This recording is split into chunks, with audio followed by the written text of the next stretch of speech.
What if the stories told around campfires for generations, the myths and legends we often dismiss as simple fables, are actually something more? What if they are fragmented memories whispered down through the ages of a world that once was? For thousands of years, humanity has been captivated by tales of gods descending from the heavens, of monsters lurking in uncharted forests, and of heroes whose deeds defy the very limits of human potential. These aren't just entertaining stories, they are the echoes of a forgotten past, a collective dream steeped in wonder and mystery. We feel a primal connection to them, a stirring in our souls that suggests these narratives hold a key to understanding not only our ancestors but something fundamental about ourselves. This deep, lingering curiosity is the very heart of our journey today, as we prepare to step through the veil of time and into the realm of the extraordinary. Welcome to an exploration of 30 epic sagas of mythical enchantment, a voyage across cultures and centuries to uncover the historical mysteries buried within these ancient narratives. We are about to travel to the misty highlands of Scotland, where the lochs hide more than just deep, dark water. We will walk the sun-baked plains of ancient Sumer, listening for the whispers of kings who claim to be half divine.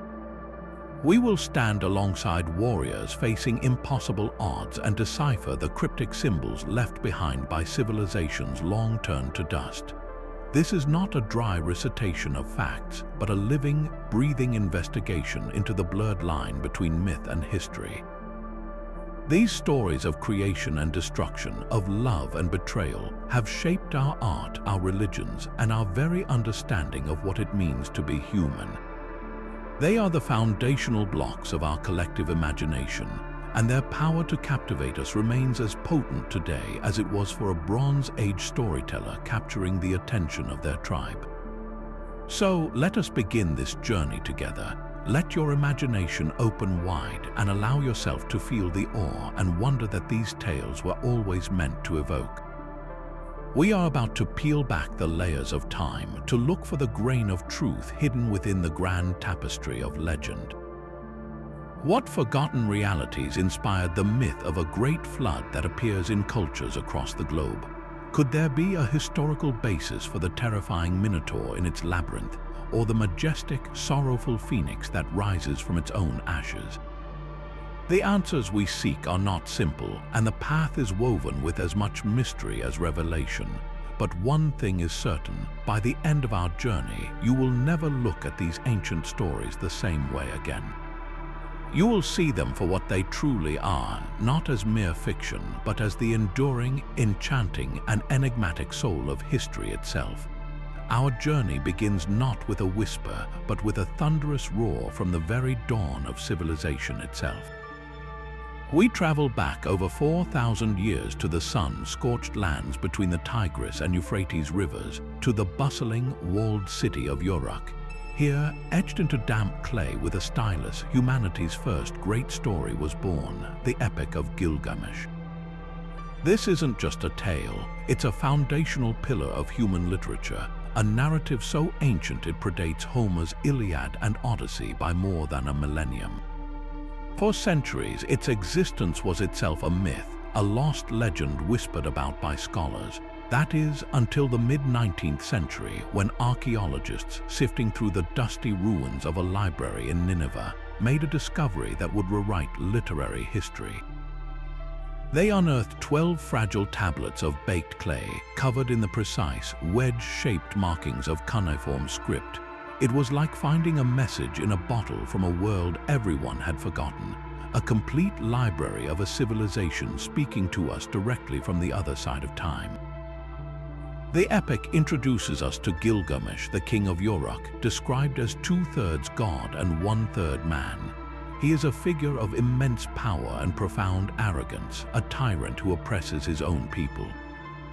To curb his excesses, the gods create a wild man named Enkidu, a being of pure nature who lives among the animals. Their first meeting is a colossal battle, a clash of titans. But from this violent struggle emerges something extraordinary, the deepest and most powerful friendship ever recorded. This bond between the civilized yet flawed king and the untamed, innocent man from the wilderness is the very heart of the story. It transforms Gilgamesh from a brutal ruler into a questing hero, and it is a theme that still resonates with us today. The idea that our closest relationships can fundamentally change who we are, refining our character and giving our lives new purpose. Together, Gilgamesh and Enkidu embark on legendary adventures, seeking to carve their names into eternity. Their most famous feat is the journey to the distant cedar forest to slay the monstrous guardian Humbaba. This is more than a simple monster hunt. It's a symbolic battle between order and chaos, humanity's urge to conquer the untamed wilds of the world. They succeed, but their victory angers the gods, and Enkidu is struck down with a slow, wasting illness. The death of his friend shatters Gilgamesh. For the first time, the immortal part of him confronts the brutal reality of his mortal half. He is consumed by a terror so raw and personal, it becomes the engine for the epic's second, even more profound journey. He abandons his throne, casts off his royal robes, and sets out into the wilderness, not for glory, but for an answer to the single greatest question humanity has ever faced: how can we escape death? This quest for immortality leads Gilgamesh to the ends of the earth, to the only man said to have survived the great deluge, a sage named Utnapishtim. Here, the epic touches on another universal myth, the Great Flood, suggesting a cataclysmic event so immense it was seared into the collective memory of multiple ancient cultures. Utnapishtim offers Gilgamesh a series of cruel tests and ultimately reveals the location of a plant that can restore youth. For a fleeting moment, Gilgamesh holds this prize in his hands, only to have it stolen by a serpent while he sleeps. He returns to the massive walls of Uruk empty-handed, having failed in his ultimate goal. But in that failure, he finds a different kind of wisdom. He comes to understand that while physical immortality is beyond the reach of mortals, a different kind of eternity exists. It is found in the legacy we leave behind in the towering walls of a great city, in the stories told of our deeds, and in the love we share with others. The epic that began with a tyrant ends with a wise king, contemplating the enduring works of his own hands, finally at peace with his place in the world. So, was Gilgamesh a real historical figure? While we may never find an inscription with his specific name, historians agree that the epic is almost certainly a mythological account of a real, powerful Sumerian ruler. The city of Uruk was a very real and immensely powerful city-state, and its kings were considered to be divinely chosen.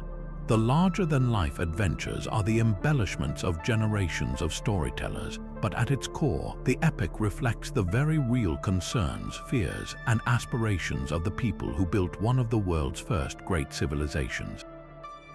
It is a story about the struggle for power, the pain of loss, and the search for meaning in a world where death is the only certainty. In listening to the story of Gilgamesh, we are not just hearing an ancient myth, we are hearing the voice of our own ancestors, grappling with the same profound questions that we still ask today.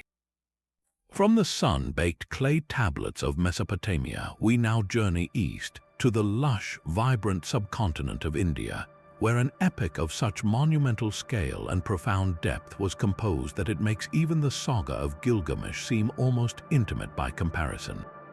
We are speaking, of course, of the Mahabharata.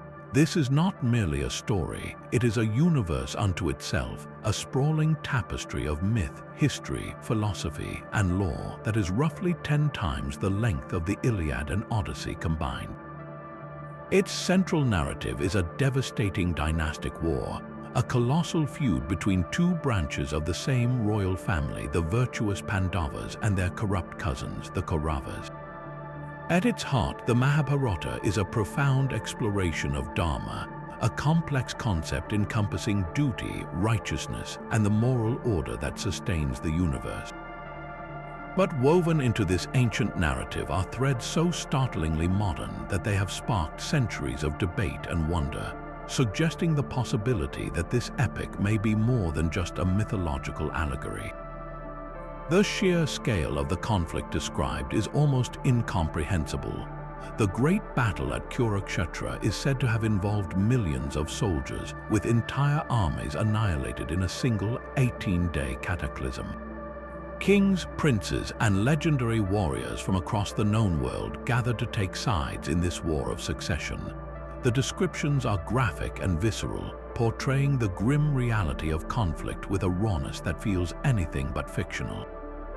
The historical dating of this war is a field of intense scholarly debate. Traditional Hindu chronology places it around 3,100 years before the Common Era, aligning it with the end of the Dvapara Yuga, a previous age in the cosmic cycle. Some researchers, however, using astronomical data from the text itself, descriptions of planetary alignments and constellations, have proposed later dates clustering around 1,000 to 1,500 years before the Common Era. This astronomical detective work involves reverse engineering the ancient skies, searching for a time when the celestial map described in the epic would have been visible over the plains of North India. While no single date is universally accepted, the persistent effort to find a historical anchor for this event speaks to the powerful sense that the Mahabharata contains the echoes of a real, colossal Bronze Age conflict.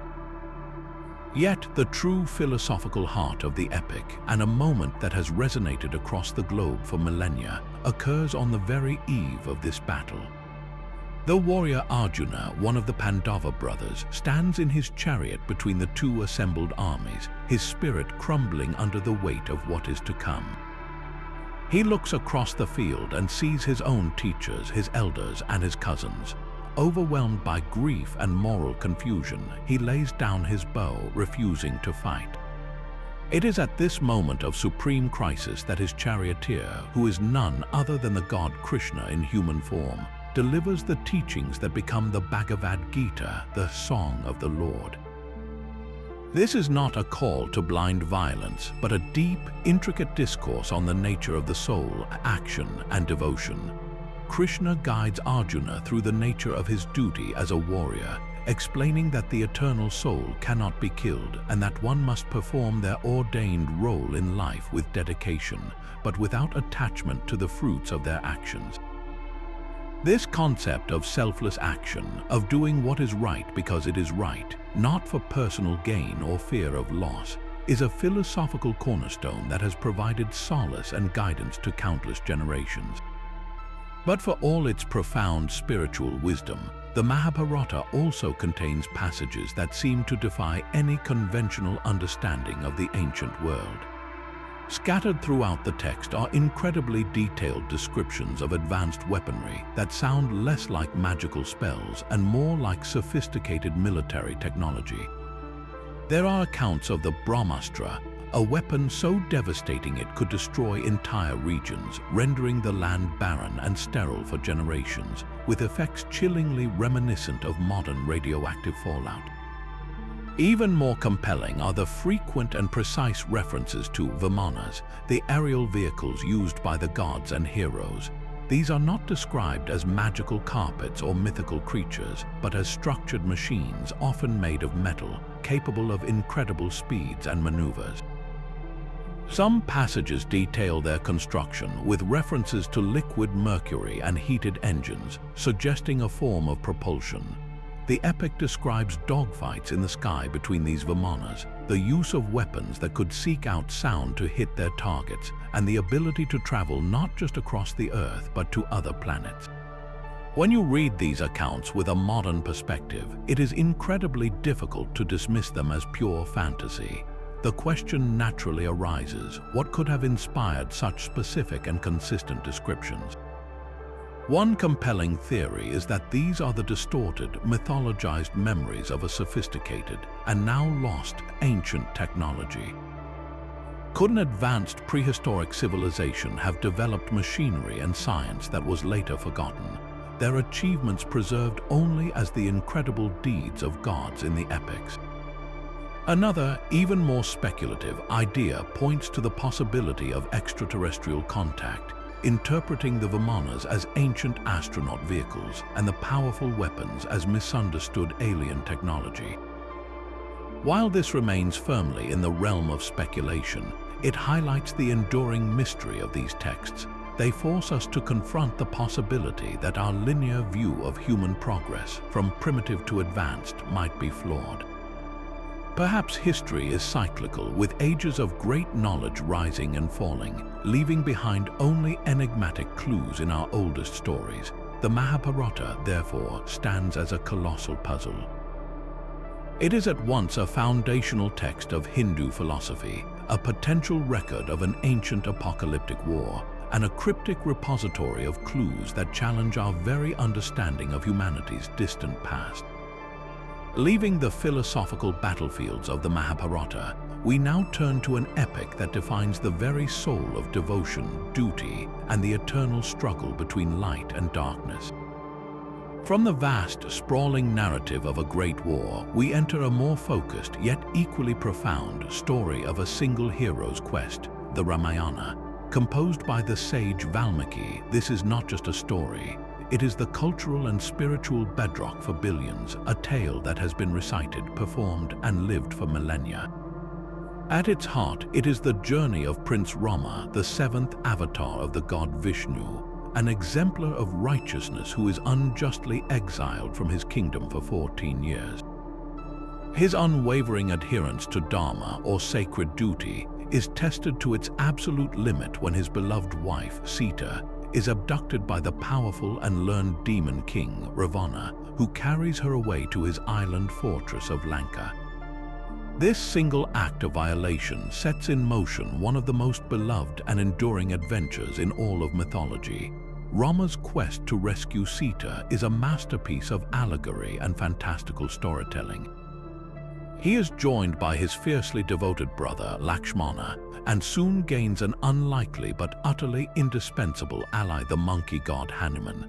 Hanuman is no ordinary simian. He is a being of immense strength, wisdom, and devotion, capable of changing his size at will and leaping across oceans. It is Hanuman who first locates Sita in Lanka, reassuring her of Rama's imminent arrival. The epic then builds towards its colossal climax with the construction of a monumental bridge, a feat of divine engineering that connects the southern tip of India to the island of Lanka.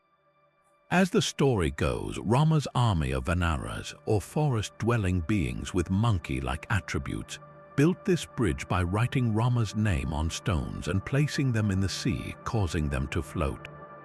For 5 days, a massive construction project unfolded, creating a land link over 100 miles long, allowing Rama's forces to cross the ocean and lay siege to Ravana's kingdom. This fantastical image of a floating bridge built by faith and determination is one of the epic's most iconic and mesmerizing elements. But what if this miraculous event was not entirely a product of divine imagination? What if the myth preserves the memory of a real, tangible structure? This brings us to one of the most compelling historical mysteries embedded within the Ramayana, the existence of the Ram Setu, also known as Adam's Bridge. Stretching between the modern-day town of Rameswaram in India and the Mannar Island in Sri Lanka is a curious chain-like formation of sandbanks and limestone shoals visible just below the water's surface. From a satellite's perspective, the sight is startling. A faint but unmistakable trail of submerged banks creates a sinuous, broken path linking the two landmasses, looking for all the world like the eroded remnant of an ancient causeway. The geological composition of this bridge has been the subject of intense scientific scrutiny. Studies have shown it is primarily composed of sand, silt, and coral, sitting atop a much older formation of limestone. The critical question geologists have wrestled with is whether this is a purely natural formation, built up by ocean currents over millennia, or if it shows signs of human or perhaps superhuman intervention. Some geological surveys have suggested that the alignment and composition of the shoals are consistent with natural sandbar formation processes. However, other studies have pointed to anomalies that are harder to explain. Core samples taken from the area have reportedly contained loose sand and boulders over a harder limestone layer, an arrangement that some researchers argue does not occur naturally in that specific marine environment. Furthermore, the sheer linearity of the structure, along with the discovery of what appear to be man-made tool marks on some of the older stones, has fueled the debate. The most intriguing dating estimates place the formation of these shoals as emerging above sea level as recently as 7,000 years ago, a time frame that, while not matching traditional epic chronology, does open the possibility that a land crossing or a series of islands existed here in the distant past which could have been used by ancient peoples. This theory posits that a memory of this natural land bridge, perhaps used for migration or trade, was encoded into the grand myth of Rama, transforming a geographical reality into a divine miracle. The Ram Setu stands today as a powerful symbol of this intersection between faith and science. For millions of devout followers, it is absolute physical proof of the events described in their sacred text. For scientists and historians, it is a fascinating geological feature that may have inspired one of the world's greatest stories. This bridge, whether seen as a miracle of God or a wonder of nature, challenges us to reconsider the relationship between our oldest stories and the physical world. It suggests that the seeds of even our most fantastical myths may have been sown in the soil of real events, landscapes, and human experiences, waiting for the hand of a poet to transform them into something timeless and enchanted. Crossing from the ancient lands of India, we now set our sights on the sun-drenched shores of the Aegean Sea, to a world forever defined by the thunder of bronze shields and the restless spirit of a wanderer trying to find his way home. The twin epics of Homer, the Iliad and the Odyssey, stand as the foundational pillars of Western literature, stories so deeply embedded in our culture that the very words Achilles' heel or Trojan horse are instantly understood millennia after they were first composed. For a long time, these poems were considered to be magnificent works of pure fiction, the collective daydreams of a poet weaving tales of capricious gods and superhuman heroes. But what if the smoke rising from the burning towers of Troy was real? What if the wrath of Achilles and the cunning of Odysseus were echoes of genuine historical figures? The journey to uncover the truth behind these epics is itself an epic tale of obsession, discovery, and controversy. At the heart of the Iliad lies the Trojan War, a 10-year siege sparked by the most famous kidnapping in history, the abduction of Helen, the most beautiful woman in the world, by the Trojan prince Paris. The poem focuses on a few critical weeks in the final year of the war, centering on the all-consuming rage of the Greek warrior Achilles. The gods themselves take sides, intervening directly in the battles, while heroes perform feats of strength that defy human limits. For centuries, scholars viewed this entire narrative as a beautiful allegory, a poetic exploration of honor, pride, and the tragic costs of war. The city of Troy itself was thought to be a mythical place, a literary device representing an unattainable goal. This perception began to shatter in the late 19th century, thanks to the relentless and deeply flawed efforts of a man named Heinrich Schliemann. A self-made millionaire and an amateur archaeologist with an unshakable belief in the historical truth of Homer, Schliemann became obsessed with finding the lost city. He focused his search on a large mound in modern-day Turkey known as Hisarlik. Ignoring the more nuanced methods of emerging archaeology, Schliemann essentially hired an army of workers and had them carve a gigantic trench straight through the hill. In his brutal pursuit of Homeric Troy, he bulldozed through layers of history, irreparably destroying countless artifacts from later periods. Then, in 1873, he made a discovery that would captivate the world. He unearthed a cache of golden jewelry, fine goblets, and intricate diadems. In a moment of pure theatricality, he declared he had found the jewels of Helen and Priam's treasure, named for the king of Troy. We now know that the treasure he found was from a layer of the city 1,000 years older than any possible Trojan War would have been, but the damage and the glory was done. Schliemann had proven in his own reckless way that Hisarlik was indeed a site of a major ancient city, one that had been built, destroyed, and rebuilt many times over millennia. Subsequent, more careful excavations have revealed a specific layer, known as Troy 7a, which shows clear evidence of violent destruction by fire and warfare around the general time frame of 1200 years before the Common Era.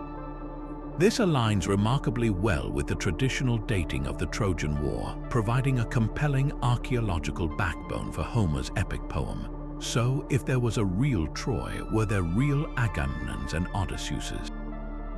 It is highly unlikely that the specific, dramatized characters of Homer existed exactly as described. However, the world he depicts is strikingly accurate to the Late Bronze Age, a period that ended several centuries before Homer himself lived. His descriptions of boars' tusk helmets, specific types of body armor, and the practice of gifting valuable bronze tripods as rewards are all details that had vanished from common knowledge by Homer's time in the 8th century before the Common Era. This suggests he was drawing upon an incredibly deep and preserved oral tradition, a cultural memory of a more powerful, more wealthy era. Figures like Agamemnon, the king of men, who led the Greek coalition, were almost certainly based on the type of powerful Mycenaean warlords who ruled from fortified citadels like Mycenae and Pylos. Archaeological evidence from these sites, including grand palace complexes, elaborate gold death masks, and clay tablets written in an early form of Greek, confirms the existence of a sophisticated and warlike society that could have mounted a large-scale military campaign across the Aegean.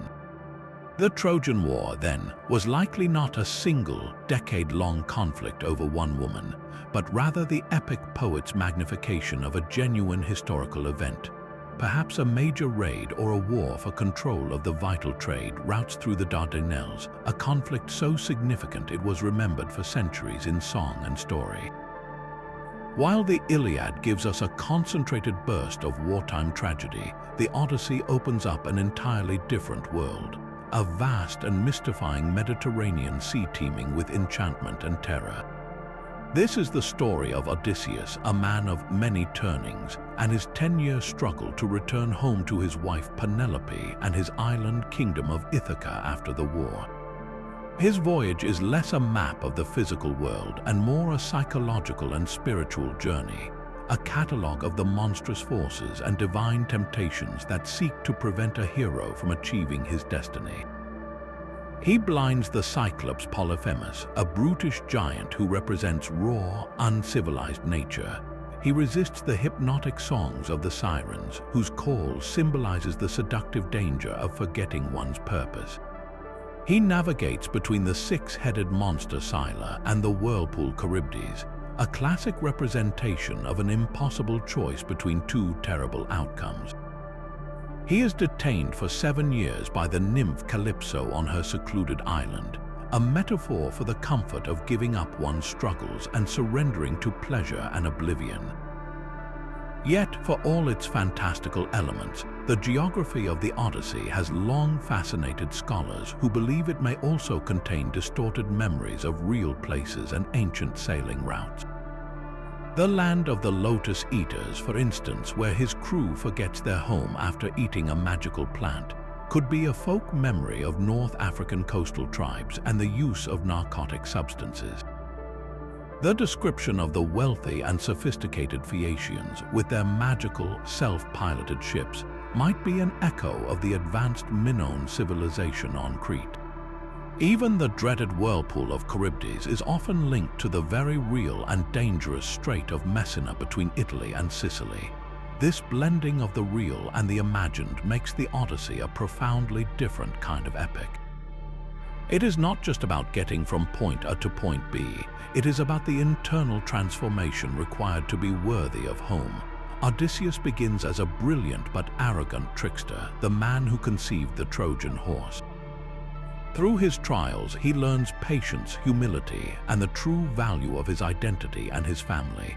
The monsters he faces are external, but the battle is internal. Homer, through these two great works, gave us more than just a war story and an adventure.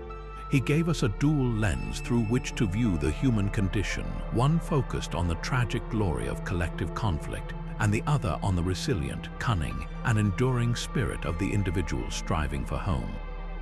As we move from the world of Homer's heroes, we shift our gaze from the shattered walls of Troy, not toward a Greek homecoming, but toward a new destiny in the West. While the Iliad and Odyssey were foundational to Greek identity, the Romans, rising to power centuries later, needed a founding myth of their own, one that could rival the cultural prestige of their Greek predecessors and justify their own imperial ambitions. This need was answered by the poet Virgil, who, writing in the 1st century before the Common Era, composed the Aeneid, a monumental epic that deliberately and brilliantly mirrors Homer's works, but with a distinctly Roman purpose.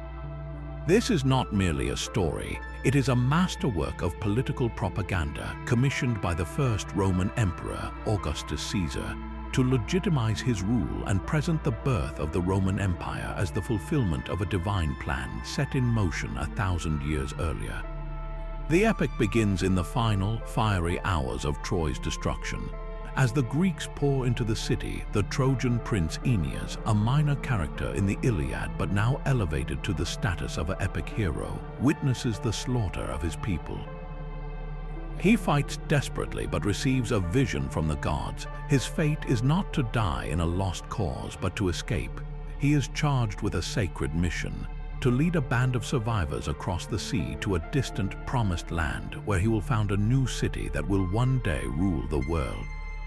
The image of Aeneas fleeing the burning ruins of his home, carrying his elderly father Anchises on his shoulders and holding the hand of his young son Ascanius while his wife is lost in the chaos, is one of the most powerful and poignant in all of literature.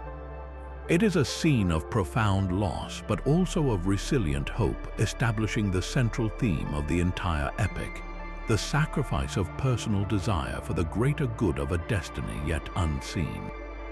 Virgil then structures his poem as a direct answer to Homer. The first half is a clear parallel to the Odyssey, a long, perilous voyage across the Mediterranean. Aeneas and his refugees face storms, monsters, and temptations, all orchestrated by the vengeful goddess Juno, who holds a bitter grudge against the Trojans. They land in Carthage, where Aeneas has a tragic, passionate affair with the city's queen, Dido. This relationship represents the ultimate test of his devotion to his destiny. For a time, he is tempted to abandon his quest and build a new life with her in Carthage. But the god Jupiter reminds him of his higher purpose, forcing him to choose duty over love. His departure drives Dido to such despair that she curses Aeneas and his descendants before taking her own life, famously laying the mythological groundwork for the future Punic Wars between Rome and Carthage. This heartbreaking episode underscores the core Roman ideal of pietas, a complex sense of duty to the gods, to one's family, and most importantly, to the state. Aeneas's personal happiness is irrelevant. The future of Rome demands his unwavering commitment. The second half of the epic mirrors the Iliad, transforming from a journey of wandering into a story of war in Italy. Upon finally reaching the mouth of the Tiber River, Aeneas finds a land of small, feuding Latin tribes. He attempts to form alliances, but Juno's interference once again stirs up conflict, pitting the Trojans against the local Rutulians, led by the fierce warrior Turnus. The ensuing war is depicted with the same brutal, personal intensity as the battles before Troy, culminating in a final, fateful duel between Aeneas and Turnus. Yet the purpose of this violence is fundamentally different. In the Iliad, Achilles fights for personal glory and revenge. In the Aeneid, Aeneas fights to secure a foothold for his people, to marry the local princess Lavinia, and to merge the Trojan refugees with the native Latins, creating a new people from which the Romans would eventually spring. Virgil is essentially providing a mythical origin story for the Roman people, portraying them as a hybrid race, born from the noble blood of Trojan exiles and the ancient soil of Italy. This fusion was a powerful political tool for Augustus, suggesting that Rome's diverse, sprawling empire was, from its very inception, a unified whole. So, beneath this grand state-sponsored narrative, could there be a kernel of historical truth? The legend of Trojan refugees arriving in Italy was not invented by Virgil. It was a much older tradition, one that the Romans themselves believed. The central historical mystery is whether the story of Aeneas preserves a distant memory of real migrations, cultural exchanges, or even the influence of a sophisticated foreign power on the early peoples of Italy. The timeline is, of course, problematic. The traditional fall of Troy is dated to the 12th century before the Common Era, while the archaeological evidence for the founding of Rome points to a collection of small hilltop villages coalescing into a city-state much later, around the 8th century. A 400-year gap separates the two events. However, some historians and archaeologists propose a different interpretation. They suggest that the Trojan elements in early Roman legend may not refer to the specific city of Troy in Anatolia, but rather to a broader cultural influence from the Eastern Mediterranean. This theory often points to the enigmatic Etruscans, the advanced civilization that dominated central Italy before the rise of Rome. The origins of the Etruscans have long been a subject of debate. The ancient Greek historian Herodotus claimed they migrated from Lydia in Asia Minor, a region not far from Troy, while modern DNA studies on Etruscan remains show they were locally descended. Their culture, art, and religious practices show striking affinities with the Near East. Could the legend of Aeneas be a folk memory of Etruscan influence, or even the arrival of a small, elite group of seafarers from the Aegean world? These Eastern contacts could have introduced new technologies, artistic styles, and perhaps most importantly, stories. The tale of a great city sacked by Greeks, carried by travelers and traders across the sea, could have been adopted and adapted by the early Latin tribes living in the shadow of the powerful Etruscans. By claiming descent from the heroic Trojans, these Latins could have been crafting a prestigious ancestry for themselves, one that set them apart and connected them to the grand narrative of the Eastern Mediterranean world. The Aeneid, then, is far more than just a piece of Augustan propaganda. It is the magnificent, polished culmination of a centuries-old founding myth, one that may contain within its verses the faded echoes of genuine cultural encounters that helped shape the character of early Rome, transforming a collection of villages on the Tiber into the people destined to build an empire. From the sun-drenched Mediterranean world of empires and epic voyages, we now journey north to a land of a different kind of magic, a world of dark, endless forests, frozen lakes, and the haunting call of the shaman's drum. We arrive in Finland, and our focus turns to the Kalevala, a national epic born not from the written word of a single poet, but from the collective voice of a people rescued from the brink of oblivion. For centuries, these ancient songs and stories were not written down. They lived only in the memories and voices of rural singers, passed from one generation to the next through a unique, mesmerizing form of oral poetry. These rune singers would sit together, holding hands and swaying back and forth, chanting these tales in a steady, trochaic rhythm that was said to hold a power of its own, a power to enchant listeners and preserve the wisdom of the ancestors. By the 19th century, this tradition was fading, and with it, the entire mythological history of the Finnish people was at risk of vanishing forever. It was a single man, a doctor and folklorist named Elias Lönnrot, who made it his life's mission to travel the remote villages of Finland and Russian Karelia, listening to these last great rune singers and meticulously writing down their songs. He didn't just collect them, he saw a grand narrative hidden within the thousands of individual poems. He wove them together, arranging and connecting them into a cohesive epic, which he published as the Kalevala in 1835. This act was more than just literary preservation. It was an act of national creation.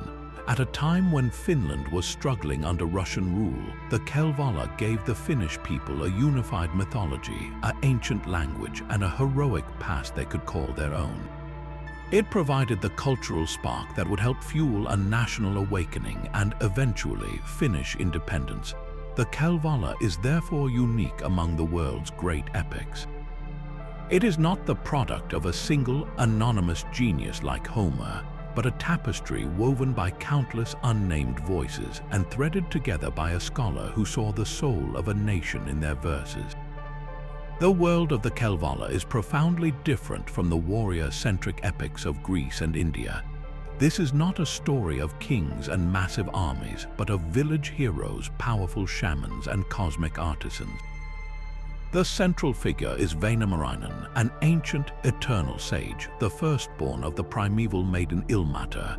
He is not a warrior in the traditional sense. His power lies in his voice and his immense knowledge. He is a master of song and magic, capable of singing opponents into submission, healing the sick, and even building a boat through the power of his incantations alone. His brother in spirit, and often his rival, is Ilmarinen, a divine, eternal smith. Ilmarinen is the forger of the sky itself, a craftsman of such skill that he can create almost anything, most famously the mysterious Sampo. These characters, along with the brash, often tragic warrior Lemminkainen, represent the core values of this ancient Finno-Ugric worldview: wisdom, craftsmanship, and a deep, animistic connection to the natural world, where every tree, stone, and body of water holds a spirit. The central plot that drives much of the epic is the quest for the Sampo. This is not a quest for a woman or for a throne, but for an object of pure, magical utility. The Sampo is described as a mysterious artifact forged by Ilmarinen for the sorceress Lauhai, the mistress of the dark northern land of Pohjola, in exchange for her daughter's hand in marriage. It is a device of incredible power, but its exact nature is one of the great enduring mysteries of the epic. The poems describe it as having a many-colored lid, and say that it grinds out salt and grain and gold, bringing endless wealth and abundance to its owner. It is the ultimate symbol of prosperity, a self-perpetuating engine of good fortune, but its physical form is never clearly defined, which has led to centuries of fascinating speculation. One prominent theory suggests the Sampo was a mythological representation of the world pillar or axis mundi, a concept found in many shamanic traditions, a great tree or pillar that holds up the sky and connects the different realms of the cosmos. In this view, the Sampo wasn't a physical object to be possessed, but a cosmic principle of stability and order. Another, more concrete, interpretation posits that the Sampo was a powerful metaphor for an ancient grain mill. In an agricultural society living on the edge of the Arctic, a reliable food source was the truest form of wealth. A mill that could magically produce endless flour would indeed be a treasure worth waging an epic quest over. This theory connects the myth to the very real struggle for survival and sustenance in a harsh climate. Perhaps the most enchanting and poetic theory, however, links the Sampo to the celestial spectacle of the aurora borealis, the northern lights. The description of its many-colored lid churning out light and wealth could be a shaman's interpretation of the shimmering, swirling lights in the Arctic sky, seen as a divine source of energy and magic. The epic's climax involves a great battle over the Sampo between the people of Kalevala and the forces of Pohjola, which results in the Sampo being shattered and lost at sea. Its fragments, however, are said to have washed ashore, bringing what little prosperity Finland enjoys to this day. If the Sampo represented the northern lights, this shattering could symbolize the breaking up of the auroral display, with fragments of its light scattering across the land and sea. Ultimately, the true power of the Sampo and of the Kalevala itself lies in this very ambiguity. It resists a single, simple explanation because it functions on multiple levels of meaning simultaneously. It is at once a practical tool, a cosmic symbol, and a poetic metaphor. This reflects the deeply shamanic worldview from which these stories sprang. In Finno-Ugric prehistory, the shaman was the mediator between the human world and the spirit world, able to journey between realms and understand the hidden connections between all things. The Kalevala is saturated with this shamanic logic. Vainamarainen's magical songs are a form of incantation, journeys to the underworld to gain knowledge, and battles fought with words and wisdom rather than swords, all point to a culture that valued esoteric knowledge and spiritual power as much as, if not more than, physical might. The Kalevala, therefore, offers us a precious window into a way of seeing the world that was almost lost, a world view where the boundary between the mythical and the mundane was thin, and where the greatest hero was not the strongest fighter, but the one who knew the oldest songs and the deepest secrets of creation. Now, let us leave the misty forests of the Kalevala behind and cross a vast ocean, arriving in the steamy jungles of Mesoamerica, where the ancient Maya built towering pyramids that pierced the canopy and developed an understanding of mathematics and astronomy that was centuries ahead of the rest of the world. Here we encounter a saga born not from epic poetry but from sacred narrative, a text that miraculously survived the devastating fires of the Spanish conquest. This is the Popol Vuh, the Book of the Community, the creation epic of the Kayich Maya people. Unlike the works of Homer or Virgil, this was not a story performed for entertainment in royal courts.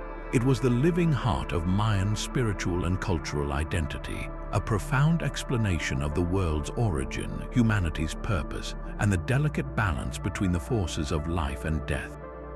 Its preservation is a story in itself. Sometime in the 1550s, shortly after the Spanish arrival, anonymous Maya nobles, seeing their world being systematically dismantled, transcribed the oral tradition of their people into a book using the Latin alphabet taught to them by missionaries. This act of cultural defiance ensured that the voice of their ancestors would not be silenced, and it gives us an unparalleled window into a magnificent and complex worldview. The narrative opens not with a single act of creation, but with a series of cosmic experiments. In the beginning, there was only a vast, silent sea and sky. The gods, known as the plumed serpent and the heart of sky, were alone in the stillness. They desired beings who could speak their names, worship them, and uphold the cosmic order. Their first attempt at creating life was from the earth and mud. These creatures could speak, but their words were slurred and meaningless. They dissolved in the water, unable to stand or multiply.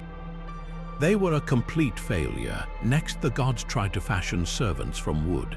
These wooden people could walk and talk and multiply, but they had no hearts, no minds, and no memory of their creators. They were empty, soulless automatons who forgot to praise the gods. In their divine anger, the gods sent a great flood to wipe them out, followed by their tools and their animals rising up in rebellion against them. The few survivors, it is said, became the monkeys in the trees, an enduring reminder of this failed, heartless creation. This sequence is deeply philosophical. It establishes that for the Maya, true humanity was not defined by mere physical form or the ability to procreate, but by the capacity for conscious thought, spiritual reverence, and gratitude, qualities that connect the mortal world to the divine. The gods' final, successful attempt reveals the very essence of the Mayan soul. After the failure of wood, wise animals like the coyote and the fox led the gods to a hidden, perfect substance, yellow and white corn. The gods ground this sacred maize into a fine paste, and from this dough they fashioned the first 4 true human men. These beings were everything the gods had hoped for. They were intelligent, they could see with incredible clarity, and they immediately began to praise their creators for the gift of life. But their vision was so powerful, so all-encompassing, that they could see everything in the world at once, from the farthest mountain to the smallest pebble at the bottom of a stream. This omniscience posed a new problem for the gods. If these humans knew everything, how were they any different from the gods themselves? To preserve the hierarchy of the cosmos, the gods clouded human vision, making it like a breath on a mirror. They limited our sight, creating the mystery and the struggle that define the human condition. We were made from sacred sustenance, gifted with consciousness, but purposefully made imperfect, destined to spend our lives seeking the knowledge that was once ours. This explains the central role of corn in Mayan society. It was not just a staple crop, but the literal substance of their bodies, a divine gift that connected every meal to the moment of creation. Following this foundational myth, the epic shifts to its most thrilling and dramatic section, the adventures of the hero twins Hunahpu and Xbalanque. These were not the creators of humanity, but its divine protectors, the grandsons of beings who had been tricked and sacrificed by the lords of the underworld, a dreadful place called Xibalba. The story of the twins is an elaborate and symbolic quest to confront these malevolent death gods and avenge their father and uncle. Xibalba was not a simple hell of punishment, but a complex and treacherous realm filled with personified dangers, houses of darkness, cold, jaguars, and sharp knives, each representing a very real fear of the ancient Maya. The lords of Xibalba were masters of deception, challenging visitors to deadly ball games and rigged tests. The twins, however, were masters of cleverness and transformation. They outwitted the death gods at every turn, using their wits to survive the deadly houses and ultimately turning the lord's own favorite pastime, the ball game, against them. In the final cosmic match, the twins allowed themselves to be sacrificed, their bodies ground up and thrown into a river, but this was all part of their grand plan. They were reborn as miraculous fishmen who performed dazzling dances of resurrection for the delighted lords of Xibalba, eventually tricking the gods into allowing themselves to be sacrificed with no hope of return. The twins then ascended from the underworld, becoming the sun and the moon, permanently restoring order to the cosmos. This epic narrative is far more than a simple adventure story. It is a deep encoding of Mayan astronomy, ritual, and a stark warning about the fragility of their society.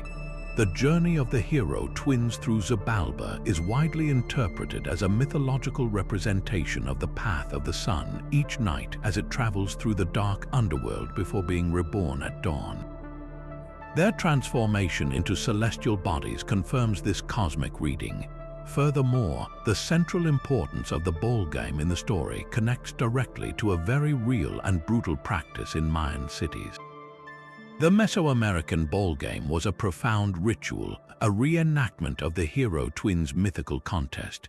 The ball itself, often made of solid rubber, represented the sun, and the court was a symbolic portal to the underworld. The game was not a sport, it was a sacred drama with life and death stakes. Historical evidence and artwork strongly suggest that the losing team, or sometimes the captain of the winning team, was ritually sacrificed at the end of the match.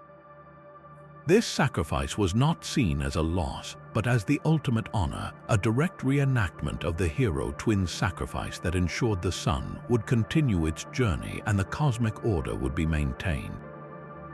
The myth provided the sacred justification for this intense and vital ritual. Perhaps the most haunting interpretation of the Popol Vuh is that it also contains a prophetic warning, a mythological explanation for the real historical collapse of the classic Maya civilization. Around the 9th century, the magnificent Maya cities of the southern lowlands like Tikal and Palenque were mysteriously abandoned. This was not a single event, but a complex process of societal disintegration. The story of the wooden people who were wiped out because they failed to honor the gods can be read as a powerful allegory for this collapse. The classic Maya elite, with their intense focus on bloodletting rituals, warfare, and pyramid building, may have become, in the eyes of the common people, like the heartless wooden people, rulers who had lost their connection to the spiritual foundation of their society. They failed in their primary duty to maintain the balance between the human and divine worlds. When a series of real-world catastrophes struck, prolonged droughts, famine, and rampant warfare, the populace may have lost faith in their leaders' ability to intercede with the gods. The societal contract mirrored in the myth was broken. the people simply walked away from the great stone cities, returning to the forest, leaving the silent pyramids as monuments to a failed creation, just as the gods had sent a flood to wipe away the wooden people. The Popol Vuh, therefore, stands as a timeless document. It is a creation story, a heroic epic, an astronomical text, and a profound philosophical treatise on the responsibilities of humanity, all woven together into a single, mesmerizing narrative that continues to speak to us from the heart of the jungle. Leaving the cosmic ball courts of the Maya, we now travel to a cooler, more mist-shrouded landscape, to the rugged hills and ancient forests of Wales. Here, we discover a collection of stories not carved into temple walls, but preserved in the ink of medieval manuscripts, whispering of a world far older than the parchment on which they were written. This is the Mabinogion, a compilation of 11 prose tales that form the cornerstone of Welsh mythology and one of the earliest great masterpieces of British literature. Unlike the unified narratives of the Aeneid or the Kelvola, the Mabinogion is a tapestry of distinct yet subtly interconnected stories. Its heart lies in the 4 branches of the Mabinogi, 4 tales that weave together the lives of princes, kings, and enchanters in a world where the boundary between the mortal realm and the other world is as thin as a morning mist. These are not simple fairy tales. They are complex, often deeply tragic narratives of honor, revenge, and destiny, believed by many scholars to be the faded echoes of much older Celtic myths, and perhaps even the half-remembered histories of powerful rulers from the chaotic twilight of post-Roman Britain. The first branch introduces us to Pwyll, Prince of Dyfed, a story that immediately establishes the permeable nature of reality in this mythology. While hunting, Pwyll strays into the otherworld and encounters Aron, the king of Anon, a spectral realm of the dead. In a classic Celtic theme of reciprocity and alliance, Pwyll agrees to swap places with Aron for a year, to defeat Aron's rival and to rule Anon with justice. He succeeds, and in doing so, earns the enduring title Pwyll Pen Anon, Pwyll, head of the otherworld. This alliance has profound consequences, for it is through this connection that Pwyll meets his future wife, Rhiannon, a figure of seemingly otherworldly origin herself, who arrives on a magical, unnaturally fast white horse. Rhiannon is one of the most compelling and tragic figures in the cycle. After the mysterious disappearance of her newborn son, she is falsely accused of his murder and forced to undergo a humiliating public penance for years, carrying visitors on her back like a horse, a punishment that chillingly echoes her first appearance. Her story speaks to themes of wrongful accusation, unwavering loyalty, and the immense strength required to endure injustice. The lost child, Pryderi, is eventually found and restored, growing up to become the only character to appear in all 4 branches, a unifying thread in this sprawling mythological family saga.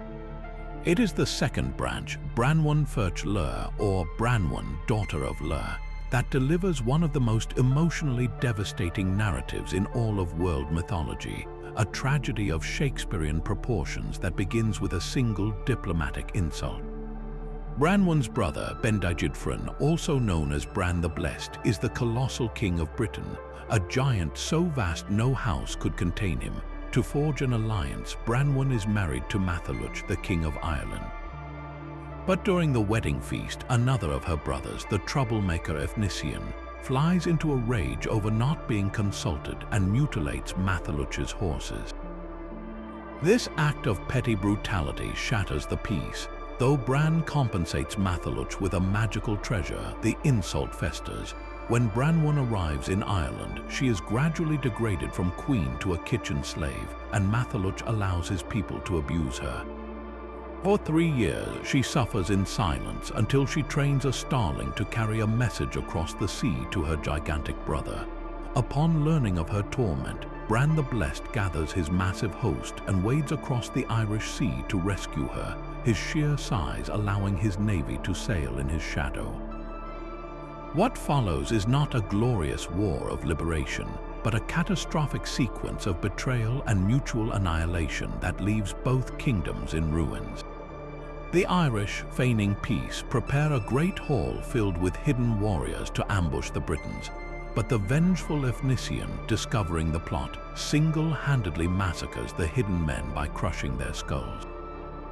A tense peace is brokered, and to seal it, the Irish demand that Bran's other brother, the infant boy Gwern, be crowned the new king of Ireland.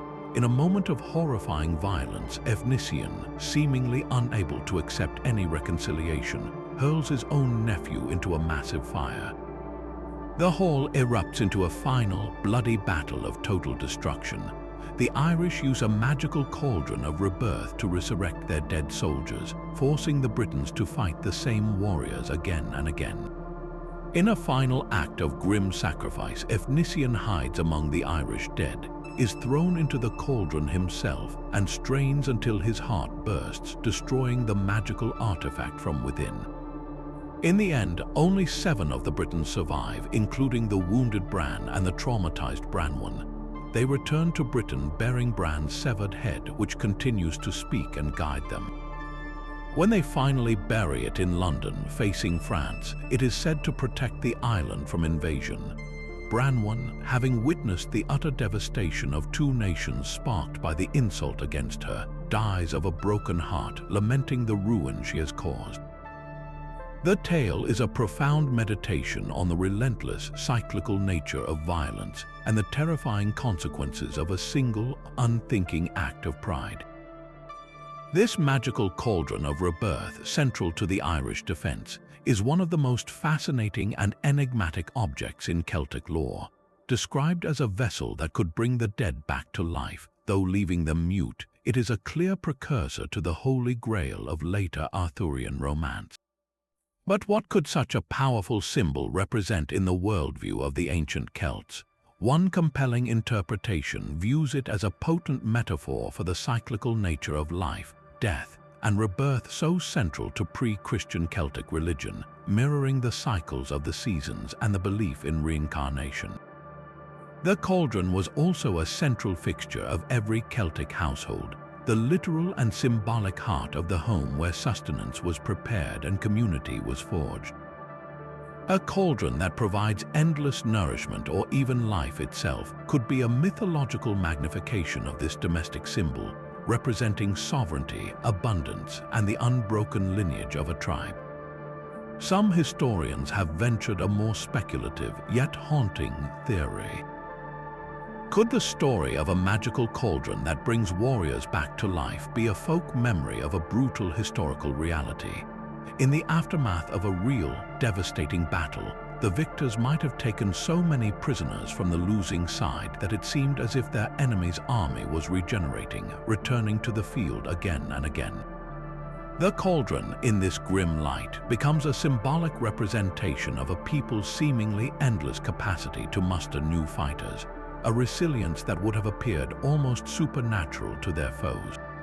The later branches of the Mabinogi, focusing on Manawydan, brother to Bran and Branwen, and the tale of Math, son of Mathonwy, continue to explore this blurred line between the magical and the historical.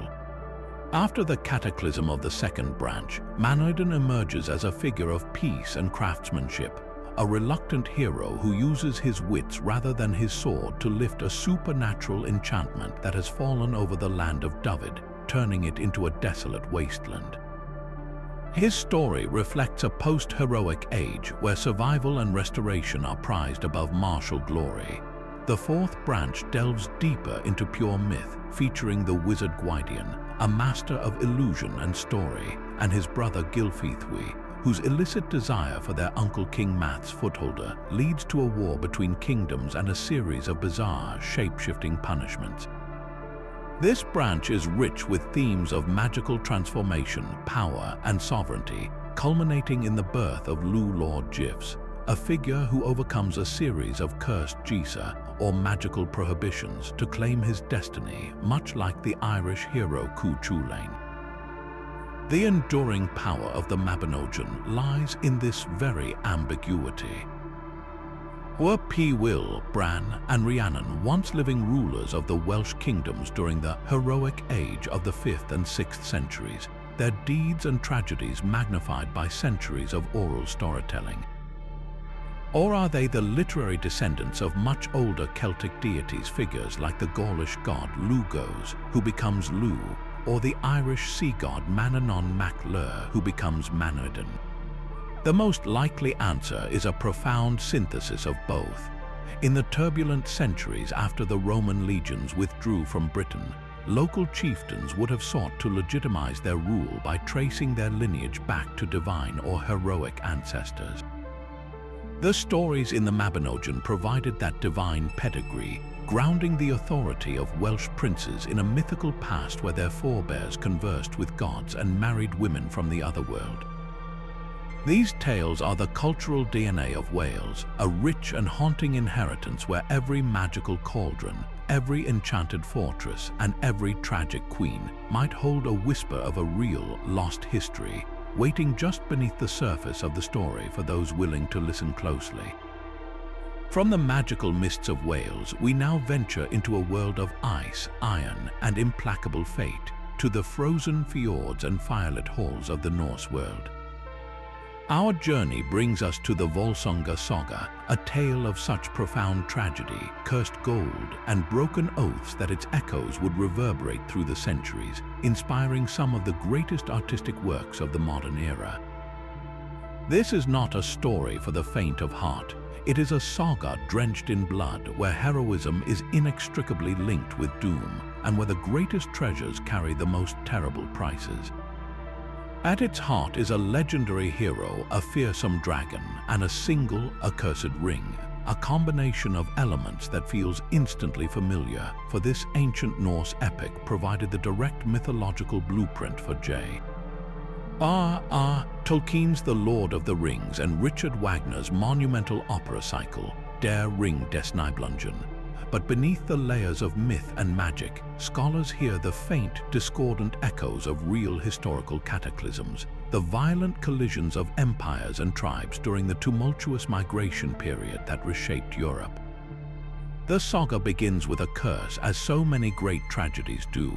The god Loki, in a fit of mischief and malice, steals a vast hoard of gold from the dwarf Andvari. Enraged, the dwarf lays a terrible curse upon one last ring from his treasure, the Andvaranot, proclaiming that it would destroy everyone who ever possessed it. This gold, now fatally tainted, passes through the hands of gods and kings, leaving a trail of betrayal and death in its wake. It eventually comes into the possession of the Volsung family, a lineage of heroic but star-crossed figures descended from Odin himself. The central drama of the saga's first half revolves around the daring and tragic heroine Signy, who is married against her will to the wicked King Sigurd. When Sigurd betrays and murders her father and her 10 brothers, Signy's spirit hardens into a terrifying resolve for vengeance. In one of the most shocking and grim sequences in all of mythology, she disguises herself to conceive a child with her one surviving brother, Sinfjotli, purely to breed a warrior pure enough in Volsung blood to enact her revenge. Together, this mother and her son-brother burn King Sigurd in his own hall, an act of such brutal, uncompromising retribution that it sets the tone for the entire saga, a world where the old rules of kinship are twisted by a relentless drive for justice and violence. The torch of the saga then passes to Sigurd, the most famous of the Volsungs, the archetypal dragon slayer of Norse legend. Raised by the cunning smith Regin, Sigurd is groomed to slay Regin's own brother, the dragon Fafnir, who was once a dwarf but was transformed into a monstrous worm by his greed for the very same cursed gold of Andvari. Sigurd, armed with a sword forged from the shards of his father's blade and guided by the wisdom of the god Odin, accomplishes the legendary deed. He waits in a trench, and as the massive dragon Fafnir slithers to drink from a stream, Sigurd drives his sword upward into the creature's heart. As Fafnir dies, he speaks a prophecy warning Sigurd that the treasure he has won will be his doom. Ignoring this, Sigurd tastes the dragon's blood, granting him the ability to understand the speech of birds. The birds immediately warn him that Regin plans to betray and kill him to claim the hoard for himself. Forewarned, Sigurd beheads Regin, loads the treasure onto his horse Grani, and takes for himself the golden ring, the Anvaranot, sealing his own tragic fate. His next destination is a fortress surrounded by a wall of shields, where the Valkyrie Brynhild lies in an enchanted sleep, a punishment from Odin for disobeying him. Sigurd passes through the magical flames, awakens her, and the two legendary figures pledge their troth. Yet this union is not to be. Sigurd travels on to the court of the Jijukung kings, often identified as the historical Burgundians. Through a magic potion of forgetfulness administered by their mother, Queen Grimhild, Sigurd forgets his oath to Brynhild and marries their daughter, the beautiful Gudrun. Even more catastrophically, he agrees to help the king's son, Gunnar, win Brynhild for himself. Disguised as Gunnar, Sigurd once again rides through the flames and, in Gunnar's form, spends 3 nights with Brynhild, placing his sword between them in the bed as a symbol of chastity, though he takes the cursed ring from her finger and gives it to Gudrun. When the deception is later revealed, Brynhild's humiliation and rage know no bounds. She feels doubly betrayed by Sigurd's broken vow and by the trick that gave her to a lesser man. Her desire for vengeance ignites the final act of the tragedy, as she goads her husband Gunnar and his brothers into murdering Sigurd, the man she loves beyond all else but can no longer possess. The hero is slain not in fair combat but by a cowardly spear in the back while he sleeps. Overwhelmed with grief and remorse, Brynhild then mounts his funeral pyre, joining him in death, while the cursed ring and its treasure continue their work, dragging the remaining Burgundian kings into further wars and their own eventual annihilation. This sprawling, intergenerational epic of doomed heroism and cursed wealth captivated 2 very different creative geniuses more than a millennium later. Richard Wagner, the German composer, drew almost the entire plot of his 4-opera ring cycle directly from the Volsunga Saga, consolidating characters and refining the themes of power, love, and renunciation. His Alberich is Andvari, his Siegfried is Sigurd, and his Brunhilde is Brynhild. The central motif of a ring that grants dominion over the world but brings only misery to its owner is the engine of his entire drama. Similarly, J.R.R. Tolkien, a professor of Anglo-Saxon and a deep scholar of Norse myths, found in the Volsunga Saga the raw materials for his own legendarium. The parallels are unmistakable: a dragon, Smaug, lying on a cursed hoard, a broken sword, Narsil, reforged for the heir of kings, and most famously, the One Ring itself, an object of absolute power that corrupts all who desire it, a direct literary descendant of the Anvaranot. For both artists, the saga provided a mythological depth and a tragic gravity that their own works desperately needed to feel timeless and true. But where did these dark and powerful stories originate? Could the fall of the Volsung and Jijukung dynasties be a mythological retelling of actual historical events from the chaotic 5th century? The Jijukungs of the saga are almost certainly the Burgundians, a powerful East Germanic people who established a kingdom on the Rhine River. In the year 437, this Burgundian kingdom was utterly destroyed by a combined force of Huns and Romans. The king, Gunther, whose name is the clear historical source for the saga's Gunnar, and much of his family were killed. This real, catastrophic event, which sent shockwaves through the Roman world, seems to form the historical kernel for the saga's account of the Burgundians' final stand. Similarly, the scheming and powerful figure of Atli the Hun, who in the saga lures the Burgundian brothers to their deaths to seize the cursed gold, is a clear stand-in for Attila the Hun, the infamous scourge of God. While the historical Attila did not kill the Burgundian king Gunther, in fact, he may have been his ally.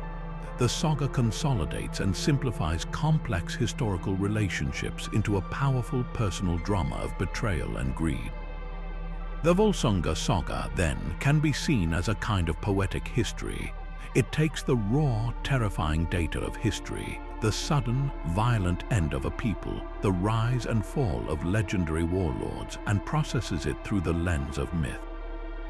It provides a cause for the catastrophe, not just political ambition, but a supernatural curse, a flaw in the nature of power itself. The gold of Anvari becomes a symbol for the wealth and land that these migrating tribes fought and died for, a prize that brought as much destruction as prosperity. In this way, the saga preserves not a literal chronicle, but the emotional and psychological truth of a brutal age, a memory of a time when entire kingdoms could vanish in a single, bloody sunset, their stories surviving only in the songs of the survivors. Moving from the treacherous currents of Norse tragedy, we find ourselves on the windswept shores of another northern land, where the crash of waves against the cliffs accompanies a tale of heroism in its purest form. We arrive in the world of Beowulf, the great epic of Old English, a poem composed in the tongue of the Anglo-Saxons but set entirely in the lands of the Danes and the Geats, our ancestors looking back across the sea to their Scandinavian homeland.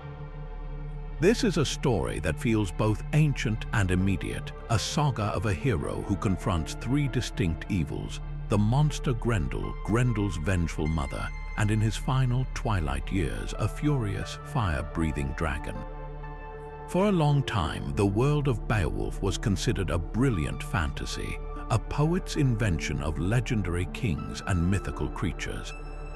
Yet, much like the discoveries at Hisarlik for Troy, the 20th century began to reveal that the poem's setting was not a fictional backdrop, but a remarkably accurate portrait of 6th century Scandinavia, a world poised precariously between its pagan past and an encroaching Christian future. The poem opens with a celebration in a place of light and community, a stark contrast to the darkness that lurks just outside its walls. This is Hjorot, the magnificent mead hall built by the Danish king Hrothgar. It is described as the greatest of halls, a symbol of human achievement, kinship, and civilization itself. Inside, his warriors feast, recite poetry, and forge the bonds of loyalty that hold their society together. But this very joy and noise enraged a solitary creature dwelling in the fens and moors, Grendel.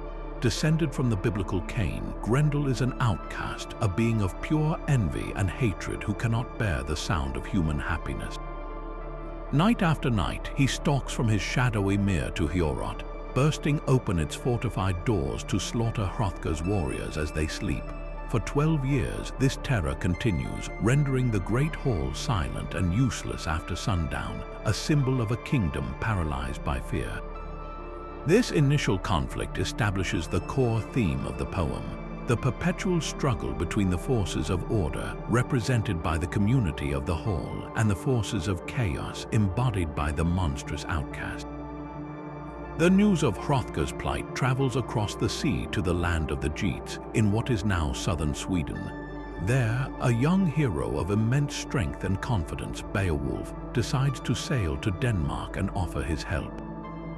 He arrives with a small band of warriors and boldly declares his intention to face Grendel without sword or shield, choosing to grapple with the monster on its own terms, man to monster. That night, as the Geats sleep in the reclaimed hall, Grendel strikes again, but this time Beowulf is waiting. A titanic struggle ensues, a raw demonstration of brute strength. Beowulf, whose grip is said to have the strength of 30 men, seizes Grendel's arm and holds on with an unbreakable grasp. The monster, experiencing a terror he has never known, thrashes and howls but cannot break free. In the violent melee, Beowulf manages to wrench Grendel's arm completely from its socket, leaving the creature mortally wounded to flee back to his lair and die. The arm and shoulder are nailed high up under the roof of Hjorot as a grisly trophy, and the Danes celebrate their liberation, heaping treasure and praise upon the Geatish hero. Yet the victory is not complete. The cycle of violence, a central tenet of the pagan warrior code, is about to turn. Grendel's mother, a creature even more ferocious and formidable than her son, rises from her dark, watery lair to avenge his death. While the Danes and Geats sleep, she invades Hjorot, killing one of Hrothgar's most beloved counselors before snatching back Grendel's severed arm and retreating to her mere. Beowulf, true to his word, must follow. He tracks her to a ghastly lake whose waters are boiling with blood and teeming with sea serpents. After a grim speech acknowledging the likelihood of his own death, he dives into the depths, descending for the better part of a day until he is pulled into a cavern, an air-filled hall beneath the water. The battle that follows is far more desperate than the fight with Grendel. His sword, Hrunting, a legendary blade loaned to him by the Dane Unferth, fails to pierce her hide. He is thrown to the ground and she towers over him, dagger drawn.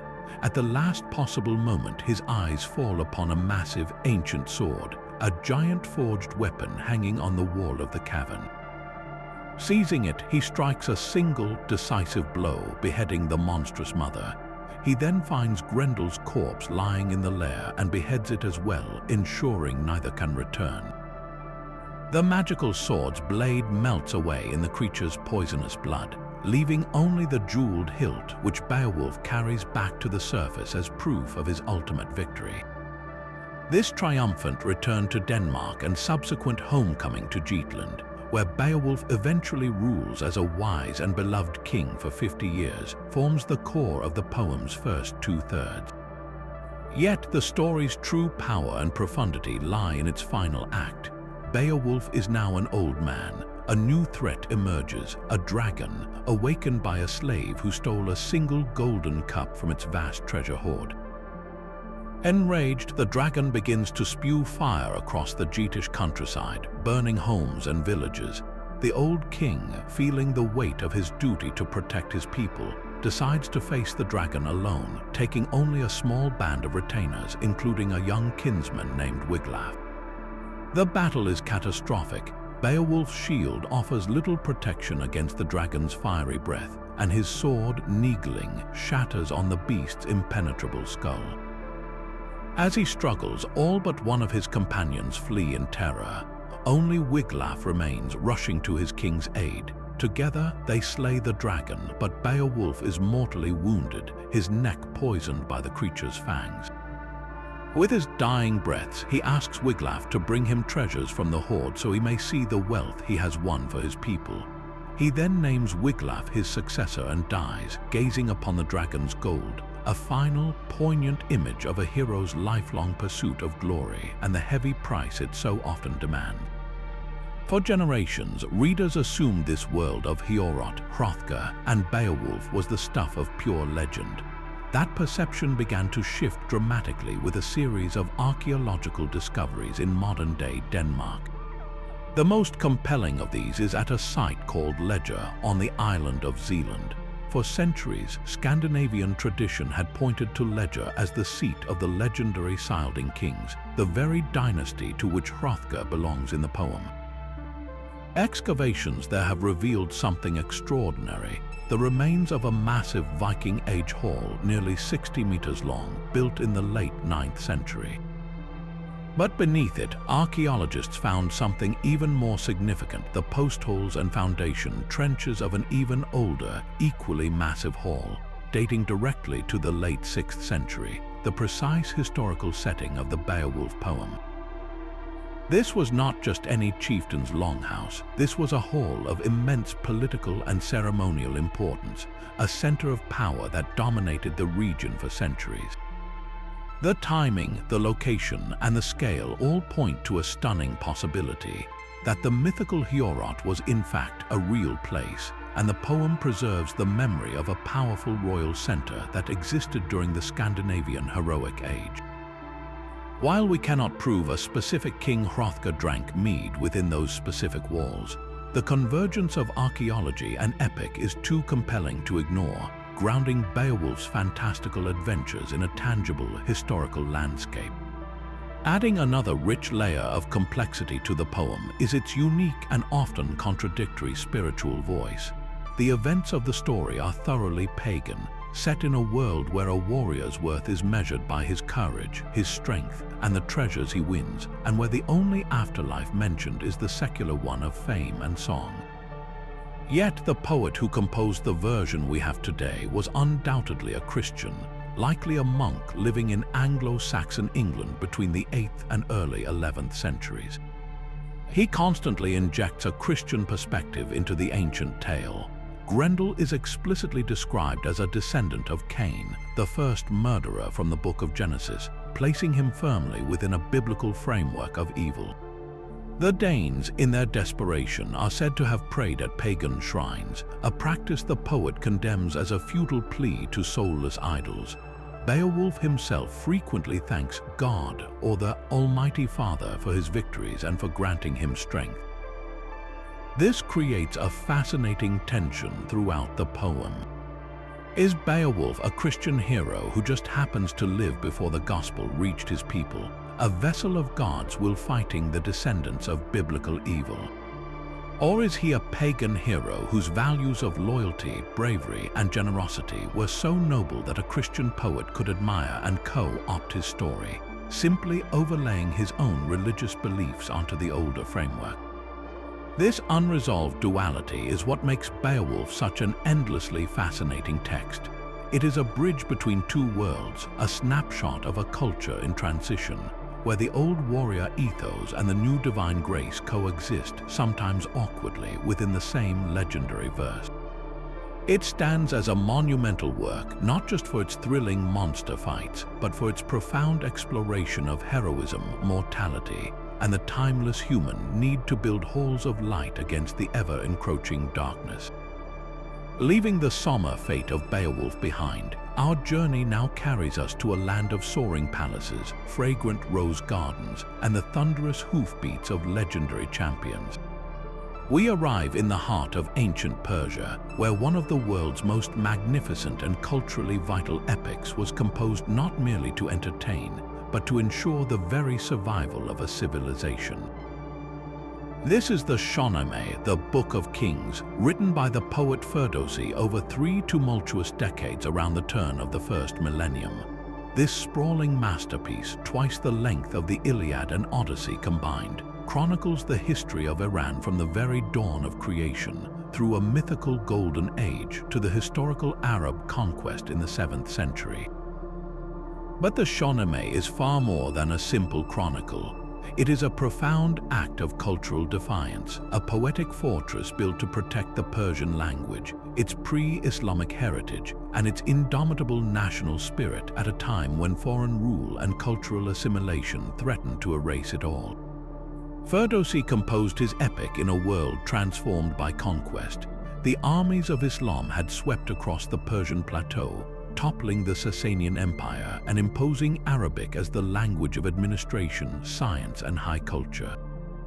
The ancient Persian tongue, Farsi, was in danger of fading into a rustic dialect, and with it, the grand stories of the pre-Islamic kings and heroes. Ferdowsi, a devout Muslim himself, undertook a colossal mission. He gathered the scattered fragments of older histories and oral traditions and wove them into a unified national epic, but he made a revolutionary choice. He wrote it almost entirely in pure Persian, deliberately avoiding the Arabic loanwords that were flooding the language. For 30 long years he labored, driven by a single, monumental purpose. As the legend goes, when he finally presented the completed Shahnameh to the court, he was paid a paltry sum, a heartbreaking reward for a lifetime of work.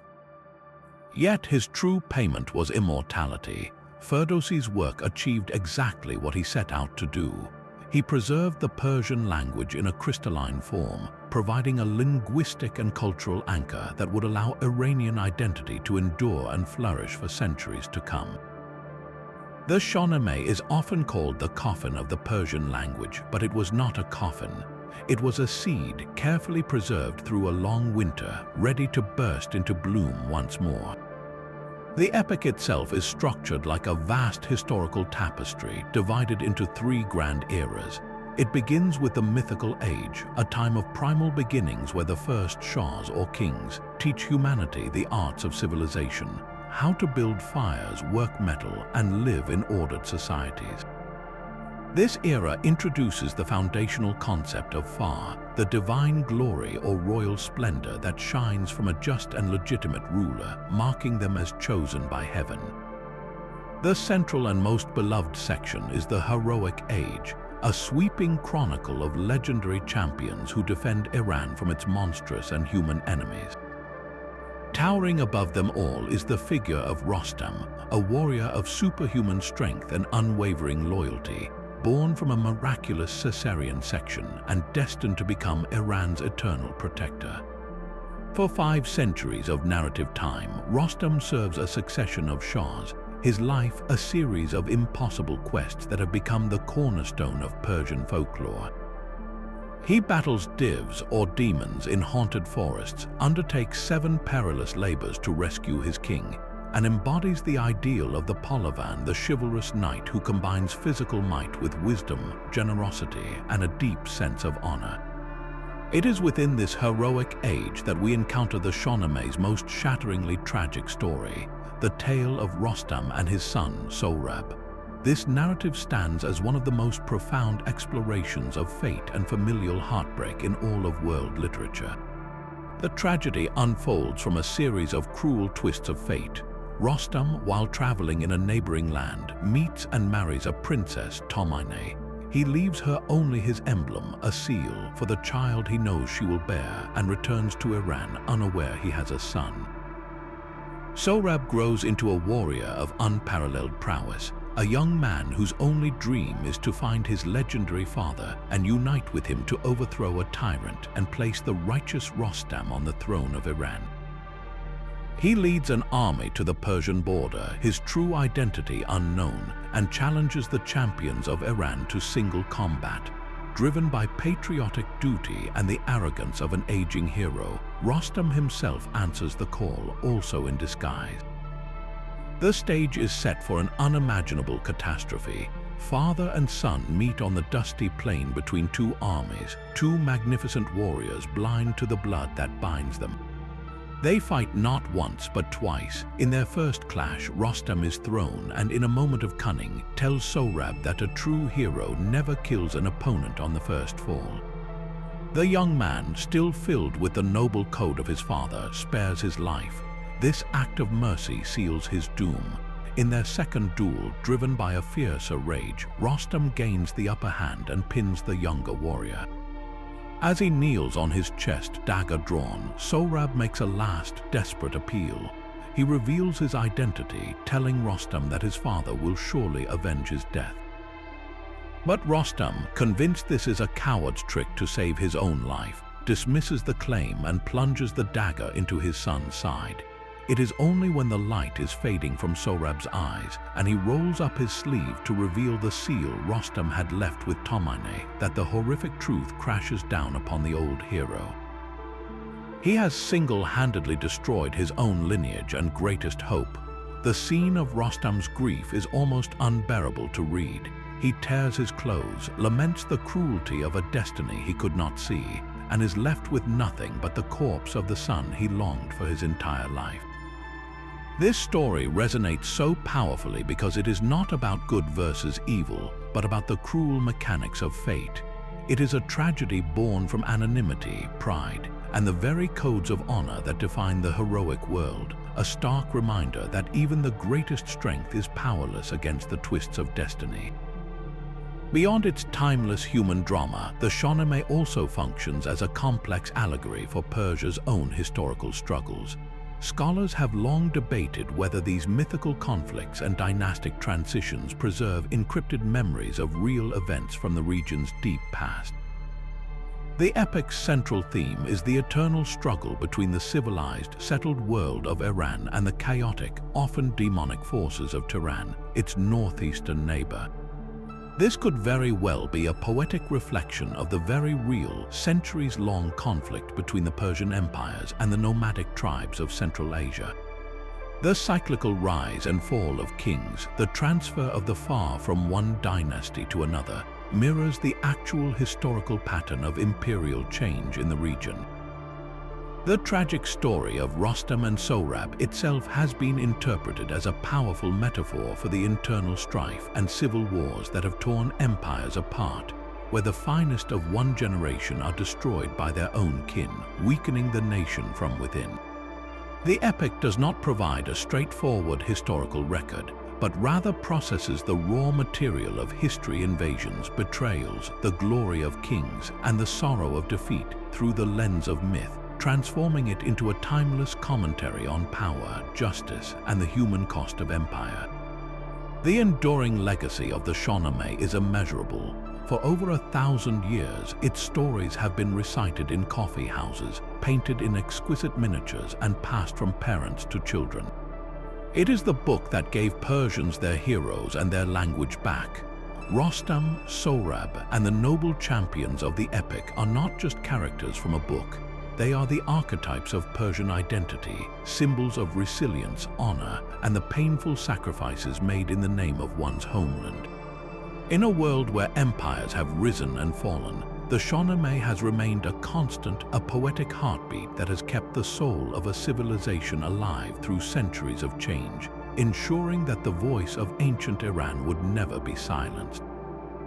From the royal courts of ancient Persia, we now turn our gaze westward to a land shrouded in mist and memory, to the rain-swept hills of Britain, where one name echoes through the halls of legend more powerfully than any other: King Arthur. This is not a single, unified epic, but a sprawling, ever-evolving mythos that has been reshaped and reimagined for over 1,000 years. We know the iconic elements so well: the boy who pulled the sword from the stone, the wise wizard Merlin, the beautiful Queen Guinevere, the noble fellowship of the Knights of the Round Table, and the tragic quest for the Holy Grail. Yet, these famous stories are largely the inventions of later medieval romance, polished and perfected by writers like Chrétien de Troyes and Sir Thomas Malory. To find the historical heart of the Arthurian legend, we must journey back beyond the castles and chivalry to a much darker and more desperate time, to the chaotic century after the Roman legions abandoned Britain. When the last Roman soldiers sailed away in the early 5th century, they left behind a province that had been under imperial rule for nearly 400 years. The sophisticated infrastructure, the roads, the villas, the centralized government began to crumble. Into this power vacuum marched new invaders, the Angles, Saxons, and Jutes from across the North Sea. The historical record for this period, often called the Dark Ages, is incredibly thin, but a handful of sources provide our first, faint glimpses of a figure who might have inspired the legend. The most crucial of these is a Welsh monk named Gildas, who around the year 540 wrote a fiery polemic called On the Ruin and Conquest of Britain. He describes a period of brutal Saxon advance, followed by a brief moment of hope. He tells of a great British victory at a place called Mount Badon, where the Saxons were decisively checked. Gildas, frustratingly, does not name the British commander. It is another historian, writing nearly 2 centuries later, who makes the connection. A Northumbrian monk named Bede, in his Ecclesiastical History of the English People, repeats the account of the battle but offers no commander. Then, in a Welsh chronicle known as the Historia Brittonum, compiled around the year 830, we finally see the name. It lists 12 battles fought by the warrior Arthur, culminating in the great victory at Mount Badon, crediting him with single-handedly killing 960 Saxons in one charge. So, if we strip away the medieval pageantry, who was this possible historical Arthur? Most modern historians agree he was not a king crowned in a grand castle, but a military leader, a dux bellorum, a leader of battles. In the fragmented post-Roman world, he would have been a commander of the remaining Romanized Britons, the people who still spoke Latin and clung to the fading memories of Roman order and Christianity. He would have led a mobile force of cavalry, the last vestiges of the Roman equestrian tradition, fighting a guerrilla war against the Saxon foot soldiers. This theory paints a picture of Arthur not as a monarch on a throne, but as a battle-hardened general rallying the various British kingdoms to a common cause, a last bastion of civilization against the encroaching darkness. The famous Round Table, then, becomes a powerful symbol not of equality, but of a necessary coalition, a council of war where these rival British chieftains could set aside their differences and unite under one supreme commander to face an existential threat. This search for a historical Arthur inevitably leads us to specific, evocative places in the British landscape. Two sites, in particular, have captured the imagination of archaeologists and enthusiasts for generations. The first is Tintagel, a dramatic, wind-battered headland on the coast of Cornwall. Local folklore has long associated this place with Arthur's conception, and in the 1930s, an excavation uncovered the remains of a high-status settlement from precisely the 5th and 6th centuries. The discovery of fine pottery from the Mediterranean and elaborate stone structures suggests this was a seat of powerful Celtic kings, a hub of trade and culture in the very period Arthur is said to have lived. A more recent and electrifying find at Tintagel was a stone slab known as the Artugnu stone, bearing a Latin inscription that includes the name Artugnu, a Celtic name tantalizingly close to Arthur. While it is not a direct reference to the king himself, it proves that the name was in use among the ruling elite at Tintagel during the correct era, giving a tangible archaeological voice to the possibility that a powerful leader named Arthur was associated with this mythical place. The second major site is Cadbury Castle in Somerset. This is not a castle in the medieval sense, but a massive Iron Age hill fort whose colossal earthwork ramparts were refortified and reused in the post-Roman period. Local tradition for centuries had named this place Camelot, and when the renowned archaeologist Leslie Alcock excavated it in the 1960s, he found stunning evidence. He uncovered the remains of a great feasting hall and extensive fortifications dating to the 5th and 6th centuries, proving that a powerful warlord had indeed made this formidable hill his stronghold. The scale of the refortification was immense, requiring a huge organized labor force, something only a leader of considerable authority could have commanded. The discovery of pottery similar to that found at Tintagel also showed this was no isolated outpost, but part of a network of high-status Romano-British sites.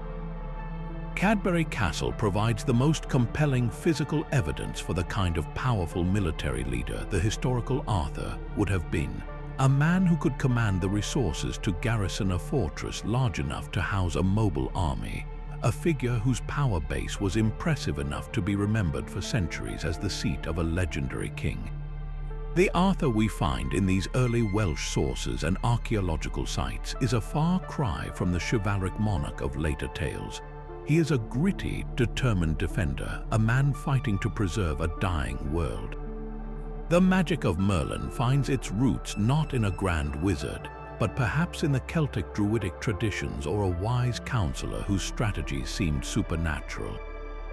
The love triangle with Guinevere and Lancelot is entirely absent. That is a French invention from the 12th century.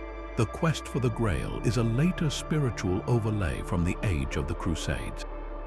The true primordial Arthurian legend is a story of survival, of a brief, brilliant flame of resistance that flickered in the darkness, a memory so powerful it refused to die, waiting for the poets of a later age to transform a historical war leader into the once and future king. From the misty fortresses of Arthurian Britain, we now embark on an epic pilgrimage eastward to the soaring palaces of the Tang dynasty and the treacherous, demon-haunted mountain passes of the Silk Road. Our journey brings us to one of the most beloved and influential stories ever told, a novel that has captivated audiences for centuries with its riotous humor, profound spiritual depth, and unforgettable characters, The Journey to the West. At its surface, this 16th century novel by Wu Cheng'an is a fantastical adventure of monstrous proportions. Yet at its heart, it is a fictionalized account of a real, monumental historical undertaking, the 17-year pilgrimage of the Buddhist monk Xuanzang, who traveled from China to India in the 7th century to retrieve authentic Buddhist scriptures and bring them back to his homeland.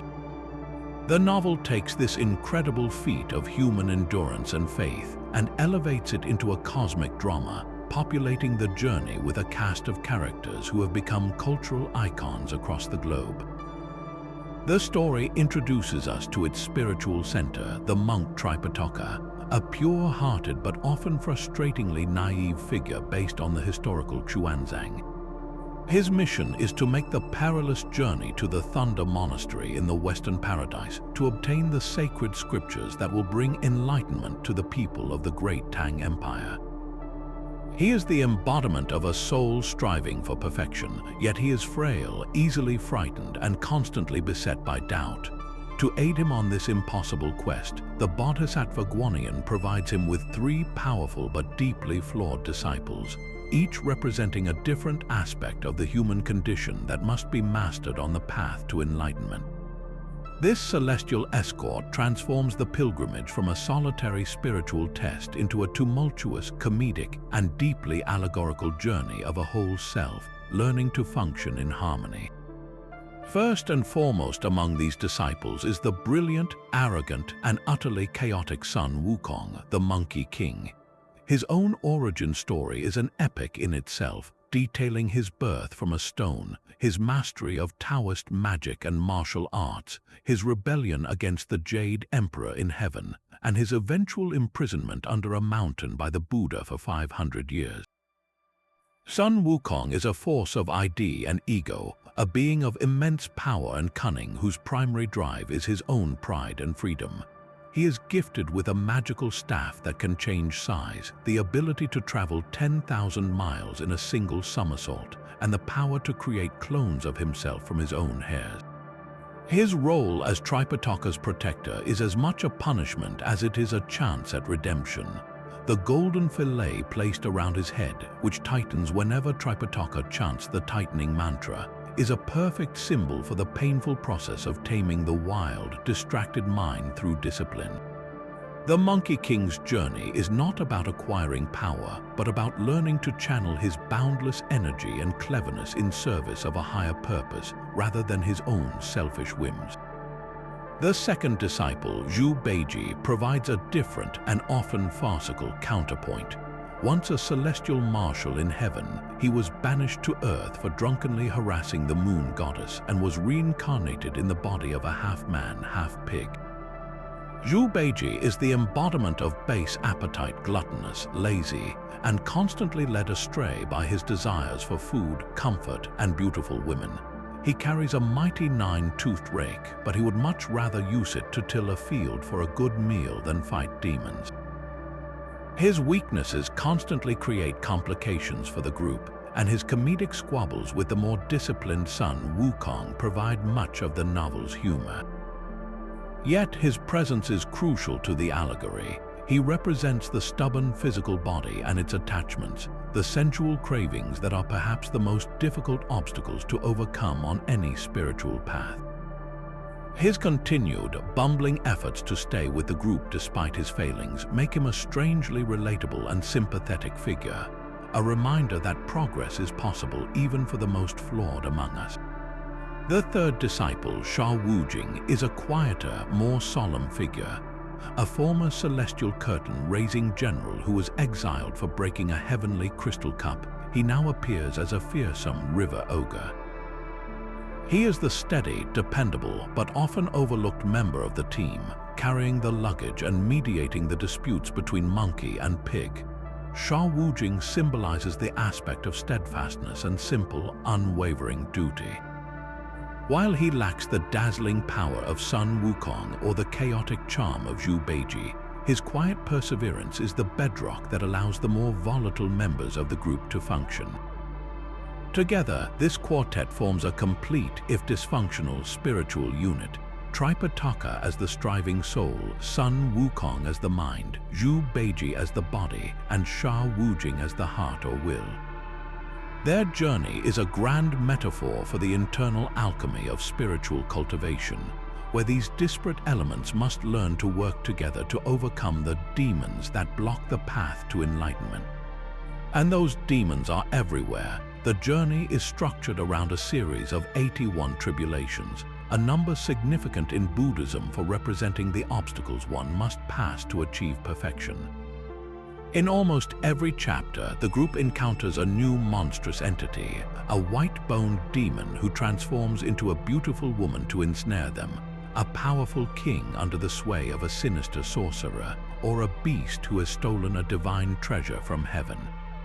Many of these demons, it is revealed, are actually celestial beings or mounts who have escaped from the heavens to cause trouble on earth, and their subjugation often requires Sun Wukong to travel back to the celestial bureaucracy to recruit their original masters.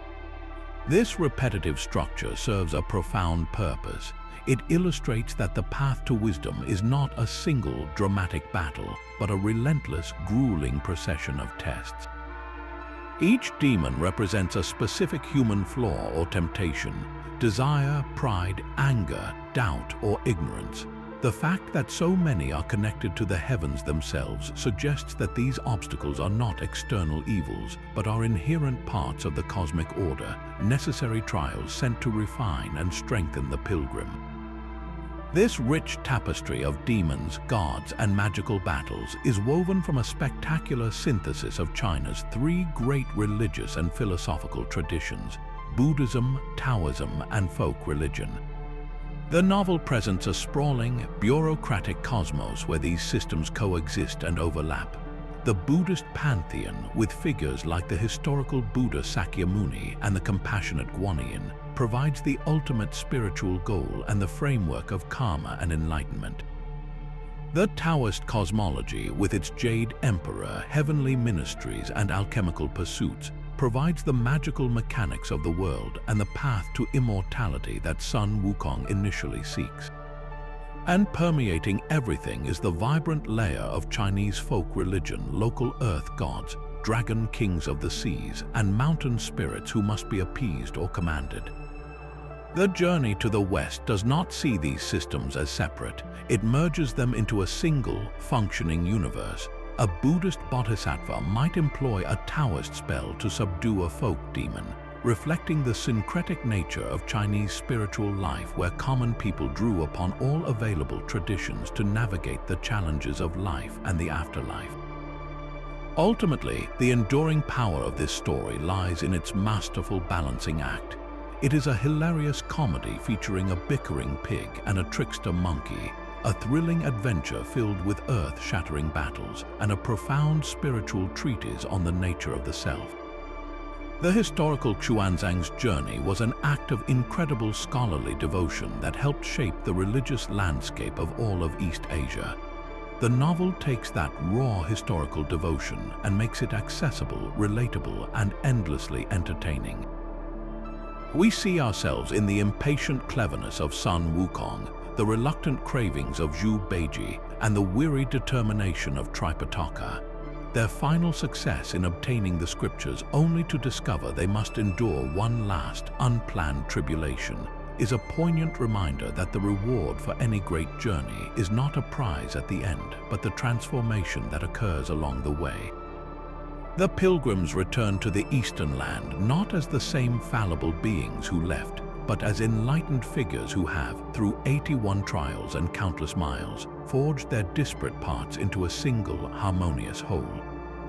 And so we arrive at another great hall of heroes, one built not of timber and stone, but of courtly verse and chivalric code. From the mystical East, we return to the heart of Europe, to the world of the German knights, where a different version of the tragedy we witnessed in the Volsunga Saga was being sung. This is the Nibelungenlied, the Song of the Nibelungs, a Middle High German epic poem composed around the year 1200. While it shares the same core narrative of betrayal and annihilation as its Norse cousin, the world it portrays could not be more different. Gone is the raw, primal atmosphere of the sagas, with their shape-shifting and dragon curses. In its place, we find a society obsessed with courtly manners, elaborate feasts, and the complex, often deadly, politics of reputation. Here, the story of Siegfried and Kriemhild is refashioned for a medieval aristocratic audience, transforming the myth into a cautionary tale about the fragile nature of honor and the catastrophic consequences that follow when its code is broken. The poem opens not with a cursed ring, but in the glittering court of the Burgundians at Worms, a place of refined chivalry presided over by King Gunther and his brothers. Our introduction to the heroine Kriemhild is one of idealized femininity. She is a beautiful princess who dreams of a falcon, a prophetic vision of a noble knight she will love and lose. Enter Siegfried, the legendary prince from the Netherlands. In this version, he is not the brooding, fated hero of the North, but the very model of a perfect courtly knight, fearless in battle, impeccable in his manners, and possessing a near superhuman strength granted by his earlier conquest of the Nibelung treasure and his bathing in the blood of a dragon, which made him invulnerable, save for one spot on his shoulder where a linden leaf fell. His motivation is not treasure but love. He has come to Worms to win the hand of the famed Kriemhild. To prove his worth and earn this privilege, he agrees to assist King Gunther in his own marital quest. The target is the formidable Brunhild, the Queen of Iceland, a woman of immense strength who will only marry a man who can defeat her in 3 brutal athletic contests. This is where the courtly facade begins to crack, revealing the deceit that will doom everyone involved. Gunther is no match for Brunhild, so Siegfried dons his magical cloak of invisibility and, unseen, performs the feats of strength for him, subduing the powerful queen and allowing Gunther to claim the victory.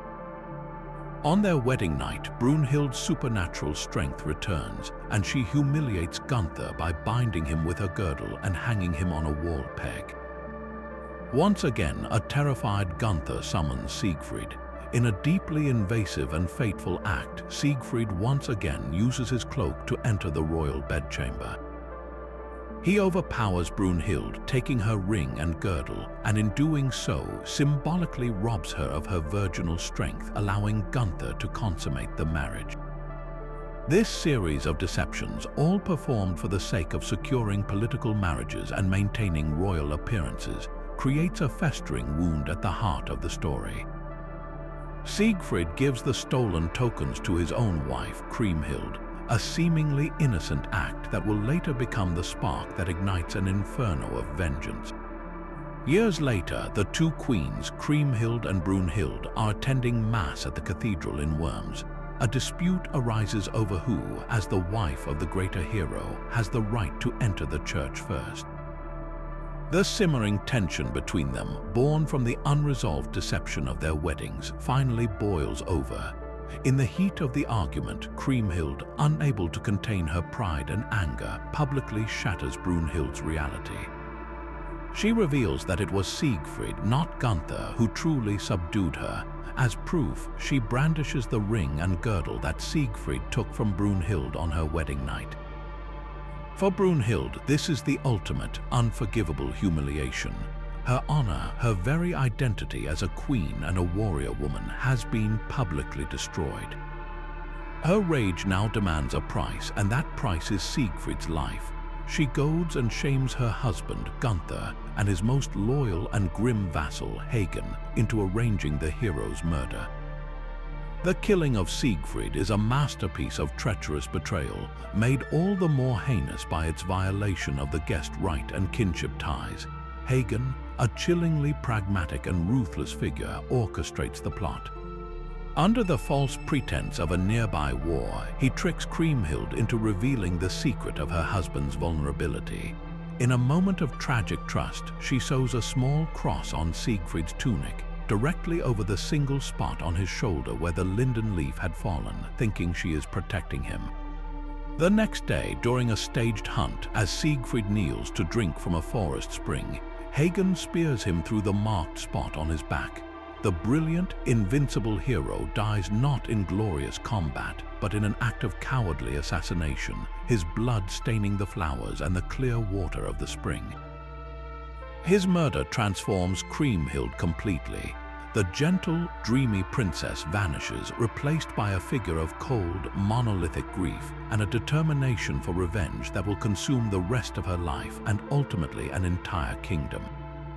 The second part of the poem, often called the Vengeance of Kriemhild, follows her grim path. after years of mourning, she is married off to Etzel, the mighty king of the Huns, clearly based on the historical Attila. She bides her time, building her influence and her wealth until she sees her opportunity. She invites her Burgundian brothers and their entire court, including the detested Hagen, to a great festival at Etzel's court far to the east. It is a trap, and the Burgundians, though suspicious, are bound by the codes of honor to accept. What follows is one of the most harrowing and sustained sequences of violence in all of medieval literature. The festival quickly turns into a relentless siege within the great hall of the Huns.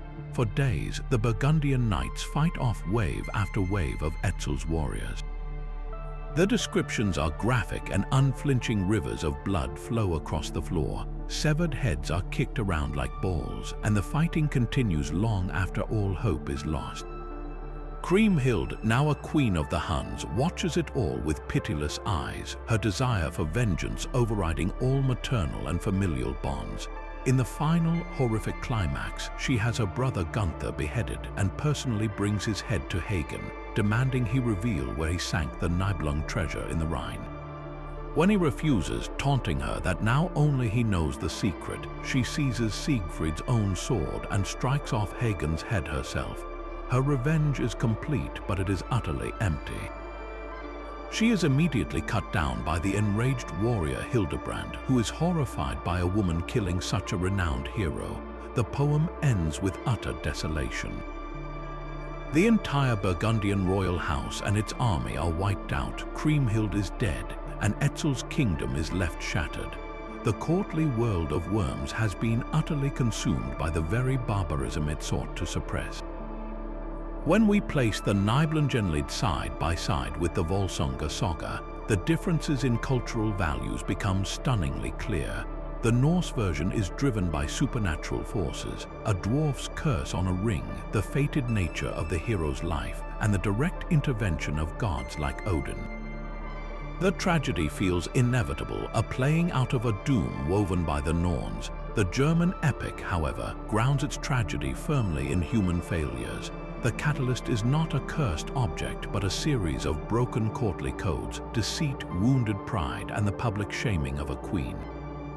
The magical elements are minimized. Siegfried's strength and invulnerability are treated more as legendary attributes than active sorcery. The focus shifts from fate to personal responsibility and the disastrous consequences of a single, prideful argument. This reflects the worldview of its time, where the structured, Christianized world of chivalry was constantly anxious about the chaotic, violent passions that lay just beneath its polished surface. Yet, just like the Volsunga Saga, the Nibelungenlied is built upon a bedrock of real, historical catastrophe.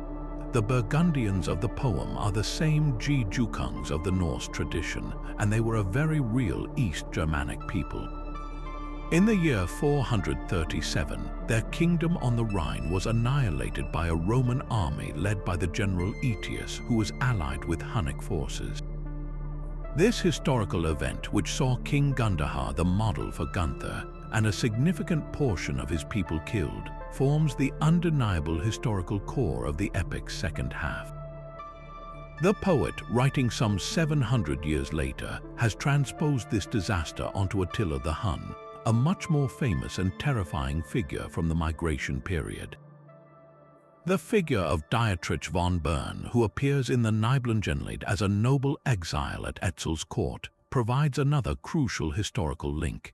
He is based on Theodoric the Great, the legendary king of the Ostrogoths who ruled Italy in the 5th and 6th centuries.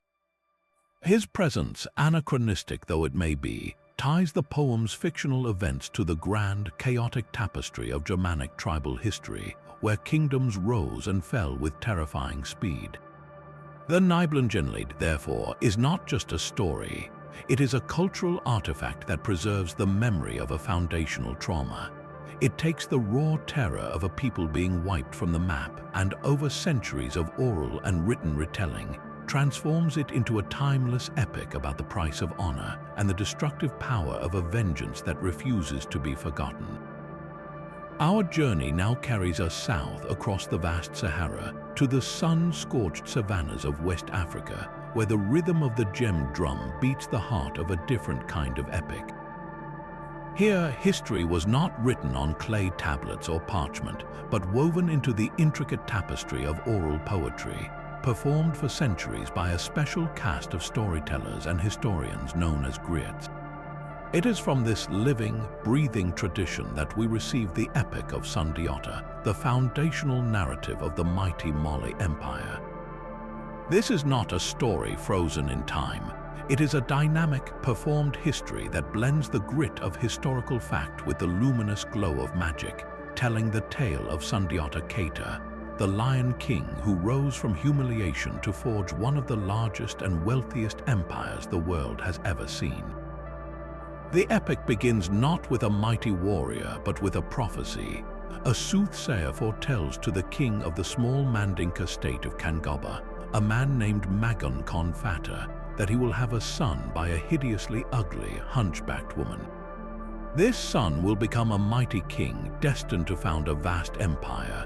The woman is Sogolan Keju, and despite her appearance, she is revealed to possess a powerful spiritual essence.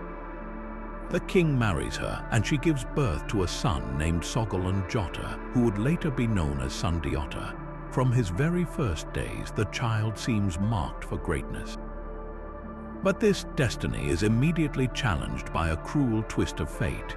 Sundiata does not walk. For 7 long years, he crawls on all fours, a source of deep shame for his mother and a target of mockery for the other wives and children in the king's court. His half-brother, Dankaran Tauman, born to the king's first wife, Sasama Barete, is groomed as the heir while Sundiata is dismissed as a helpless cripple. This period of infirmity is a crucial element of the hero's journey, establishing a profound theme of hidden potential and the slow, deliberate unfolding of destiny, a stark contrast to heroes who are born with immediate, obvious power. The turning point arrives with an act of profound maternal humiliation. Sasama Barete, who becomes the queen after Magan Konfata's death, publicly mocks Sogolan, boasting that her own son can fetch her the sweet leaves of the baobab tree from a high branch, while Sogolan's son cannot even stand. This insult pierces Sundiata to his core. In a moment of supreme will, he calls for a massive, heavy iron rod to be brought to him. With the entire court watching, the young boy strains, his muscles bulging, and using the rod as a crutch, he hauls himself upright, bending the iron bar into a bow in the process. This miraculous act of strength is the first public sign of his true nature. It is not just a physical feat, it is a symbolic breaking of the spiritual chains that bound him. He is no longer the cripple, but the lion cub beginning to roar. Fearing his newfound power and the threat he poses to her own son's rule, Sasama Barete forces Sundiata and his mother into exile. This period of wandering is a formative trial, taking Sundiata across West Africa, where he learns the landscapes, politics, and warfare of the region, honing the skills and building the alliances that will be essential for his future conquest. Meanwhile, a terrible threat emerges back home. The malicious sorcerer King Saumayoro Kante of the Soso Empire has conquered the fragmented Mandinka states, including Sundiata's homeland. Saumayoro is a figure of pure, supernatural evil. He is said to possess a magical tower where he keeps the skins of his conquered kings, and his power is drawn from a sacred fetish, making him nearly invincible in battle. The oppressed Mandinka people send secret messengers to find their prophesied savior in exile. Sundiata answers the call, gathering a coalition of armies from the kingdoms he encountered during his wanderings. The stage is set for a final, cataclysmic confrontation at the Battle of Karina around the year 1235. This is not merely a clash of armies, but a duel of magical forces. Sundiata knows he cannot defeat Saumayoro with strength alone. Before the battle, he consults with soothsayers and learns the secret of the Sorcerer King's power. In the epic climax, Sundiata does not face Saumayoro with a spear, but with a specially crafted weapon.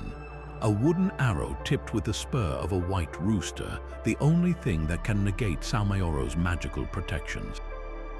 When the two meet, Sundiata fires this sacred projectile, not to kill Salmaoro but to graze him. The moment the rooster's spur touches the sorcerer king, his magical power is broken, his niyama, or spiritual energy, dissipates. Stripped of his invincibility, Salmaoro flees the battlefield in terror and vanishes from history, his tyranny ended. Sundiata's victory is one of cleverness and esoteric knowledge triumphing over raw, dark sorcery. With Salmaoro defeated, Sundiata united the Mandinka chiefdoms and the conquered territories of the Ghana Empire into a new, vast political entity, the Mali Empire. He was declared the Mansa, or emperor, and established the political and social foundations that would make Mali legendary. He presented the Jibara, or the Great Assembly, a constitutional framework that brought together representatives from all the clans to advise the emperor and help govern, an early form of participatory governance. The empire grew immensely wealthy from its control over the trans-Saharan trade routes, particularly the gold and salt trades. The epic, however, serves a purpose far grander than just recounting a heroic biography. It functions as a powerful tool of political legitimization. By tracing Sundiata's lineage back to Bilal ibn Rabah, the first muezzin in Islam and a companion of the Prophet Muhammad, the epic connected the Mali ruling dynasty to the wider Islamic world, enhancing its prestige among global powers. Simultaneously, by emphasizing Sundiata's connection to the pre-Islamic spiritual world and his role as a hunter king, it grounded his authority in the traditional animist beliefs of the people. The epic seamlessly merges these two worlds, crafting an origin story that justified the Keita dynasty's right to rule for centuries. The search for the historical truth behind this magnificent story inevitably leads to the earth itself. For generations, the primary capital of the Mali Empire was said to be the city of Niani, Sundiata's alleged birthplace and later his royal seat. Located in present-day Guinea near the border with Mali, the site of Niani has been the focus of archaeological investigation. Excavations have revealed the remains of a significant urban settlement, with evidence of iron smelting, a mosque, and a large central residential area, all dating to the peak of the Mali Empire's power from the 13th to the 15th centuries. While no inscription has been found that definitively says Sundiata lived here, the scale and timing of the site make it a strong candidate for the historical capital mentioned in the epic.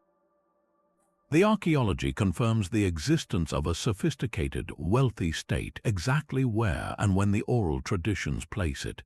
The epic of Sundiata, therefore, stands as a breathtaking synthesis.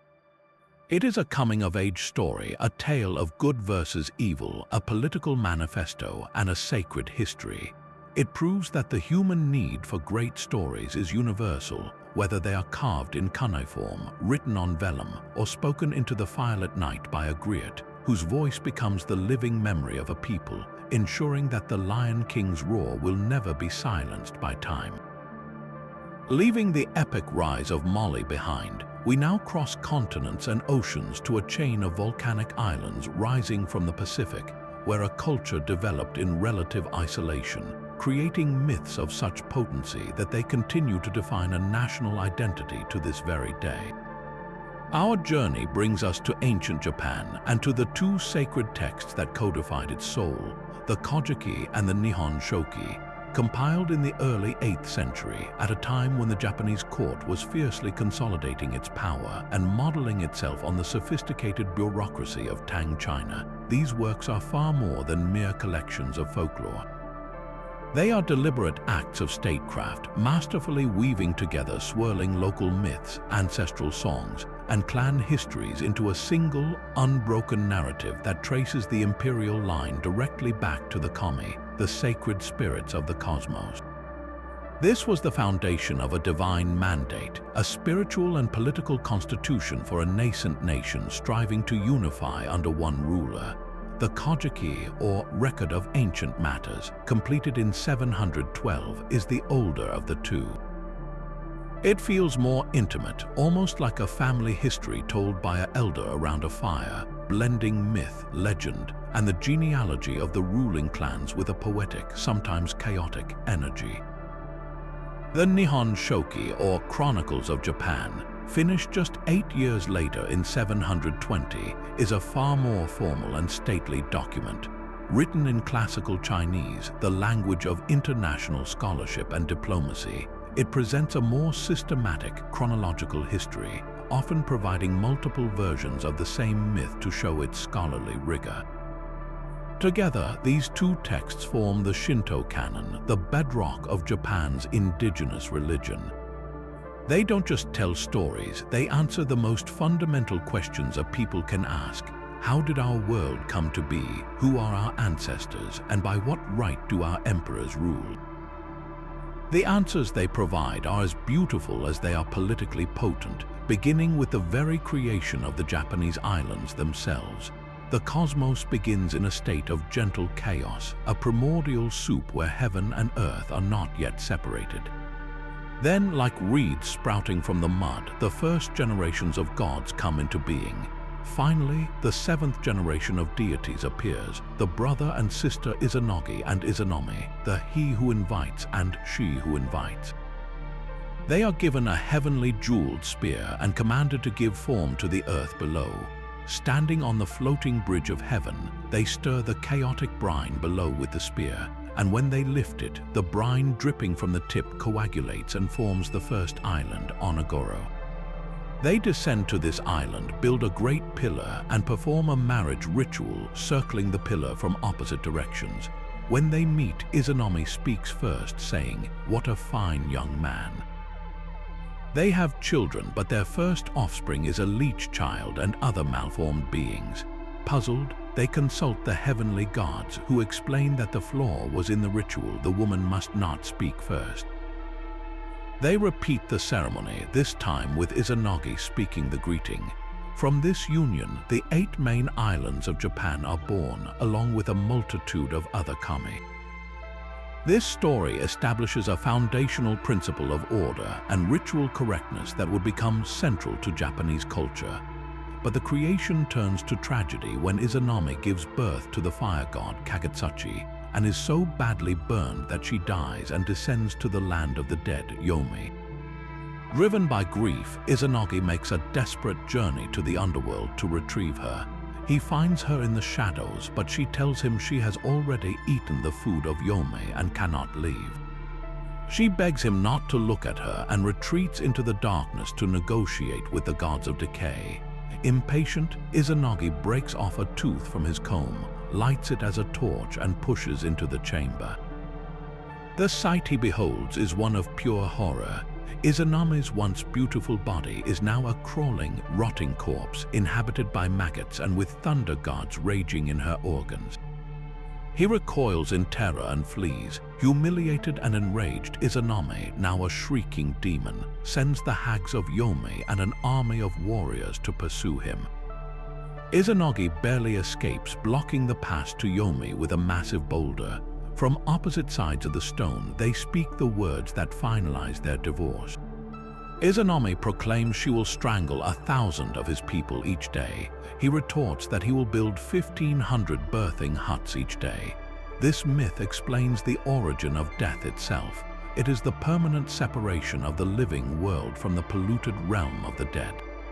But from this act of purification comes the most important deity in the entire Shinto pantheon. As Izanagi cleanses himself in a river, washing off the filth of Yomi, he gives birth to the most significant kami from his own body. From his left eye is born the sun goddess Amaterasu Omikami. From his right eye comes the moon god Tsukuyomi, and from his nose the storm god Susanoo. Amaterasu, radiant and life-giving, is given dominion over the plane of high heaven. Her brother, Susanoo, is a chaotic and destructive force given rule over the seas. But he is so violent and disruptive in his grief over being separated from his mother, Izanami, that he ravages the earth and even defiles Amaterasu's sacred rice fields and weaving halls. In terror and disgust at his behavior, Amaterasu retreats into the heavenly rock cave, plunging the entire world into darkness. The myriad gods are thrown into panic. Without the sun, the world is cold and life begins to wither. This is the central crisis of the mythology. The gods gather outside the cave and devise a cunning plan. They bring a sacred tree and decorate it with jewels, a mirror, and cloth streamers. The goddess Aim no Usium, the embodiment of revelry and the dawn, performs a wild, ecstatic dance on an upturned tub, stamping her feet and pulling open her clothing, sending the assembled gods into such uproarious laughter that the very heavens shake. Curious about the commotion outside her self-imposed prison, Amaterasu cracks open the door to the cave and asks why the gods are laughing in the darkness. Aim no Usium replies that they are celebrating because there is a goddess more magnificent than Amaterasu. Intrigued, Amaterasu opens the door a little wider and sees her own dazzling reflection in the mirror that has been placed before the cave. As she steps forward, mesmerized by this radiant being, a god of immense strength pulls the rock door fully open, and another god stretches a sacred rope behind her, barring her return. Light is restored to the world. This myth is not just an explanation for a solar eclipse. It is a profound allegory for the power of ritual, dance, and communal joy to lure order out of chaos and light out of darkness. The mirror, the jewels, and the sword that Susanoo later gives to Amaterasu become the three imperial regalia of Japan, the sacred symbols of the emperor's divine authority. The mythology then shifts from the celestial to the terrestrial. Amaterasu, seeking to pacify the earth, sends her grandson, Ninigi no Mikoto, down from the heavens to rule. As he descends, she bestows upon him the three sacred treasures and a solemn charge: rule over the luxuriant reed plain land of the fresh ears of grain. This event is known as the Heavenly Descent, and it establishes the divine right of the imperial family. Ninigi settles in Kyushu, and his great-grandson, a fearless and ambitious young man named Kamo Yamato Biko, would embark on a legendary campaign to fulfill his ancestress's command. He is known to history by his posthumous name, Emperor Jimmu, the first human emperor of Japan. The story of his eastward expedition, as related in the chronicles, is a blend of heroic adventure and divine intervention. He leads his forces from Kyushu, battling hostile local chieftains as he moves along the inland sea. At one critical juncture, his brother is killed in battle, and Jimmu realizes they have been fighting against the sun, a grave tactical error. He decides to circle around and attack from the east so the sun will be at his back. During this difficult journey, a golden kite sent by Amaterasu lands on his bow, shining with such a brilliant light that his enemies are dazzled and confused, allowing him to achieve victory.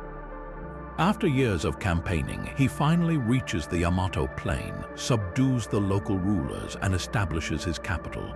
According to the traditional chronology calculated by later scholars, this founding event occurred in 660 years before the Common Era. This date, however, is one of the great historical mysteries surrounding the chronicles. Modern historians and archaeologists agree that a unified Japanese state under a single emperor did not emerge until the Kofun period, around the 3rd or 4th century of the Common Era. The official timeline in the Nihon Shoki, which stretches back over 1,000 years before its own compilation, is clearly a mythological construct designed to grant the Yamato court an antiquity to rival that of China. So, who was the real Jimmu? Most scholars believe he is a composite figure, a legendary personification of the actual historical process of state formation that occurred centuries later. His eastward march likely symbolizes the gradual expansion and consolidation of the Yamato clan's power as they absorbed or conquered neighboring tribes in the Nara Basin. The golden kite that secured his victory could be a mythological representation of a new, advanced military technology, perhaps bronze or iron arrowheads, that gave the Yamato a decisive edge over their stone age-equipped rivals. This is where archaeology steps in to provide a stunning, tangible context for these myths.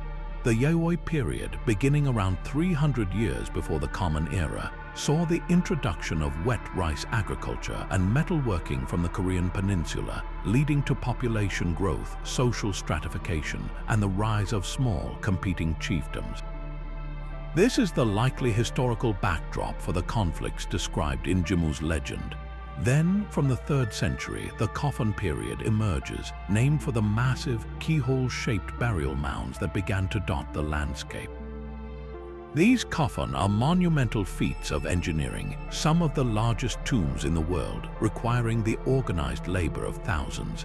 The largest, the Daisenryo coffin in Sakai, attributed to the semi-legendary Emperor Nintoku, is over 480 meters long and surrounded by triple moats. The sheer scale of these tombs is undeniable proof of a highly centralized, powerful, and stratified society, exactly the kind of society that would produce a paramount ruler with the authority to command such resources. The artifacts found in these tombs, including elaborate bronze mirrors, iron weapons, and Magatama curved jewels, directly mirror the 3 imperial regalia described in the myths. The chronicles, therefore, are not a work of pure fiction. They are a sacred narrative projected back onto a real historical process. They take the archaeological reality of the Yayoi and Coffin periods, the unification of warring chiefdoms, the rise of a powerful ruling elite, and the importation of continental technology and culture, and recast it as a divinely ordained, single-line descent from the sun goddess. The Kojiki and Nihon Shoki are the spiritual and political birth certificate of Japan, a unique fusion of myth and history that provided a timeless identity for a nation and an unbroken line of emperors that continues, according to tradition, to this very day. From the divine ancestry of Japanese emperors, we venture now to a land of windswept hills and misty glens, to the rugged north of Ireland, where a very different kind of hero emerges, one not born of celestial gods but forged in the fires of mortal battle and supernatural destiny. Here, in the Ulster cycle of Irish mythology, we find the Táin Bó Cúailnge, the cattle raid of Cooley, an epic that pulses with a raw, primal energy unlike anything we have encountered so far. This is not a story of imperial founding or cosmic order, but a brutal, personal, and deeply tragic tale centered on a single, phenomenal teenager, Cu Chulainn, the Hound of Ulster, a hero whose life is a blaze of glory cut short by the intricate and unforgiving web of Irish myth. The saga begins not with Cu Chulainn, but with a quarrel of lethal pettiness between the 2 most powerful rulers in Ireland. Ailill, the king of Connacht, and his formidable wife, Queen Medb, are lying in bed one night comparing their vast wealth. They tally their lands, their jewelry, and their herds, and to Ailill's smug satisfaction, he is found to possess one thing Medb does not: a magnificent white-horned bull of truly legendary stature, the Finnbhennach. Medb's pride is shattered. She cannot abide being bested, even by her own husband. She immediately dispatches messengers across Ireland to find a bull to rival her husband's, and they report that the only one worthy is the Don Cúailnge, the brown bull of Cooley, owned by a chieftain in Ulster. She first attempts to borrow the bull, offering vast riches and even her own friendly thighs in return. But when the Ulstermen, fearing a trick, refuse her, Medb decides to take it by force. She musters a colossal army from all 4 provinces of Ireland, a vast coalition united under her command, and marches north to Ulster to steal the Don Cúailnge. This seemingly trivial spark, a marital spat over property and status, ignites one of the greatest conflicts in Celtic literature, a stark reminder of the immense consequences that can flow from wounded pride.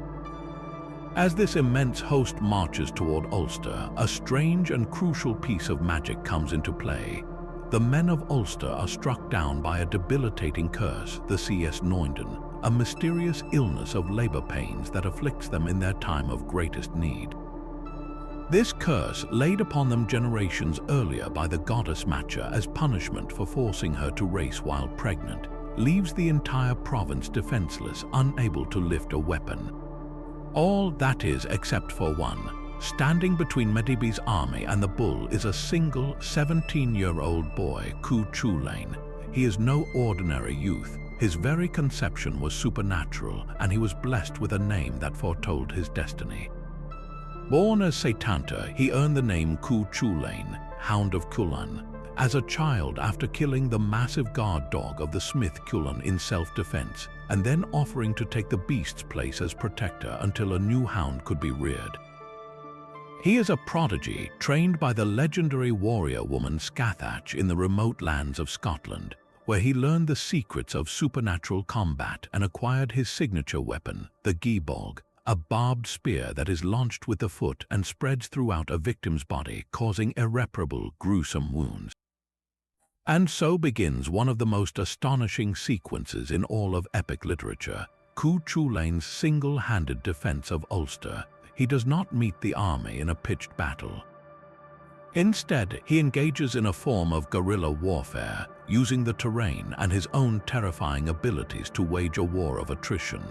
He challenges the invaders to single combat at every ford and river crossing, invoking the ancient Celtic custom that allows a champion to hold a ford against an entire army. Day after day, a warrior from Medibi's vast host steps forward, and day after day, Cu Chulainn dispatches them with terrifying efficiency. The descriptions of his combat are visceral and grotesque. He is described as undergoing a monstrous physical transformation, the Ryostrad or warp spasm, when his battle fury comes upon him.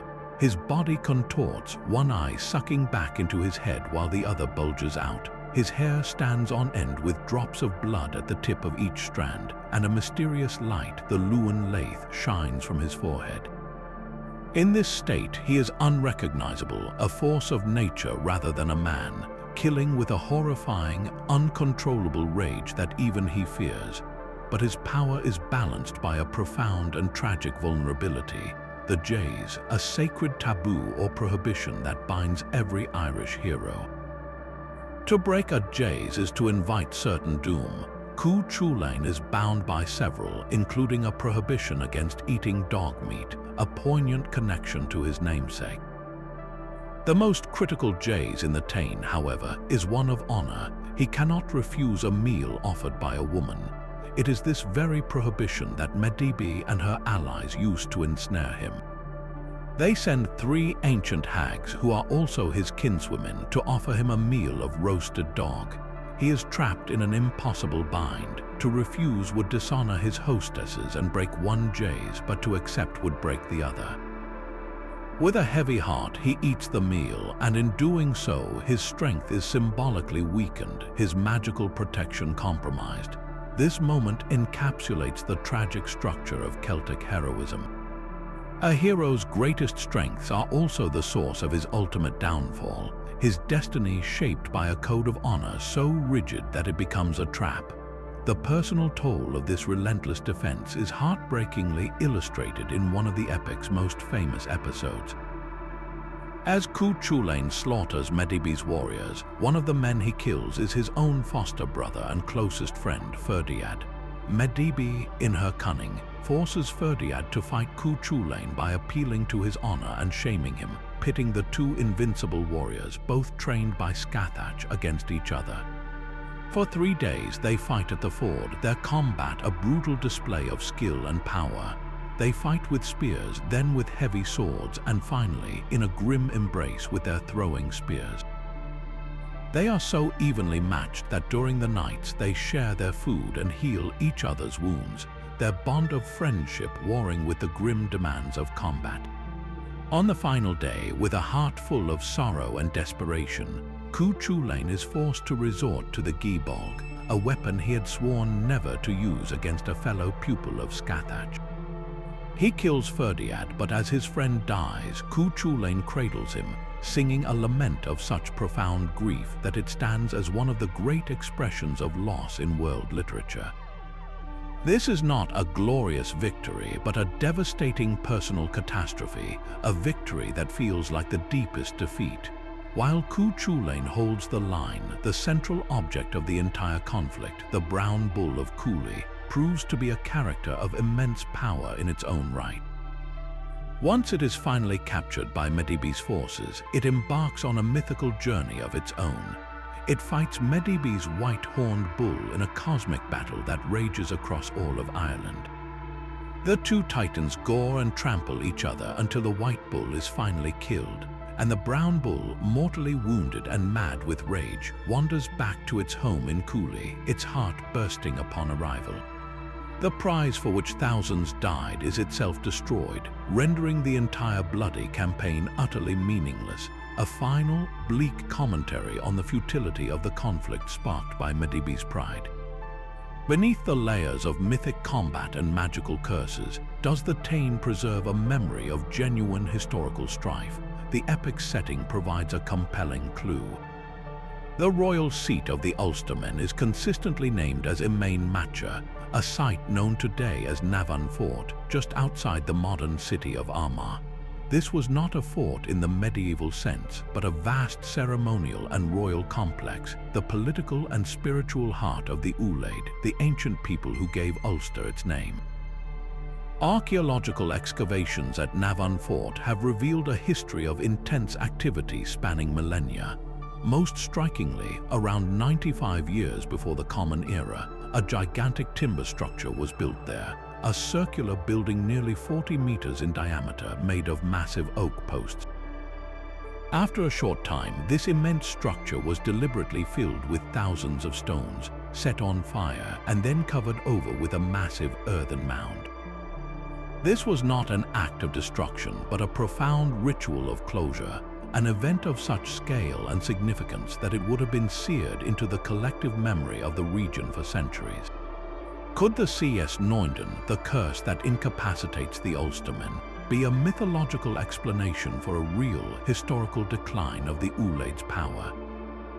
Perhaps the memory of this great ritual and the subsequent weakening of their central authority was transformed by storytellers into a magical curse, explaining why the great heroes of old were no longer able to defend their land as they once did.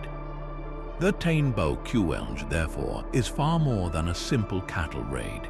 It is a profound exploration of a hero's tragic nature, a being caught between his superhuman capabilities and the inescapable demands of a social and magical code.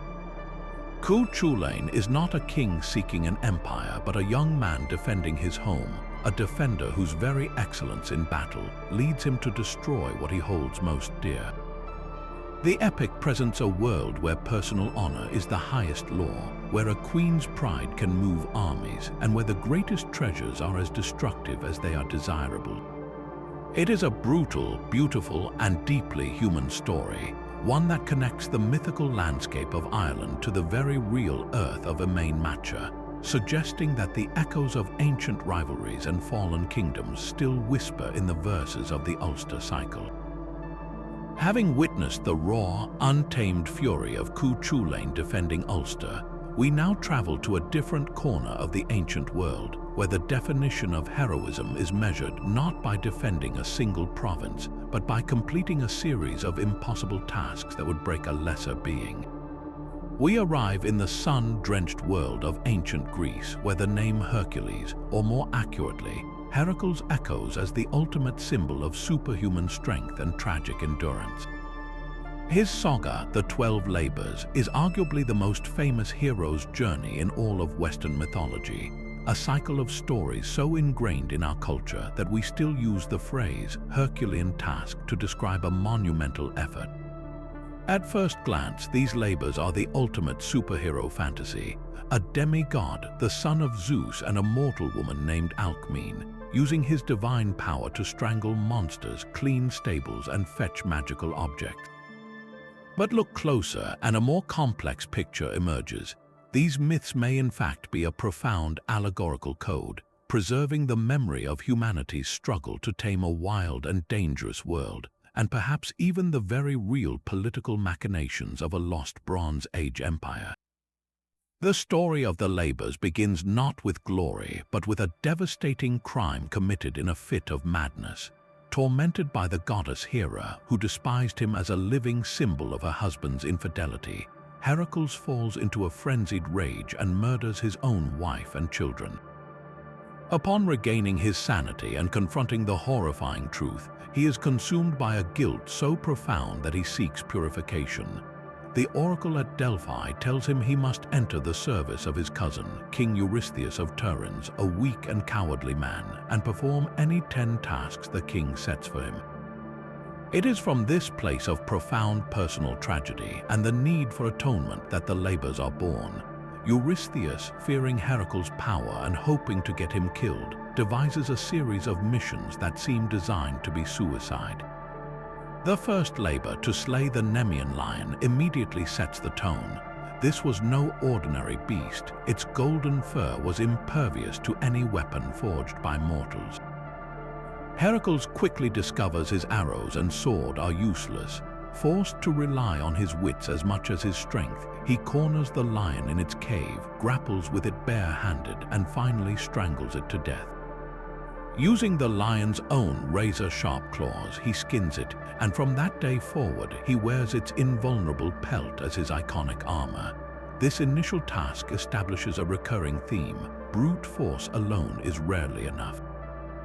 Each labor requires a unique combination of strength, intelligence, and often divine assistance or sheer luck. He then faces the Lernaean Hydra, a multi-headed serpent dwelling in the swamps of Lerna. For every head he cuts off, 2 more grow in its place, and 1 head is immortal. With the help of his nephew Iolaus, Heracles devises a brilliant strategy. As he lops off each head, Iolaus immediately sears the bleeding neck with a burning torch, cauterizing the wound and preventing new heads from sprouting. He then buries the immortal head under a massive rock. This labor is a masterclass in problem-solving, showing that some challenges multiply when attacked head-on and require innovative, collaborative thinking to overcome. The final touch of dipping his arrows in the Hydra's poisonous blood adds another layer, turning a defensive victory into a strategic advantage for future conflicts. The subsequent labors take him to the very edges of the known world, creating a mythical map of the Greek consciousness. He must capture the Cyrenian hind, a creature so swift it had golden horns and hooves of bronze, sacred to the goddess Artemis. He spends an entire year in a patient, careful pursuit, finally capturing it without harming it, showing respect for the divine even while fulfilling his penance. He then faces the monstrous Erymanthian boar, a creature of such destructive fury that he drives it into deep snow to exhaust it before capturing it alive. One of the most famous labors involves the Augean stables, where he is tasked with cleaning decades of filth from the vast cattle yards of King Augeas in a single day. Instead of attempting this manually, he demonstrates a revolutionary grasp of engineering by diverting 2 rivers to wash the stables clean. This labor is particularly fascinating because it shows that heroism isn't always about killing monsters. It can be about solving vast, practical problems that benefit an entire community. His adventures grow even more fantastical as he ventures abroad. He drives away the monstrous Stymphalian birds, man-eating creatures with bronze beaks and feathers they could launch like arrows, using a giant bronze rattle to frighten them from their swamp. He captures the Cretan bull, the very same beast that later fathers the Minotaur. He must then acquire the man-eating mares of Diomes, which he tames by feeding them their own master. His quest for the girdle of the Amazon queen Hippolyta explores themes of diplomacy and the betrayal that often follows. He journeys to the land of the 3-bodied giant Geron to steal his famous red cattle, and in the far west he retrieves the golden apples of the Hesperides, a quest that involves tricking the Titan Atlas into helping him by temporarily holding up the sky. This cosmic feat symbolizes the hero taking the weight of the world upon his own shoulders, a powerful metaphor for the burdens of his quest for redemption. The 12th and final labor is the most symbolically charged of all: the descent into the underworld to capture Cerberus, the multi-headed hound that guards the gates of Hades. This is more than a simple monster hunt. It is a journey into the land of the dead and a return. Heracles does not go to kill the beast, but to subdue it with his bare hands and present it to Eurystheus before returning it to its post. This successful round trip is the ultimate act of defiance against mortality itself. Having faced the ultimate darkness and returned, he completes his cycle of atonement. He has not only cleansed his guilt, but has proven that even the most profound human suffering can be overcome through perseverance, courage, and ingenuity. So, what deeper meanings are encrypted within these 12 incredible feats? One compelling theory views the labors as an allegory for humanity's struggle to master the natural environment and establish civilization. The Nemean lion and the Lernaean hydra could represent the very real dangers of predatory animals and the treacherous, malaria-infested swamps that threatened early Greek settlements. The Augean stable's labor is a clear metaphor for the critical development of public sanitation and large-scale irrigation projects. The Stymphalian birds might symbolize the plague carrying insects that bred in marshes, and driving them away represents the draining of wetlands to make the land habitable and safe. In this reading, Heracles is not just a monster slayer, but the personification of human progress, a culture hero who tamed the wild landscape and made it fit for organized society. Another, even more intriguing, theory connects the myth to the political and military history of the Mycenaean Greeks. The era in which Heracles is set aligns with the late Bronze Age, the time of the mighty citadels of Mycenae, Tiryns, and Pylos. Could the 12 labors be a mythological record of Mycenaean expansion and the subjugation of rival regions? Each labor takes place in a specific, real location that was often a competing center of power or a region of strategic importance. The Lernaean Hydra's swamp was located in a territory that historically rivaled the power of Mycenae. The Cretan bull points to Minoan Crete, which the Mycenaeans eventually superseded. The Augean stables were in Ilys, home to the rival kingdom of Pisa. The Erymanthian boar was from Arcadia and the Cyrenian hind from the Peloponnese. By having Heracles conquer or pacify these areas, the myth may be providing a divine justification for Mycenaean political and military dominance, recasting territorial conquest as heroic, divinely sanctioned labors. This leads to the tantalizing question, was Heracles based on a real person? It is highly unlikely that a single individual performed all these incredible deeds. A more plausible explanation is that he was a composite figure, a legendary amalgamation of several powerful Mycenaean warlords or princes. His name perhaps derived from the goddess Hera and the word kleos, meaning glory, the glory of Hera, a deeply ironic name given her persecution of him. Alternatively, he may have been a local hero of Tiryns or Thebes, whose legend was absorbed and magnified by the more powerful kingdom of Mycenae to serve their own political narrative. The consistent theme of his service to the king of Mycenae, Eurystheus, strongly suggests that the myth was co-opted by the Mycenaean ruling class to legitimize their authority, portraying their hegemony as the inevitable result of a heroic destiny. The 12 labors of Hercules, therefore, stand as a multi-layered masterpiece.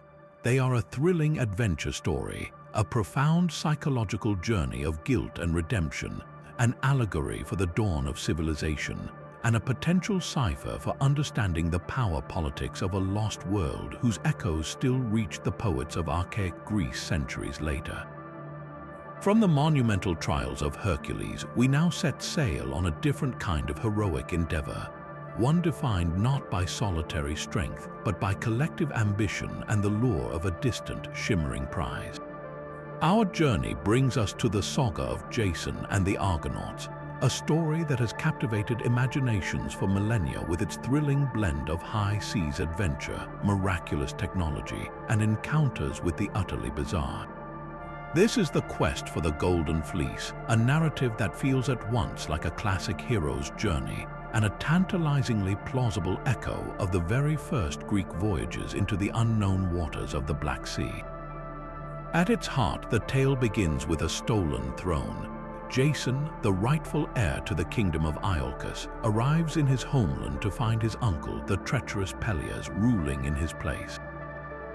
In a moment of fatal cunning, Peleus agrees to relinquish the throne, but only if Jason can accomplish an impossible mission: to travel to the far end of the world, to the kingdom of Colchis, and retrieve the legendary Golden Fleece.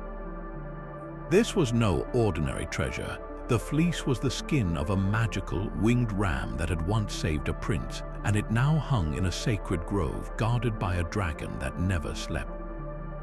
It was a prize so magnificent and so well protected that its retrieval was considered a certain death sentence, which was precisely what Peleus intended. To accomplish this feat, Jason knew he would need more than just his own courage. He would need the greatest ship and the most talented crew ever assembled. This is where the epic shifts from a personal quest to a grand, collaborative enterprise. He commissioned the master shipwright Argus to build a vessel unlike any other, a magnificent 50-oared ship named the Argo after its builder. The Argo itself was a character in the story, gifted with the power of speech by the goddess Hera, its timber cut from the sacred forests of Dodona, where the very trees were said to whisper prophecies. Then Jason sent out a call for heroes, and from every corner of Greece they answered. This was not a crew of anonymous sailors, but a who's who of mythological superstars. There was Orpheus, the legendary musician whose lyre could charm beasts and even stones, the mighty Hercules in his youth joining the quest for glory, the swift-footed Atalanta, the formidable huntress, the winged sons of the north wind, Zetes and Calais, and the master helmsman, Tiphys. The assembling of the Argonauts transformed the quest into a proto-superhero team-up, a gathering of specialists where each member's unique skill would be vital to their collective survival. Their voyage to Colchis, located on the eastern shore of the Black Sea in what is now modern Georgia, was a map of mythical perils. After navigating the treacherous clashing Symplegades, or clashing rocks, a pair of living cliffs that crushed any ship attempting to pass, the Argonauts encountered a series of bizarre and haunting challenges. On the island of Salmydessus, they found the blind king Phineus, who was being tormented by the monstrous harpies. These were not the beautiful, seductive creatures of later art, but vile, winged hags with the faces of women and the bodies of birds, who would swoop down to defile the king's food, leaving a stench that made it inedible. The harpies represent a particularly cruel form of punishment, one that denies its victim the basic sustenance of life. It was the winged brothers, Zetes and Calais, who pursued the harpies across the sky, driving them away and earning the king's gratitude and, crucially, his prophetic advice for the journey ahead. Perhaps the most technologically eerie encounter was with Tolos, the bronze giant of Crete.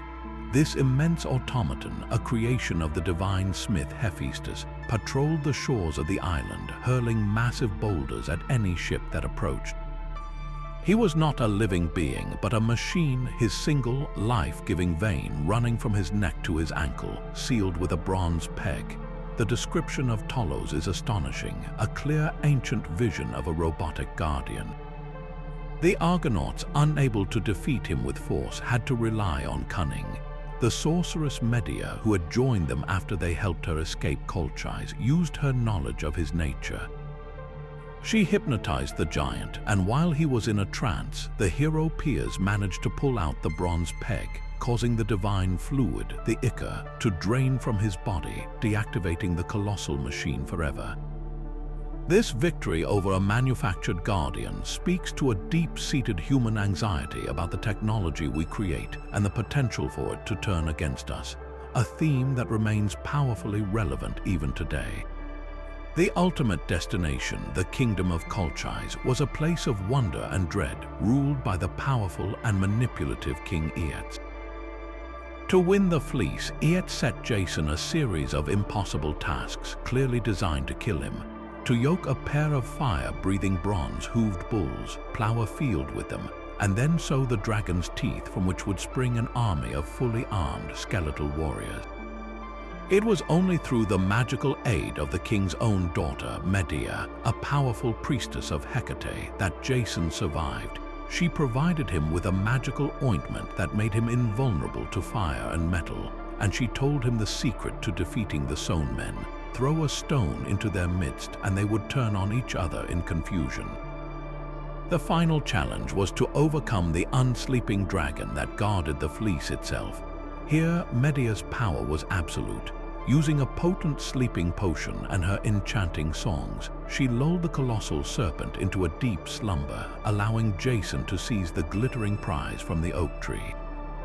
This entire sequence underscores a critical theme of the myth, that raw courage and strength are often insufficient without wisdom, cunning, and the crucial aid of powerful allies, even those who operate through the mysterious arts of magic. But what if this entire fantastical voyage was not pure invention? Could the story of the Argonauts preserve a genuine memory of early Greek exploration? The geography provides a compelling clue. Colchis is a very real historical region corresponding to western Georgia, a land famously rich in gold. The local method of gold mining was as ingenious as it is evocative of the fleece itself. Miners in the mountainous rivers of Colchis would use sheepskins, submerging them in the water to trap the fine gold dust and flakes that washed down from the mountains. The skin would then be hung to dry, and the gold would be easily brushed or beaten from the fleece's wool. To the first Greek merchants or explorers who witnessed this process, it would have appeared as though the locals were literally harvesting gold from magical golden fleeces. This single, tangible observation could very well be the historical grain of sand around which the magnificent pearl of the myth formed. The quest for the golden fleece, then, transforms from a simple treasure hunt into a powerful allegory for the dangerous but lucrative trade routes opening up in the Black Sea.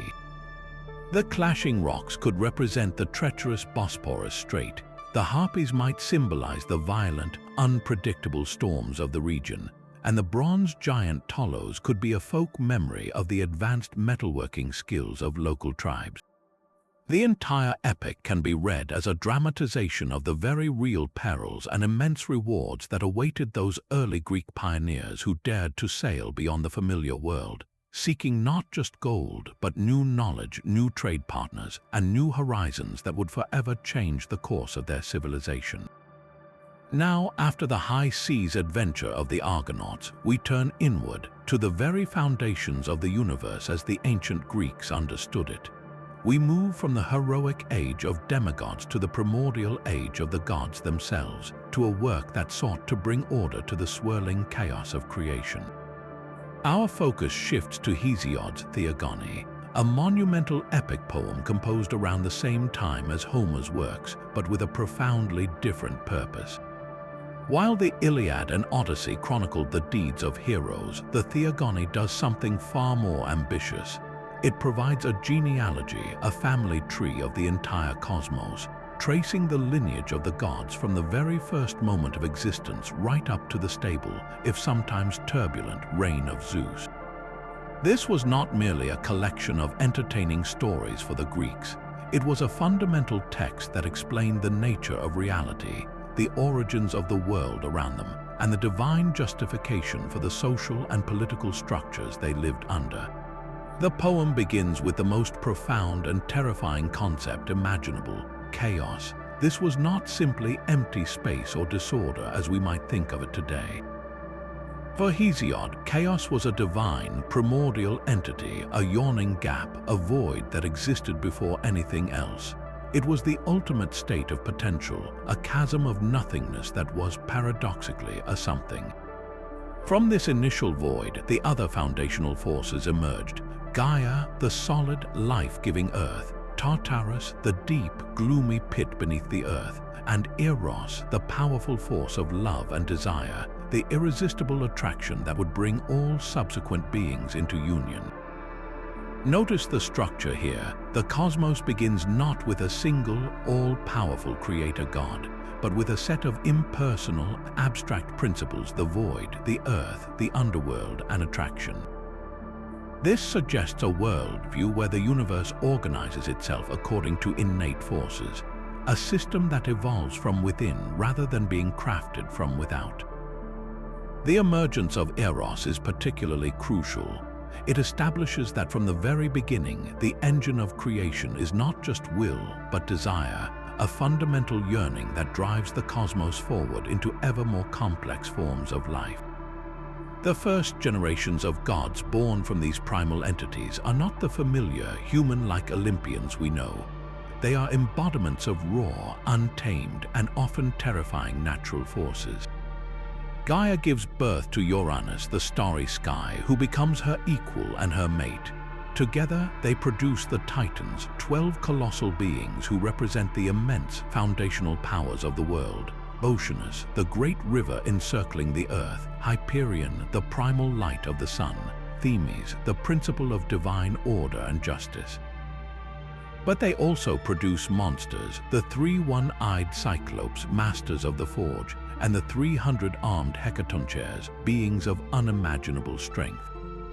Uranus, fearful and despising his monstrous children, imprisons them deep within the earth inside their mother Gaia.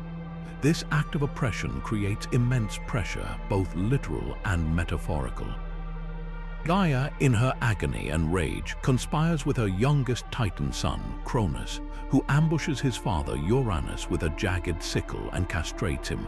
The blood that falls upon the earth gives birth to the Erinyes, the vengeful Furies, and the giants, while the severed genitals, cast into the sea, produce a foam from which the goddess Aphrodite, beauty and love, is born. This violent succession myth establishes a brutal pattern.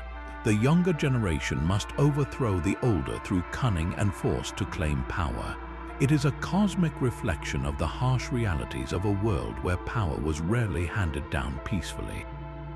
Cronus now becomes the supreme ruler, but he is haunted by a prophecy that he, too, will be overthrown by one of his own children. In a desperate attempt to circumvent fate, he devours each of his offspring as they are born by his sister wife, Re.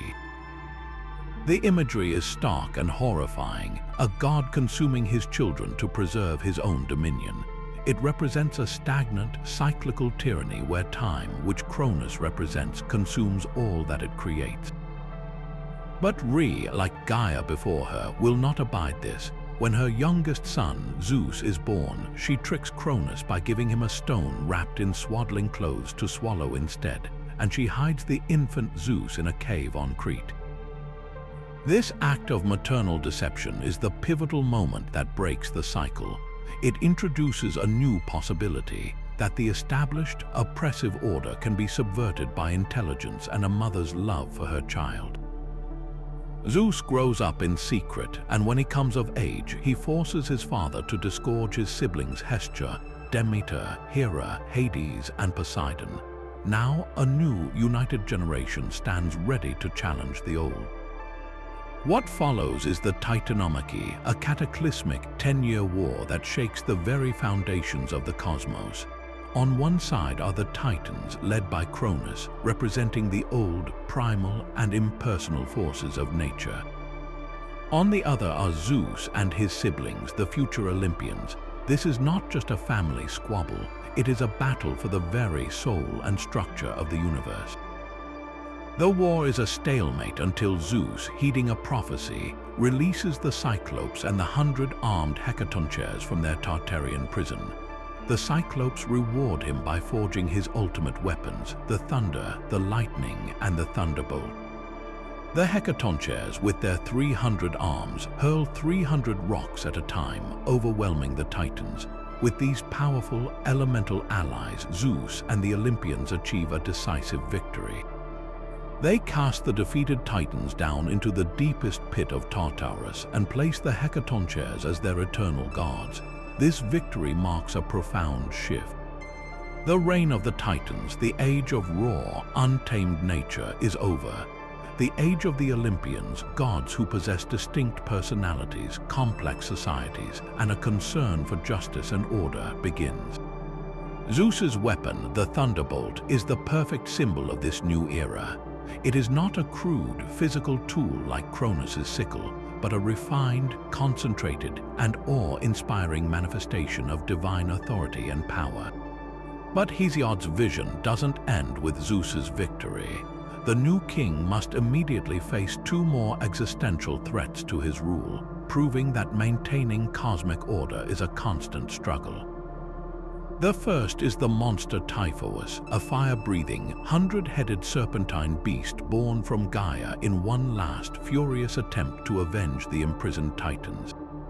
Typhus is chaos incarnate, a force so terrifying that most of the Olympians flee in panic. But Zeus stands firm, and in a duel that sets the world ablaze, he defeats the monster with his thunderbolts and imprisons him under Mount Etna, where his fiery breath is said to cause its volcanic eruptions. The second threat is more subtle but equally dangerous, the conspiracy of the giant Lycolodi, who threaten to storm heaven itself by piling mountain upon mountain.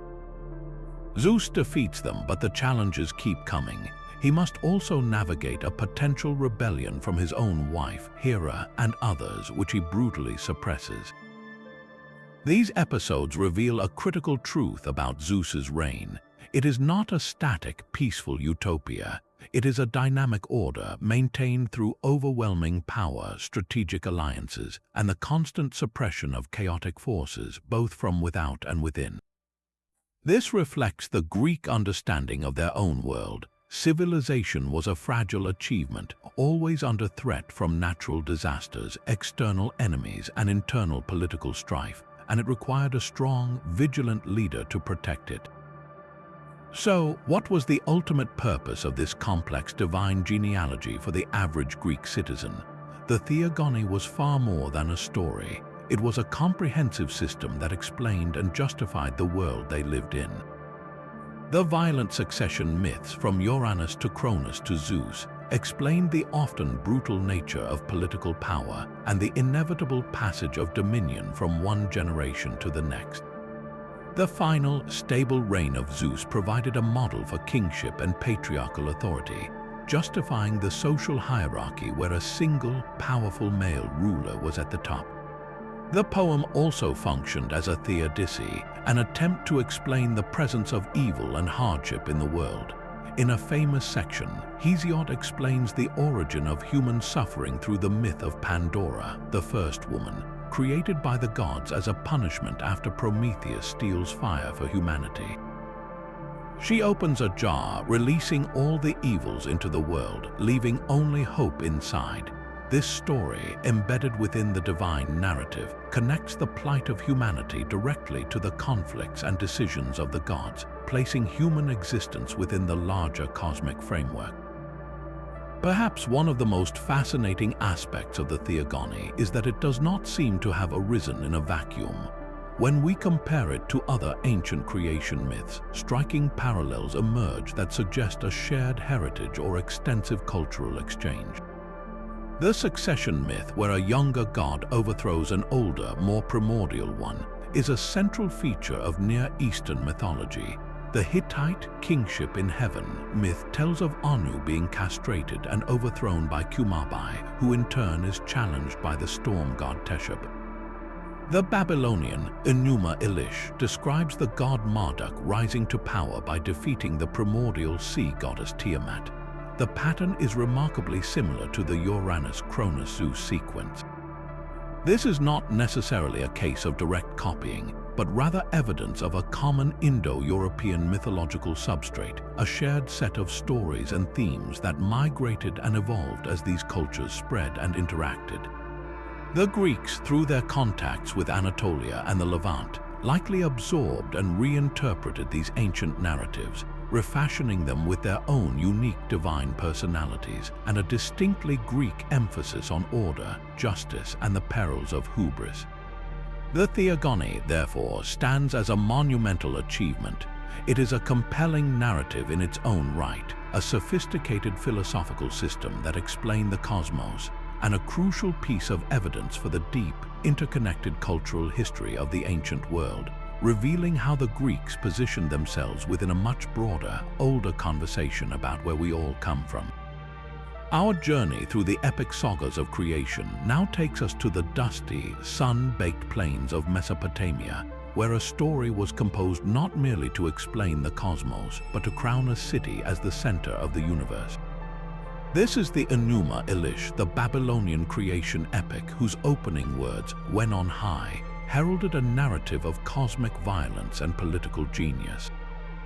Unlike the personal quest for immortality in Gilgamesh or the philosophical struggles of the Mahabharata, the Enuma Elish is a masterpiece of state propaganda, a divine drama commissioned to justify Babylon's sudden and spectacular rise to power. It tells the story of the god Marduk's ascent to kingship over all gods, a celestial coronation that directly mirrored and legitimized the earthly ambitions of the Babylonian kings who ruled during the second millennium before the Common Era. To understand this epic is to understand how myth can be weaponized, transforming the chaotic stuff of older beliefs into a polished tool for imperial control. The epic begins not with a single creator, but with a primordial couple, Apsu, the embodiment of fresh, sweet water, and Tiamat, the personification of the salty, chaotic sea.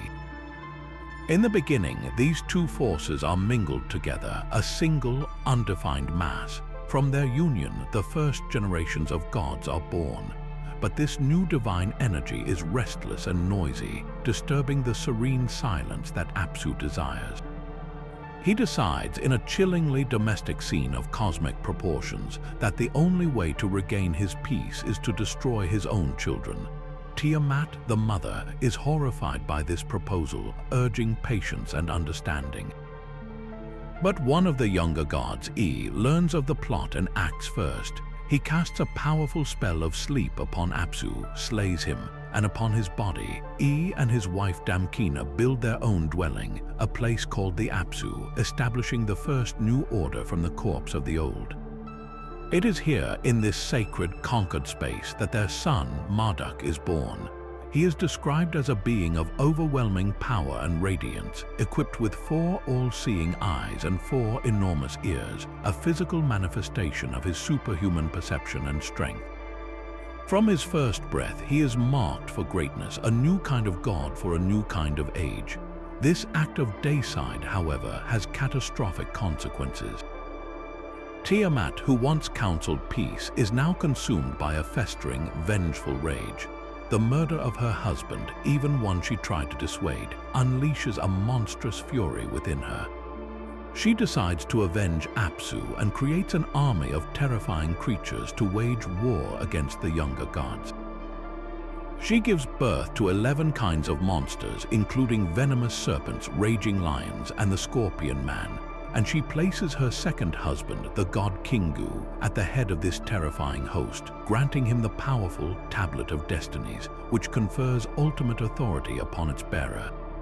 The younger gods are thrown into a panic. They are no match for Tiamat's unleashed chaos. One after another, the great gods, including Anu and E, shrink from the challenge, terrified to face the primordial mother turned vengeful destroyer.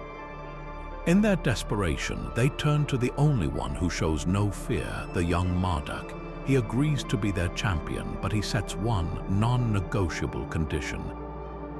He will face Tiamat, but only if the assembly of gods grants him undisputed kingship, the right to have his word be supreme in all matters for all time.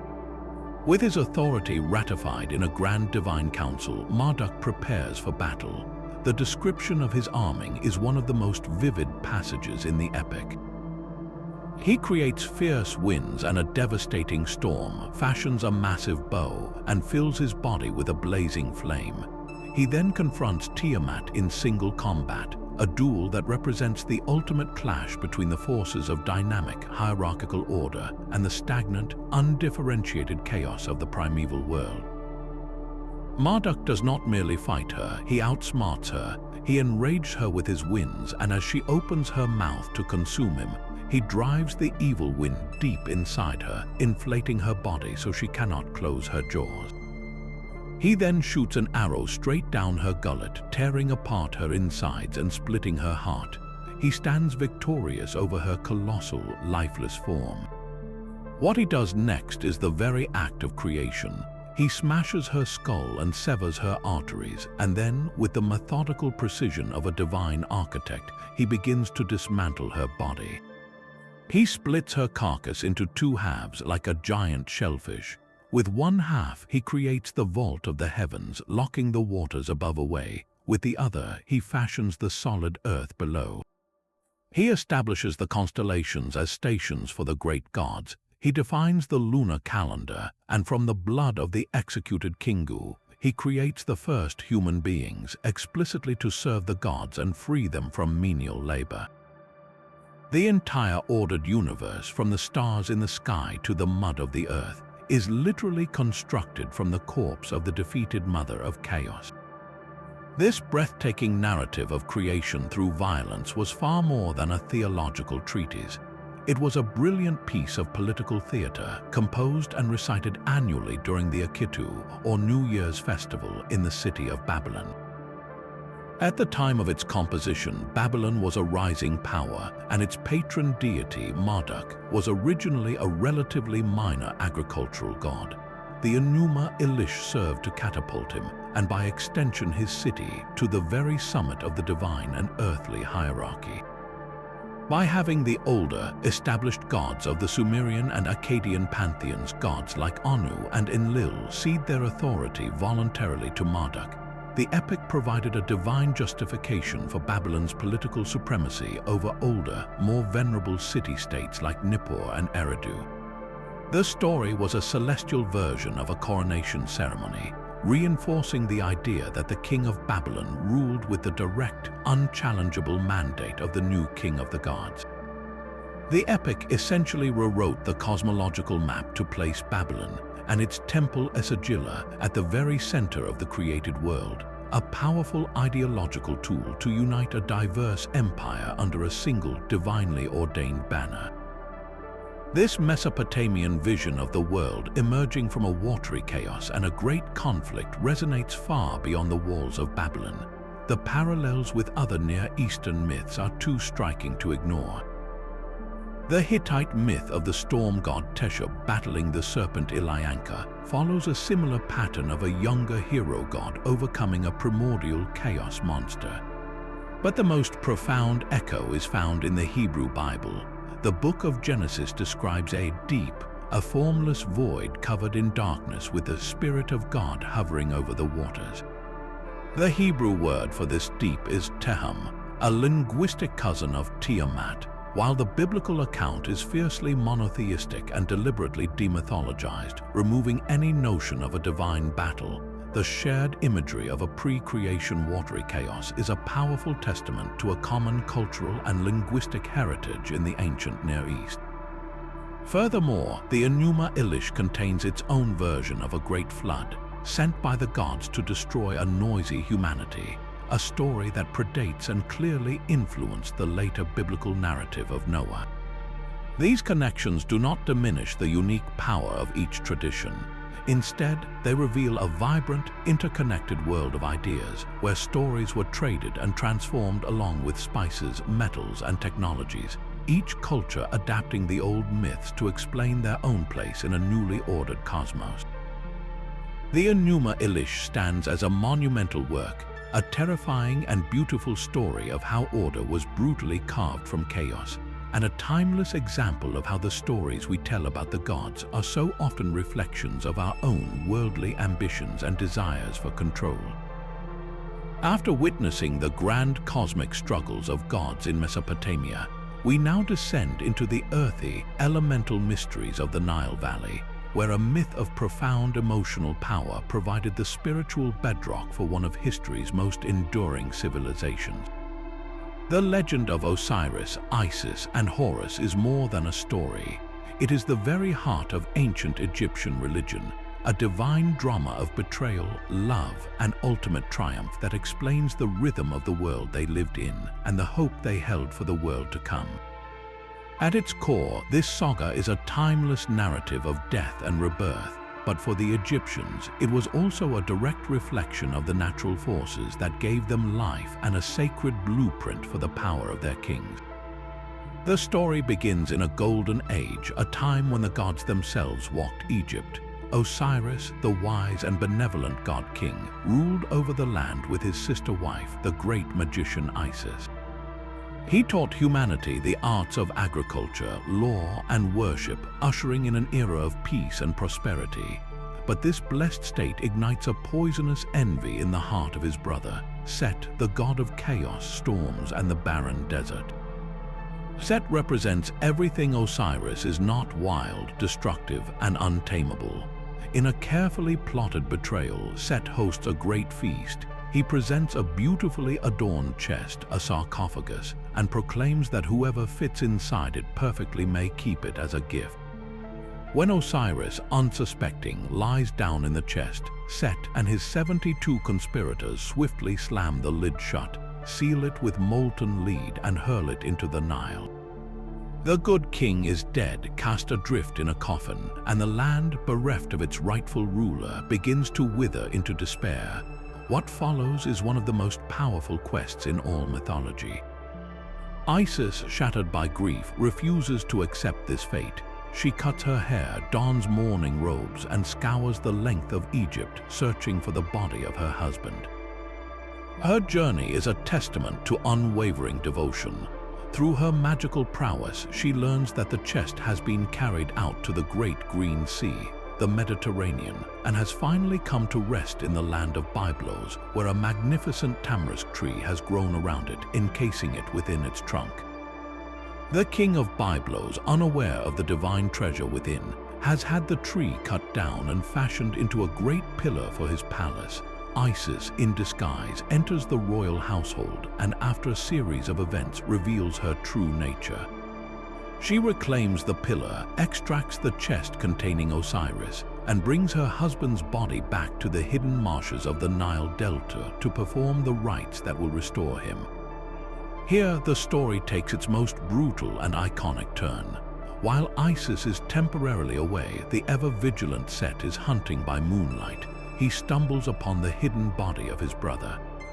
Consumed by a renewed and even more vicious hatred, he dismembers the corpse, hacking it into 14 pieces and scattering them across the length and breadth of Egypt. He believes that by destroying the body so completely, he can erase Osiris from existence forever. But he has underestimated the power of Isis's love and resolve. With the help of her sister, Nephthys, and the jackal-headed god Anubis, she embarks on a second, even more grueling search. She voyages to every nome, every district of Egypt, finding each piece of her husband. Wherever a part was discovered, the Egyptians would later build a shrine, weaving the geography of their god directly into the landscape of their nation. Yet there was one piece she could not find. Set had thrown Osiris's phallus into the Nile, where it was consumed by a fish. In a profound act of magical creation, Isis fashions a replacement from gold and wax. Using her unparalleled power, she fans the body with her wings, chanting spells of such potency that she temporarily reanimates Osiris. In this sacred moment of resurrection, she conceives their son, the falcon god Horus.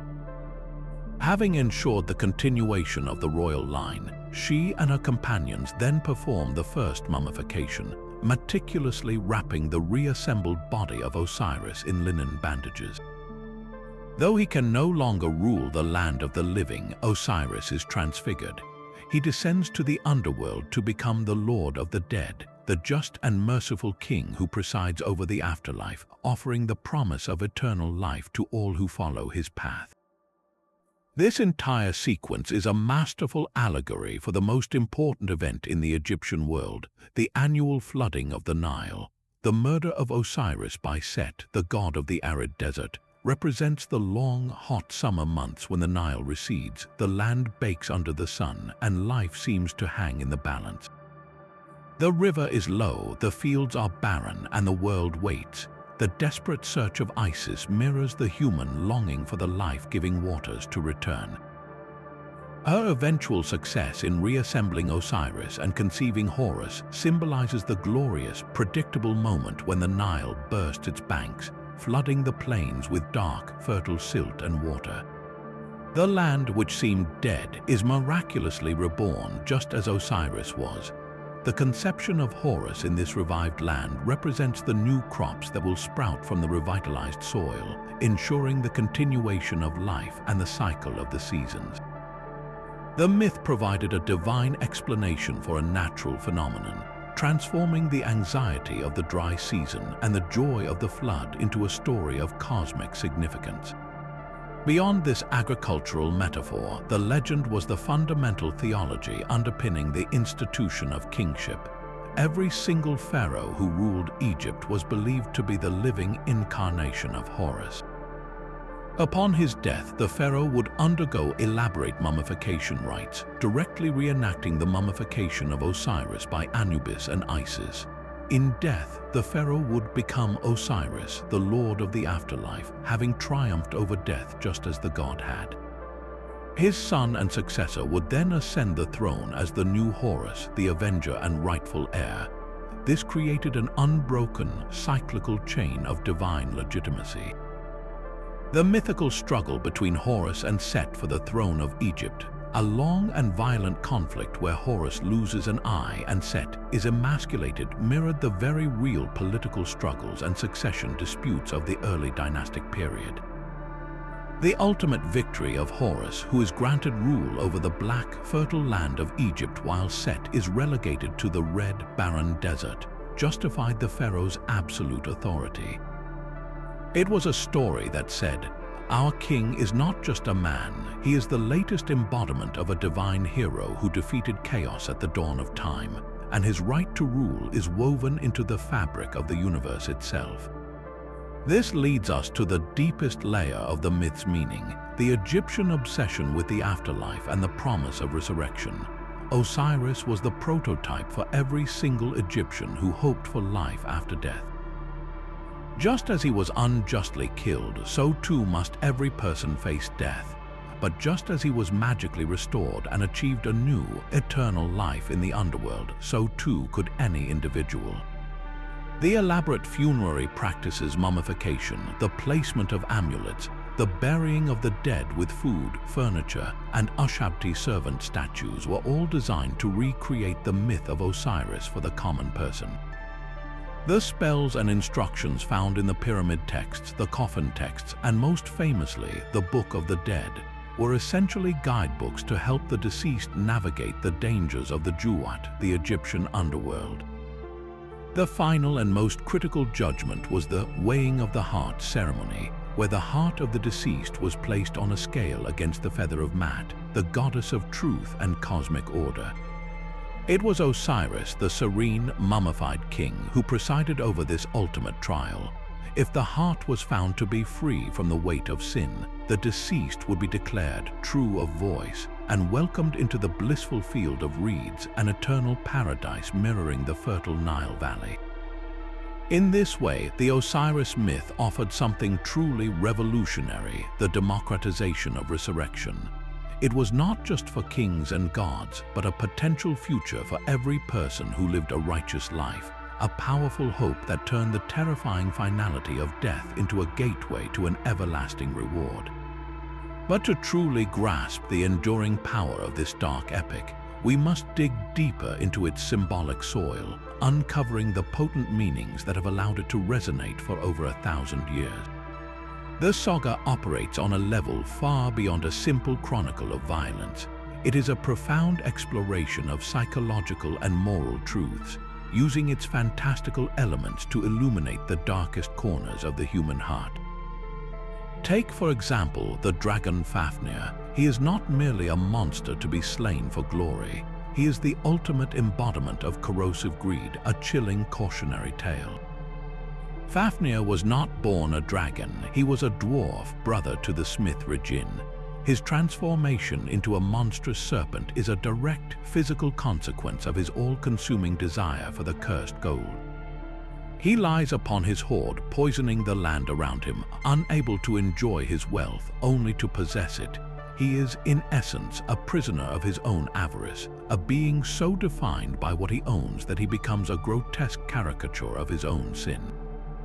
Sigurd's slaying of Fafnir, therefore, is not just a heroic feat. It is a symbolic victory over the destructive nature of greed itself, a theme that echoes through countless stories to this very day. At the heart of this hoard lies the most potent symbol of all, the cursed ring, the Anvaranot. This single piece of gold is the engine of the entire tragedy, an object that embodies the corrupting nature of absolute power. The curse laid upon it by the dwarf Anvari is not a simple spell. It is a statement of cause and effect, a mythological representation of the inevitable corruption that follows the unprincipled pursuit of power. The ring does not magically twist good men into villains. Instead, it acts as an amplifier, bringing out the latent flaws and ambitions in every character who possesses it. It fuels Loki's cunning, heightens the greed of King Hreidmar, and ultimately destroys every member of the Volsung and Burgundian dynasties. The ring's power is a self-fulfilling prophecy. The desire to possess it and the fear of losing it create the very paranoia, betrayal, and violence that the curse promises. It is a stark lesson that power sought without wisdom and wielded without responsibility will ultimately destroy the wielder and everyone they hold dear. Woven through these powerful symbols is the saga's unyielding and oppressive sense of fate. The Norse concept of weird is a central character in this drama. The characters are not entirely free agents. They are caught in a web of prophecy and doom that they can sense but never entirely escape. The warnings are everywhere, from Fafnir's dying words to the wisdom of the wise woman Gripir, yet Sigurd, Brynhild, and all the others are powerless to alter their destinies. Their attempts to avoid prophecy often become the very means of its fulfillment. This creates a tragic grandeur, a sense that these larger-than-life figures are marching toward a preordained catastrophe, making their moments of love and heroism all the more poignant because they are so fleeting. This fatalism is inextricably linked to the theme of vengeance, the driving engine of the plot. The saga presents a world locked in a brutal, self-perpetuating cycle of bloodshed. One killing demands another, from Signy's cold-blooded revenge on Sigurd to Gunnar's murder of Sigurd and the subsequent annihilation of the Burgundians. The saga doesn't necessarily glorify this cycle. Instead, it portrays it with a grim inevitability, depicting a world where honor is maintained through violence, a code that ultimately leads to communal suicide. This potent combination of archetypal symbols and dark themes ensured the saga's survival long after the Viking Age ended. Its most immediate and fascinating evolution is found in the German epic, the Nibelungenlied.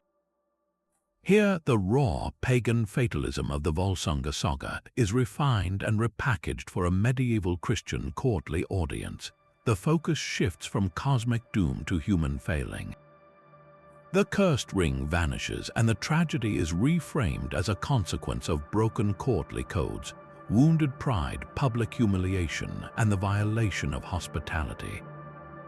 Siegfried is no longer the fated, Odin-favored hero, but a paragon of chivalry. The brutal, personal vengeance of Brynhild is softened into Kriemhild's more psychologically complex and drawn-out grief. The Nibelungenlied takes the Norse skeleton of the story and dresses it in the garments of its time, proving the narrative's incredible adaptability by showing how the same core plot could serve two vastly different cultural value systems. Yet, it is in the 20th century that the saga found its most influential modern interpreters, providing the very bedrock for the fantasy genre as we know it. Richard Wagner, in his monumental Der Ring des Nibelungen, drew almost his entire libretto from the Volsunga Saga and the related poetic Edda. He masterfully synthesized the Norse and German traditions, but his true genius lay in amplifying the symbolic core.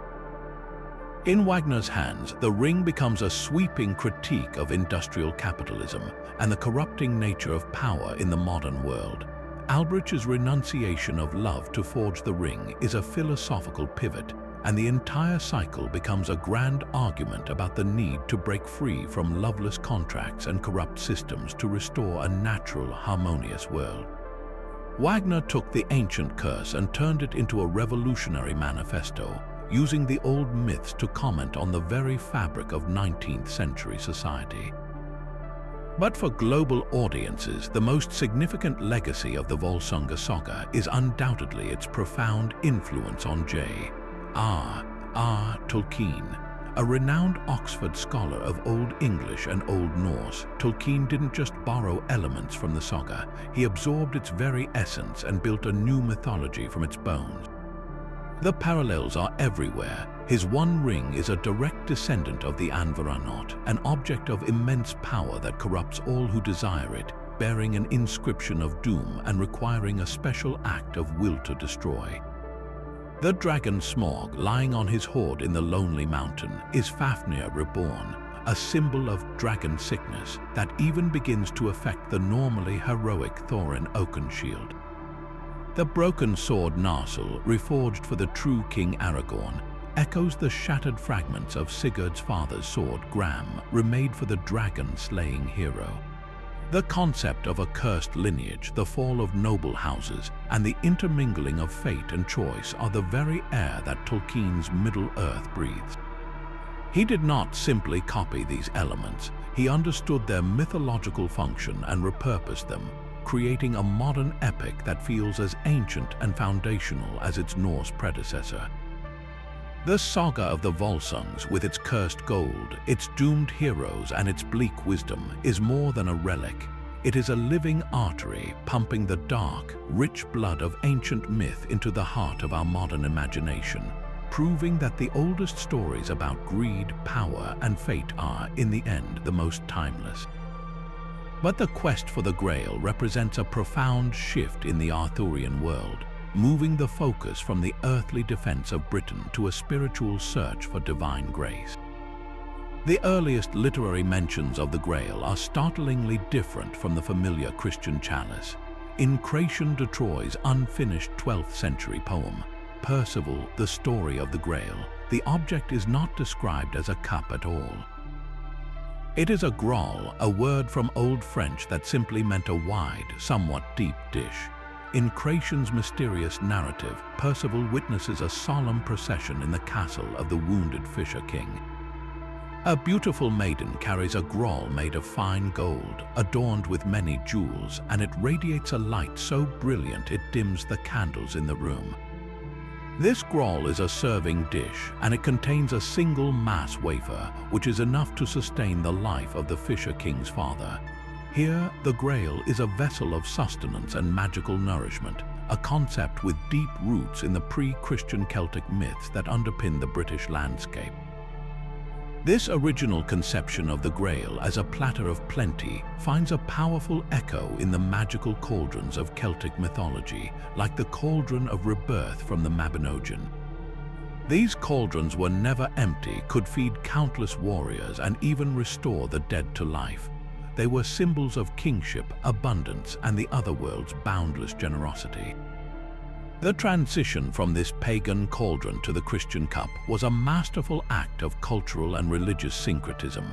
It was the work of later writers, most notably Robert de Boron in his Joseph d'Arimathie, written around the end of the 12th century, who firmly established the Grail as the vessel of the Last Supper. In Robert's version, Joseph of Arimathea uses this same sacred cup to collect the blood and water from the side of Christ as he hangs on the cross. Joseph is then imprisoned, but Christ himself appears, delivering the Grail to him and instructing him in its mysteries. Joseph's family eventually brings the Grail to Britain, creating a sacred lineage of Grail guardians that culminates in the Arthurian Knights. This transformation was a deliberate effort to Christianize the entire Arthurian mythos, providing Britain with a spiritual heritage as potent as Rome's possession of the relics of St. Peter and St. Paul, and grounding its national legend in the foundational story of Christianity itself. With the Grail now firmly established as a Christian relic, its symbolism deepened immeasurably.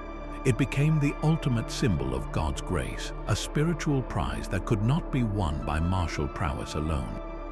This is made devastatingly clear in the most famous Grail narrative, the Quest del Saint Graal, a 13th century text that presents a stark, Cistercian-inspired vision of spiritual elitism. In this version, the worldly chivalry of the Round Table is shown to be utterly inadequate for the divine quest. The greatest knights, including Lancelot, are doomed to fail because of their earthly attachments and sins. The quest is reserved for the three perfect virginal knights: Galahad, the chosen one; Percival, the pure-hearted; and Bors, the steadfast. For them, the Grail is not an object to be possessed, but a state of grace to be witnessed. The climax occurs when these three knights are transported to a mystical ship, and then to the Grail Castle, where they experience a divine mass presided over by Christ himself. They are fed from the Grail, and Galahad is permitted to gaze into its depths, achieving a union with God so complete that he literally dies in ecstasy, his soul borne to heaven by angels. In this telling, the Grail quest is not an adventure. It is an ascetic journey that ends the age of Arthurian heroism, suggesting that the pursuit of heavenly perfection is incompatible with the compromises of the earthly realm. This rich tapestry of myth and religion has, in the modern era, spawned a new set of theories that seek to uncover a hidden historical truth behind the Grail legend.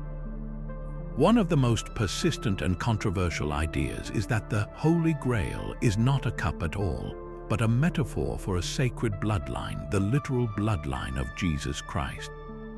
This theory, popularized by books like Holy Blood, Holy Grail, and later woven into the fabric of Dan Brown's The Da Vinci Code, posits that Jesus survived the crucifixion, married Mary Magdalene, and fathered children whose lineage traveled to southern France, protected by a secret society like the Priory of Sion. In this interpretation, the Sangreal is re-read as Sangreal, or royal blood, and the Grail quest becomes the search for this lost genealogical truth. While dismissed by mainstream historians and scholars as a modern fabrication without credible evidence, the theory's power lies in its compelling narrative, which merges conspiracy, hidden history, and a challenge to orthodox religious authority, tapping into a deep-seated human desire for earth-shattering secrets. Another fascinating avenue of inquiry connects the Grail to earlier, esoteric spiritual traditions, particularly Gnosticism. The Gnostics were early Christian sects who believed that salvation came not through faith or works, but through a secret knowledge or gnosis of the divine. For Gnostics, the material world was a flawed creation, a prison from which the enlightened soul sought to escape. The Grail, in this light, can be seen as a symbol of that hidden knowledge. The quest is not for a physical object, but for a direct personal experience of the divine, much like the vision granted to Galahad. The wounded Fisher King and his barren lands then symbolize a soul suffering from spiritual ignorance and the healing question, whom does the Grail serve? It is the key that unlocks the gnosis, restoring vitality and connection to the true God. This interpretation transforms the Grail legend from a church-sanctioned pilgrimage into a deeply personal, mystical journey, one that resonated with the troubadours and courtly love poets who may have been influenced by such heterodox ideas circulating in medieval Europe. Ultimately, the enduring fascination with the Holy Grail stems from its magnificent ambiguity. It is a shape-shifting symbol that has meant different things to different people across the centuries. For some, it is the ultimate Christian relic, a tangible link to the Passion of Christ. For others, it is a mythic cauldron from a world of Celtic magic. For modern seekers, it is a code for a hidden bloodline or a metaphor for esoteric enlightenment. Its power lies in its refusal to be pinned down. The Grail is defined not by what it is, but by the profound longing it inspires in those who seek it, a longing for healing, for direct contact with the divine, for answers to the great mysteries of life and death. In the end, the true lesson of the Grail quest may be that the search itself, with all its trials and revelations, is more important than the prize. It is the journey that transforms the seeker, forcing them to confront their own imperfections and aspire to a higher state of being, a truth that continues to resonate as powerfully today as it did in the candlelit halls of Camelot. And it is during his desperate search for the secret of eternal life that Gilgamesh makes a discovery that would send shockwaves through the world of biblical scholarship millennia later. He finally reaches the far-off dwelling of Utnapishtim, the one man granted immortality by the gods. But Utnapishtim is not some mighty warrior king. He is an ordinary man who survived an extraordinary event. To explain his unique status, he tells Gilgamesh a story, and this story, recorded on the 11th tablet of the epic, is one of the most significant archaeological finds in history. It is the account of a great flood sent by the gods to wipe out humanity. The god E, taking pity on Utnapishtim, warns him in secret to abandon his possessions and build a great boat, a perfect cube, sealing it with pitch and bringing aboard the seed of all living creatures. A terrifying storm rises, so violent that even the gods themselves cower in fear at the destruction they have unleashed. For 6 days and 7 nights, the deluge rages until finally the waters subside and the boat comes to rest on a mountain. Utnapishtim releases a dove, then a swallow, and finally a raven which does not return, signaling that the waters have receded enough for life to begin again. In gratitude, he makes a sacrifice to the gods who gather around the sweet smell like flies. The parallels with the biblical story of Noah are nothing short of breathtaking. The core narrative structure is identical: a divine decision to flood the world, the warning to a single righteous man, the construction of a massive boat, the preservation of animal life, the grounding on a mountain, the sending out of birds to test the land, and the final sacrifice of thanksgiving. The discovery of this Mesopotamian flood story, which predates the earliest written versions of the Book of Genesis by at least 1,000 years, fundamentally challenged long-held assumptions. For centuries, the Noah story was seen as a unique, divinely revealed account. The Gilgamesh flood tablet, unearthed from the ruins of Nineveh in the 1870s, presented a startling new reality. This foundational story had a much older pagan predecessor. This forced a profound re-evaluation, suggesting that the biblical writers were not working in a vacuum but were drawing upon and significantly refining a narrative tradition that had circulated in the ancient Near East for generations. So, what are we to make of this shared story? Could it be a distant cultural memory of a real, catastrophic deluge that devastated the region in the deep past? Geologists and archaeologists have long searched for evidence of such an event. One compelling theory points to a period around 5,500 years before the Common Era, when a massive surge of water from the Mediterranean Sea is believed to have breached a natural barrier and catastrophically flooded into the Black Sea basin, which was at the time a smaller freshwater lake. This event would have rapidly inundated a vast area of settled land, displacing countless communities and sending shockwaves of refugees across the ancient world. For the farming societies of Mesopotamia, a massive, unpredictable flood of the Tigris and Euphrates rivers upon which their very survival depended, would have been an apocalyptic event, a trauma seared into the collective memory and passed down through generations in the form of a warning from angry gods. The flood myth, in this view, becomes a way for a civilization to process and explain a natural disaster of unimaginable scale, transforming a geological catastrophe into a moral and theological lesson about the relationship between humanity and the divine. The differences between the two accounts are just as revealing as their similarities, highlighting the distinct values of the cultures that told them. In the Epic of Gilgamesh, the gods decide to send the flood on a whim, almost like a capricious decision by a bored council. The god Enlil is annoyed by the noise of humanity. It is simply too loud, and so he decides to wipe everyone out. There is no grand moral reason given. In stark contrast, the god of Genesis sends the flood as a specific response to human wickedness and corruption. The biblical flood is an act of divine justice, a painful but necessary cleansing of a world that has turned away from its creator. Furthermore, Utnapishtim earns his immortality through his survival, becoming a remote, almost philosophical figure. Noah, however, is not granted immortality. His reward is a covenant, a sacred promise from God that such a flood will never again destroy the earth, symbolized by the rainbow. This shift is monumental. The Mesopotamian version is a story about surviving the whims of unpredictable and often selfish gods. The Hebrew version transforms it into a story about moral order, human responsibility, and a hopeful covenant between a just God and his creation. This comparison shows how a shared narrative can be reshaped to serve a completely different worldview, one moving from a universe governed by chaos to one founded on moral law and promise. The existence of the flood story in Gilgamesh, a full millennium before its appearance in the Bible, speaks volumes about the transmission of myths across cultures in the ancient world. The Levant, the region that includes the ancient kingdoms of Israel and Judah, was a cultural crossroads, a land bridge between the great empires of Mesopotamia and Egypt. Through trade, warfare, and migration, stories, ideas, and technologies flowed freely.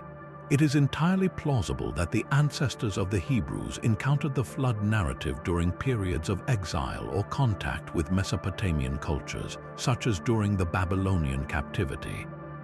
They would have recognized the power of the story but refined it to align with their own developing monotheistic and ethical theology.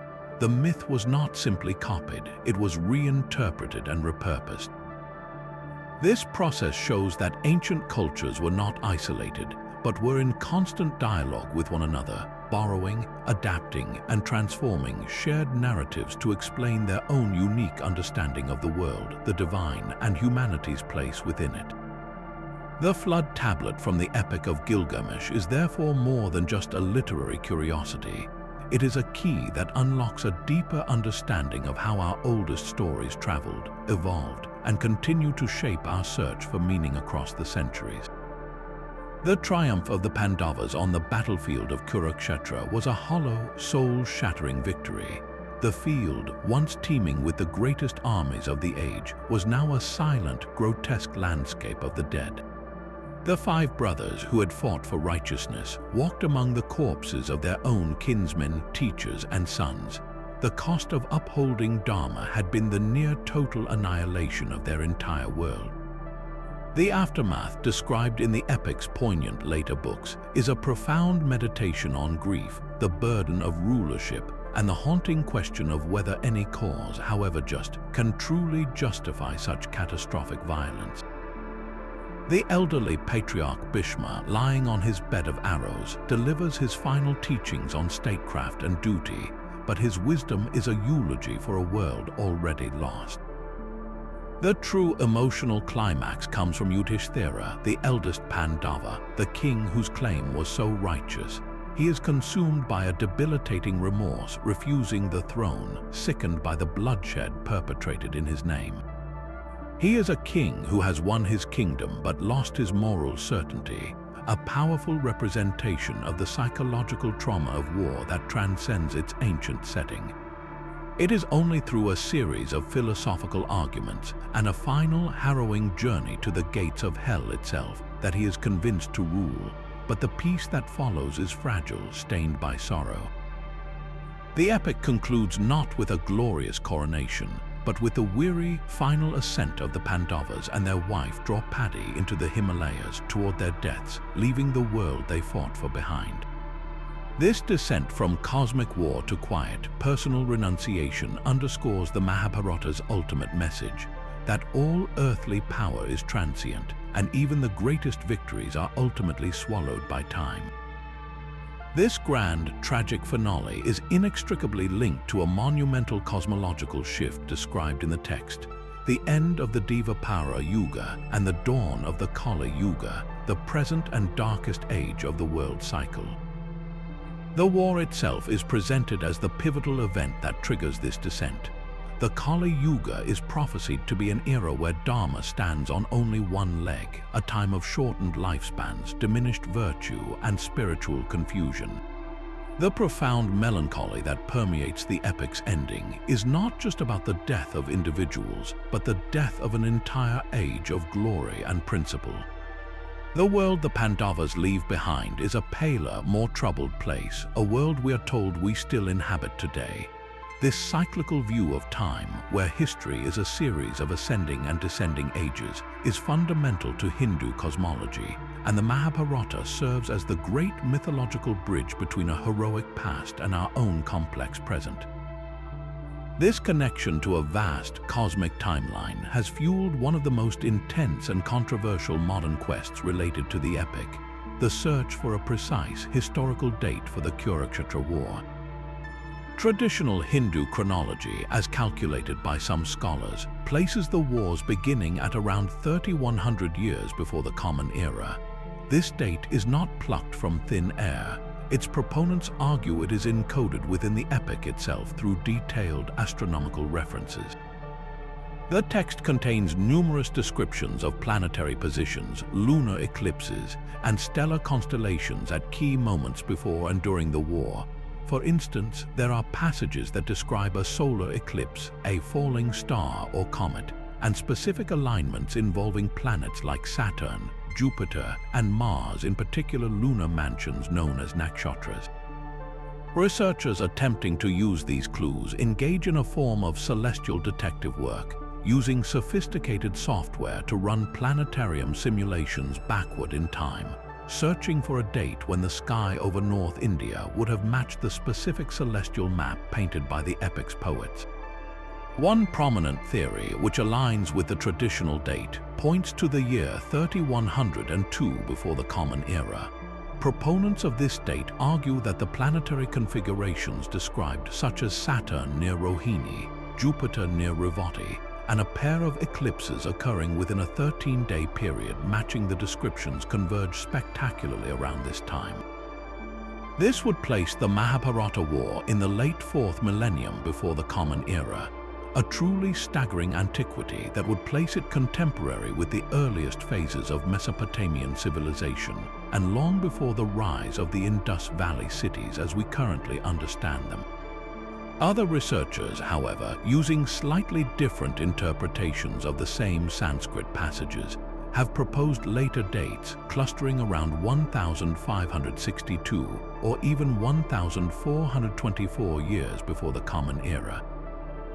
These later dates often rely on different readings of key terms or prioritize a different set of astronomical events mentioned in the text. The debate is highly technical, involving not just astronomy but also philology, as scholars dispute the precise meaning of ancient Sanskrit words for celestial phenomena. The implications of these early dates are revolutionary and fiercely contested by mainstream historians and archaeologists. A war around 3,100 years before the Common Era would posit the existence of a sophisticated, Iron Age-using, urbanized civilization in the Ganges Plain for which there is currently no archaeological evidence. The material culture of that period in India is associated with the late Neolithic and early Chalcolithic eras, characterized by small farming villages and the use of copper, not the massive armies, chariots, and complex urban centers described in the epic. This creates a significant disconnect between the textual tradition and the archaeological record. The alternative, later dates around the mid-2nd millennium, are somewhat more palatable as they align with the closing phases of the Indus Valley civilization and the arrival of the Indo-Aryan-speaking peoples, a period of significant social upheaval that could potentially be reflected in the epic's narrative of a great war and the shifting of power. However, even these later dates remain speculative and are not widely accepted by the archaeological community, which has yet to uncover definitive evidence such as widespread destruction layers at major sites that can be conclusively linked to a conflict of the Mahabharata's described scale. This ongoing quest, straddling the lines between astronomy, literature, and history, highlights the unique challenge the Mahabharata presents. It is not a chronicle but a timeless epic, a work that likely preserved and magnified the memory of a real, foundational Bronze Age conflict over centuries of oral transmission. The astronomical references may not be a precise historical logbook, but rather a later effort by Brahmin scholars to anchor the grand narrative to the immutable movements of the cosmos, granting it a cosmic significance beyond mere history. Whether one sees the dating attempts as a valid scientific pursuit or a fascinating but ultimately mythological exercise, they underscore the enduring power of this ancient story. The Mahabharata refuses to be confined to a simple category of myth or history. It lives in that liminal space, challenging us to look to the stars and into the ground, to our oldest stories and our newest scientific tools, in a perpetual search for the echoes of a world-shaking war that may have reshaped a civilization and whose spiritual and philosophical lessons continue to resonate across the ages. So, what if the journey of Odysseus was not merely a fanciful detour through the land of dreams, but a deeply encoded sailor's log, a poetic charting of very real, terrifying, and unfamiliar coastlines? The allure of pinning Odysseus's fantastical stops to a map of the real Mediterranean has captivated scholars and adventurers for centuries, creating a fascinating field of speculative geography that seeks to find the grain of truth within the epic's grand tapestry of monsters and magic. This isn't about dismissing Homer's genius, it's about appreciating the incredible leap of imagination that transformed the raw, dangerous data of early exploration into one of humanity's greatest stories. The monsters Odysseus faced were as real as the whirlpools and shipwrecks that haunted the nightmares of every ancient mariner who dared to venture beyond the sight of shore. Let's set our own speculative course, beginning with one of the first and most psychologically haunting stops, the land of the Lotus Eaters. When a storm blows Odysseus's fleet off course for 9 days, they land on an island where the inhabitants live on the sweet, honeyed fruit of the lotus. His crewmen who eat it lose all desire for home, wishing only to remain in that blissful, apathetic state forever. This location is one of the more compelling candidates for a real-world identification. Many researchers point directly to the coast of North Africa, specifically the region of modern-day Libya or Tunisia. Historically, this area was known to the Greeks for a plant called the lotus, which was likely a type of jujube berry or a water lily with mild narcotic or euphoric properties.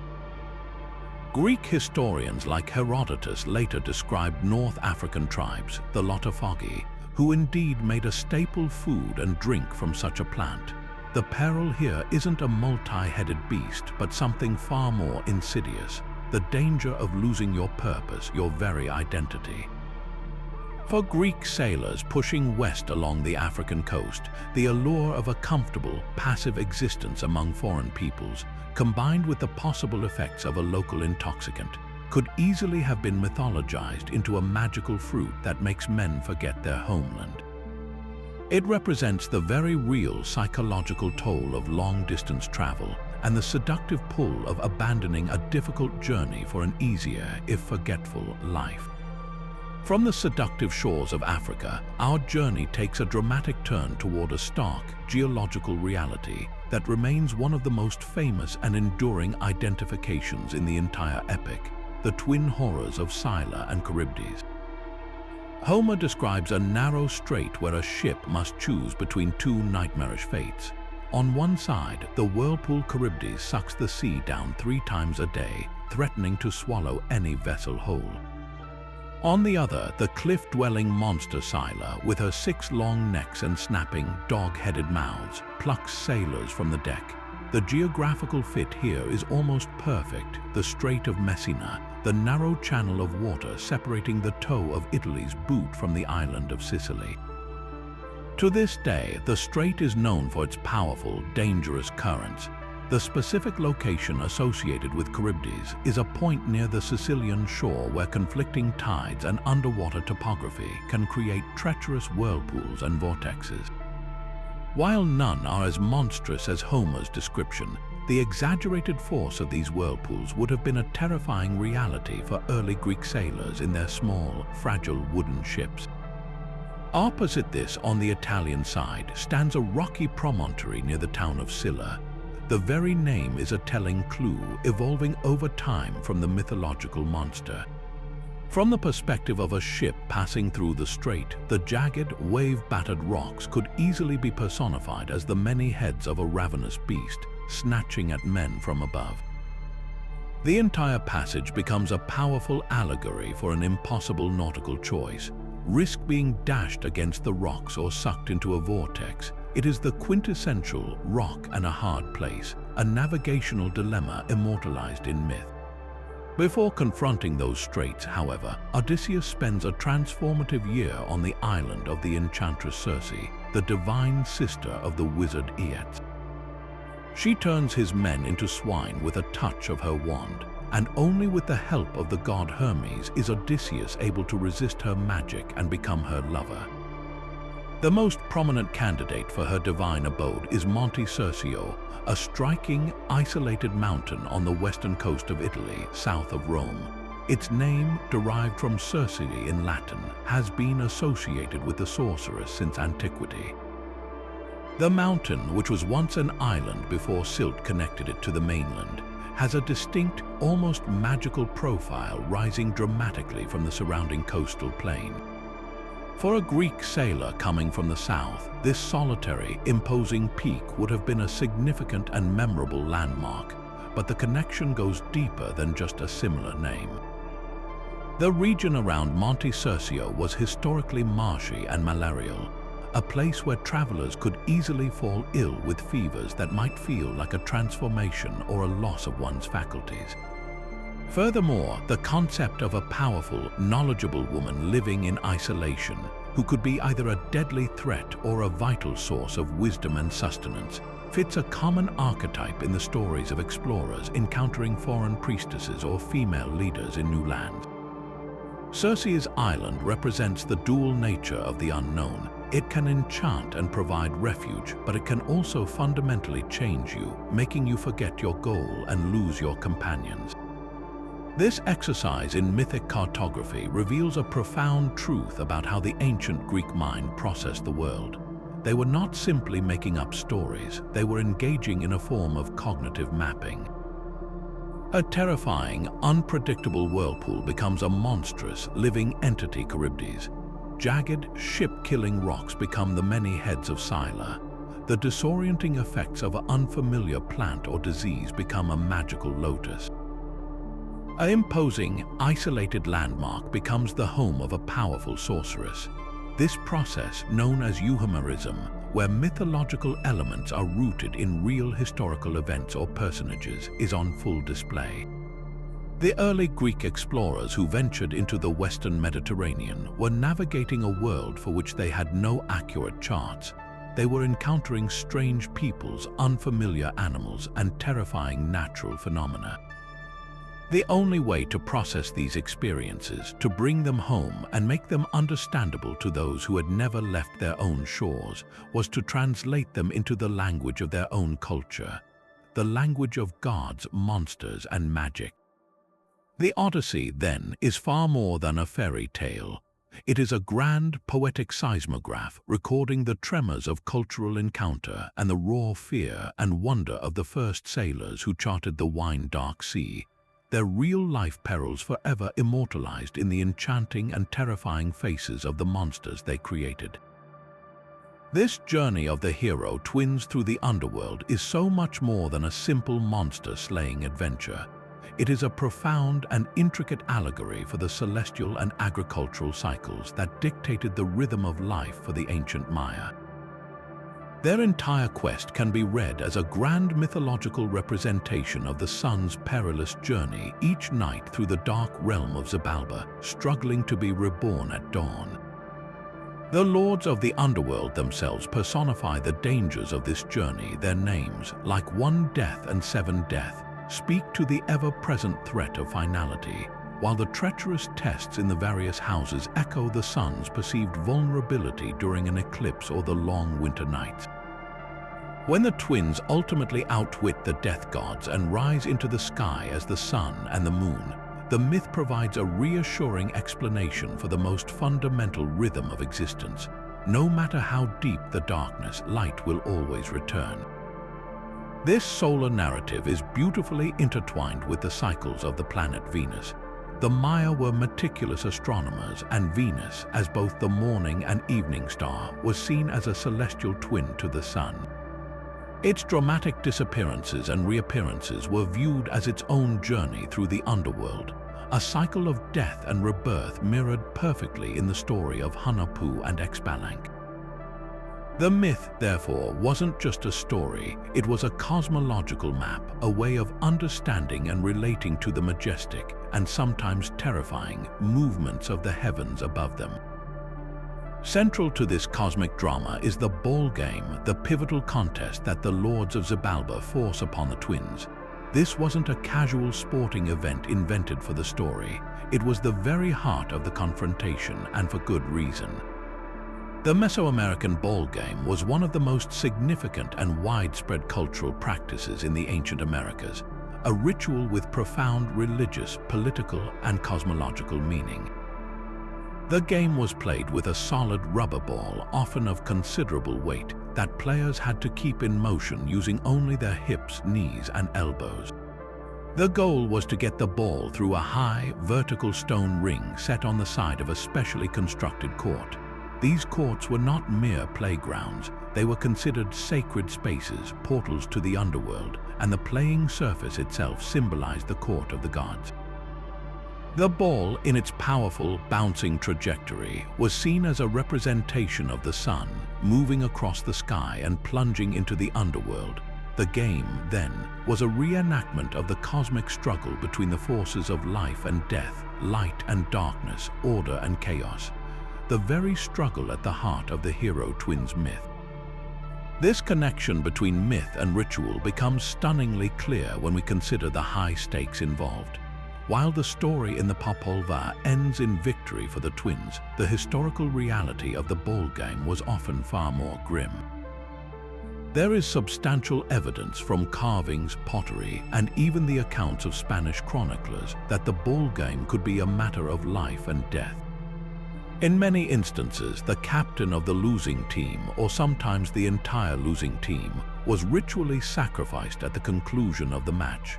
This was not seen as a punishment, but as the highest honor, a direct, willing participation in the cosmic drama.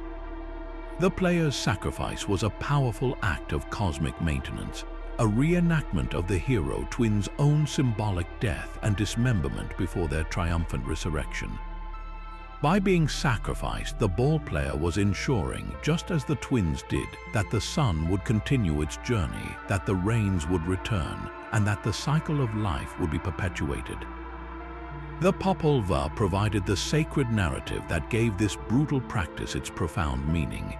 It transformed a terrifying act of violence into a necessary and holy offering, a transaction with the gods that guaranteed the continued existence of the world. The genius of the hero twins, however, lies not in their physical strength, but in their masterful use of trickery and illusion to turn the gods' own deceptions against them. They accept invitations to houses of darkness, cold, jaguars, and sharp knives, but they survive each one through cleverness, offering a macaw feather as a substitute for themselves in the House of Gloom, for instance. Their ultimate victory comes not from overpowering the lords in a fair fight, but from a magnificent piece of theatrical deception. They allow themselves to be sacrificed and ground into dust, only to be reborn as miraculous fishmen who perform dazzling dances of resurrection. This performance so delights the Lords of Xibalba that they demand to be subjected to the same magic, a fatal error that leads to their own destruction with no hope of return. This sequence is a brilliant commentary on the nature of shamanic power and the cycles of the natural world. The twins' tricks represent the unpredictable, clever forces of life that always find a way to subvert the rigid finality of death. Their death and rebirth is a metaphor for the seed that must be buried and seemingly destroyed in the earth before it can sprout anew. The Lords of Xibalba, in their arrogance, fail to understand that true resurrection is not a parlor trick but a fundamental law of the cosmos, a cycle from which they, as static embodiments of decay, are forever excluded. The myth thus served as a comforting and empowering lesson for the Maya, that even in the face of overwhelming darkness and the certainty of death, ingenuity, faith, and an understanding of the world's deeper rhythms could ultimately lead to renewal and triumph.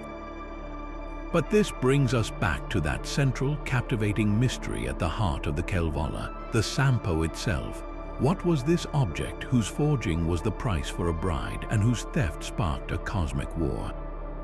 The epic describes it as having a many-colored lid and says it grinds out salt and grain and gold, creating endless prosperity. Yet its physical form remains deliberately vague, a powerful ambiguity that has fueled centuries of interpretation. The most compelling theories view the Sampo not as a simple machine, but as a profound symbol of the shamanic worldview that permeates every line of the epic. One prominent idea posits that the Sampo was the mythological representation of the world pillar or axis mundi, a concept found in shamanic traditions across the globe. In this view, the Sampo wasn't a physical object to be owned, but a cosmic principle, a great tree or pillar that holds up the sky and connects the three realms of the cosmos, the upper world, the middle world where humans live, and the lower world. Its grinding would then symbolize the very turning of the heavens, the cosmic engine that generates the cycles of day and night, the seasons, and the flow of life itself. The heroic quest to steal it becomes an attempt to control the fundamental order of the universe, to bring the power of cosmic rotation under one's own dominion. To truly grasp this, we must step into the animistic and shamanic forest of ancient Finnish and Karelian belief, a world alive with sentient spirit. This worldview is encapsulated in the concept of luonto, a word that means nature but signifies so much more. A person's luonto was their inner nature, their personal spiritual power and connection to the surrounding world. It was a force that could be strengthened through ritual, incantation, and right living. A powerful luonto could protect you from illness and misfortune, while a weak one left you vulnerable to the myriad of spirits or holtaja that inhabited every lake, tree, and stone. The heroes of the Kalevala are not warriors in the Greek sense, they are masters of luonto. Vainamarina's primary weapon is his voice. His magical songs, or runat, are incantations of such power that they can build a boat, heal a wound, or sing an opponent into the swamp. This is not mere poetry, it is the active channeling of spiritual energy, the manipulation of reality through the sacred knowledge of the origins of things. When Vainamarina needs to build his boat, he doesn't just sing a pretty tune. He recites a long, powerful charm that recounts the entire history of the universe, from the first creation of trees to the forging of the axe that will cut the wood. By speaking this origin story, he aligns his action with the foundational power of creation, compelling the world to obey his will. This practice reflects the core shamanic belief that to know the true name and origin of a thing is to have power over it. The shaman, or Noita, was the supreme master of this knowledge, a mediator who could journey between the cosmic realms connected by the world pillar. While the Kalevala doesn't use the specific Siberian term, shaman, the actions of its heroes are deeply shamanic. Their quests often involve voyages to the otherworld, Pohjola, a land that is both a geographical north and a mythical realm of the dead. In one episode, Vainamarina travels to the belly of a cosmic giant, Antero Vipunen, to retrieve the lost words of a powerful spell. This is a classic shamanic journey to the underworld to gain hidden knowledge. He finds the giant not as a living being, but as a vast, overgrown mound, a symbol of ancient, buried wisdom. He doesn't fight him with weapons. He uses his cunning and his own transformative power, causing the giant such discomfort that he finally vomits forth the sacred words. This entire sequence is a dramatic enactment of a shamanic trance journey, where the spirit travels to a non-ordinary reality to retrieve a vital piece of information or a lost soul for the healing of the community. When we view the Sampo through this lens of luonto and shamanic journeying, its story transforms. The epic battle over the Sampo, which ends with it being shattered and lost at sea, is not just the loss of a magical mill. It is the mythological explanation for a profound spiritual shift. The shattering of the Sampo could symbolize the breaking of the ancient shamanic connection to the world pillar, the fragmentation of a unified cosmic view. Its fragments washing ashore, bringing what little prosperity Finland has, suggests that while the direct, conscious link to the cosmic axis was broken, echoes of its power remain embedded in the land itself, accessible through folklore, song, and the enduring strength of the Finnish people. This interpretation elevates the Kalevala from a collection of adventure stories to a sacred history of a people's relationship with the cosmos, a memory of a time when the boundary between the human and spirit worlds was thin, and the greatest heroes were those who knew how to navigate both. This rich, ancient tapestry of song and spirit was on the verge of disappearing forever when one man, Elias Lönnrot, embarked on his own epic quest. A country doctor and philologist, Lönnrot made 11 extensive journeys between 1828 and 1844 through the remote villages of Finland and Russian Karelia. He was not merely a collector, he was a preserver, a man who recognized that the soul of a nation was being extinguished with the death of each old rune singer. He sought out these last great custodians of tradition, sitting with them for hours, writing down their songs word for word. He listened to the steady, hypnotic cadence of their performance, the very rhythm that was believed to hold magical power. What he found was not a single, coherent epic, but a vast and beautiful chaos, thousands of individual poems, spells, charms, and narrative fragments, each a shimmering piece of a colossal puzzle. Lönnrot's genius was in seeing the grand narrative hidden within this mosaic. He became a mythographer, carefully arranging, connecting, and sometimes even composing bridging verses to weave these disparate songs into the cohesive epic we know today. First published as the Old Kalevala in 1835 and in its definitive form in 1849.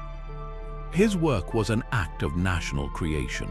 At the time, Finland was a grand duchy under the Russian Empire, its own language and culture suppressed in favor of Swedish and Russian. The Finnish tongue was considered a peasant dialect, unworthy of literature or high culture. The Kalevala changed everything. By publishing a monumental epic in Finnish, Lönnrot proved that the language possessed the depth, beauty, and grandeur to carry a world-class literary tradition.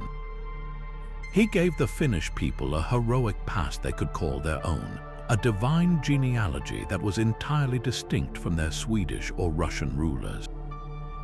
Characters like the steadfast Väinämöinen, the ingenious Ilmarinen, and the resilient Lemminkainen became national archetypes, embodying the perseverance, creativity, and sisu, the stoic determination of the Finnish character. The Kalevala provided the cultural fuel for the Finnish national awakening, a movement that would ultimately lead to the Declaration of Independence in 1917. It was more than a book, it was a declaration of cultural sovereignty, a testament that a people's identity is rooted in the stories they tell about themselves. The ancient rune singers, holding hands and swaying as they chanted of cosmic creation and the loss of the Sampo, could never have imagined that their songs would one day forge the soul of a modern nation, ensuring that the voice of the forest, the lake, and the shaman's drum would echo not just in remote villages, but in the very heart of a country reborn. Now, to fully grasp the profound cosmic dimension of the Osiris myth, we must turn our eyes upward to the very stars that the ancient Egyptians watched with such unwavering devotion.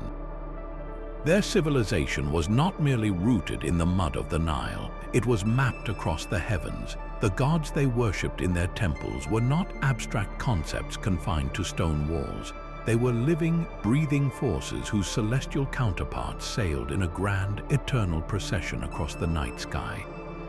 This intimate connection between myth and astronomy is perhaps nowhere more beautifully and controversially illustrated than on the ceiling of the Temple of Hathor at Dendera, in a breathtaking artifact known as the Dendera Zodiac.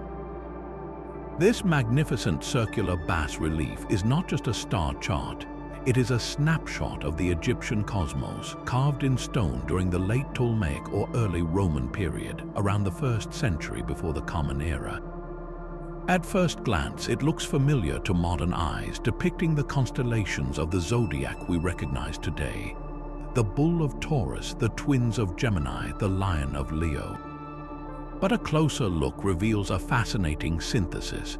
Here, the familiar Greco-Roman zodiacal figures are blended with the much older, native Egyptian constellations. The Ram of Aries, for instance, is depicted as a ram-headed figure holding a sun disk, a clear fusion with the Egyptian god Khnum. This tells us that the Egyptians had their own sophisticated understanding of the celestial sphere, which was later adapted to incorporate foreign systems, creating a unique cosmological document that has fascinated and puzzled scholars for centuries. The presence of this zodiac in a temple dedicated to Hathor, the goddess of love, music, and the sky, is itself significant.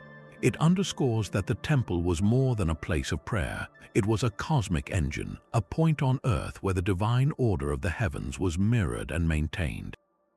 The entire ceiling was a map of the universe designed to ensure the celestial cycles, the rising of the sun, the phases of the moon, the journey of the stars continued their eternal rounds, thus guaranteeing the stability and renewal of life on Earth.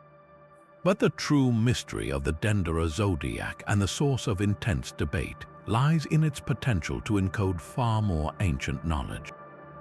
Some researchers and alternative historians have proposed that the positions of the constellations as depicted at Dendera are not representative of the sky in the 1st century before the Common Era, when the temple was built, but rather reflect a much older celestial arrangement.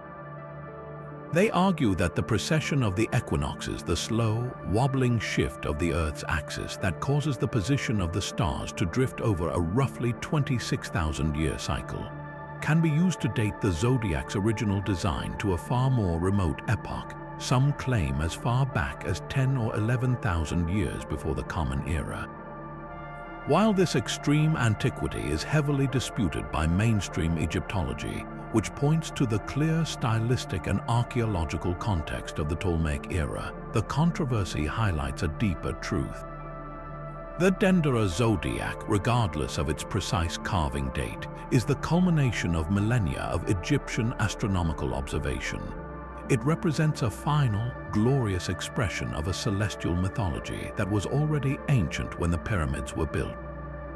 And at the very heart of this starry religion were the figures of Osiris and Isis, whose drama was not confined to the earthly realm, but was eternally reenacted in the luminous tapestry of the night sky. To understand this, we must leave the carved stone of Dendera and look up at the living sky the Egyptians observed for thousands of years. The connection is most powerfully seen in two of the most brilliant and significant stellar bodies, the constellation of Orion and the star Sirius.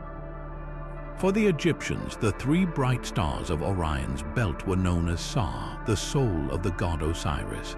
They saw in this majestic, dominant constellation the figure of their great god of death and resurrection. Just as Osiris was the still, central point around which the myth of death and rebirth revolved, Orion held a central and unchanging place in their celestial mythology, a beacon of stability in the turning vault of heaven. The journey of Osiris was mirrored in the movement of this constellation. Each night, Sa Orion would rise in the east, journey across the sky, and set in the west, symbolizing the god's daily passage through the Duat, the underworld. This was the cosmic counterpart to the solar journey of Ra.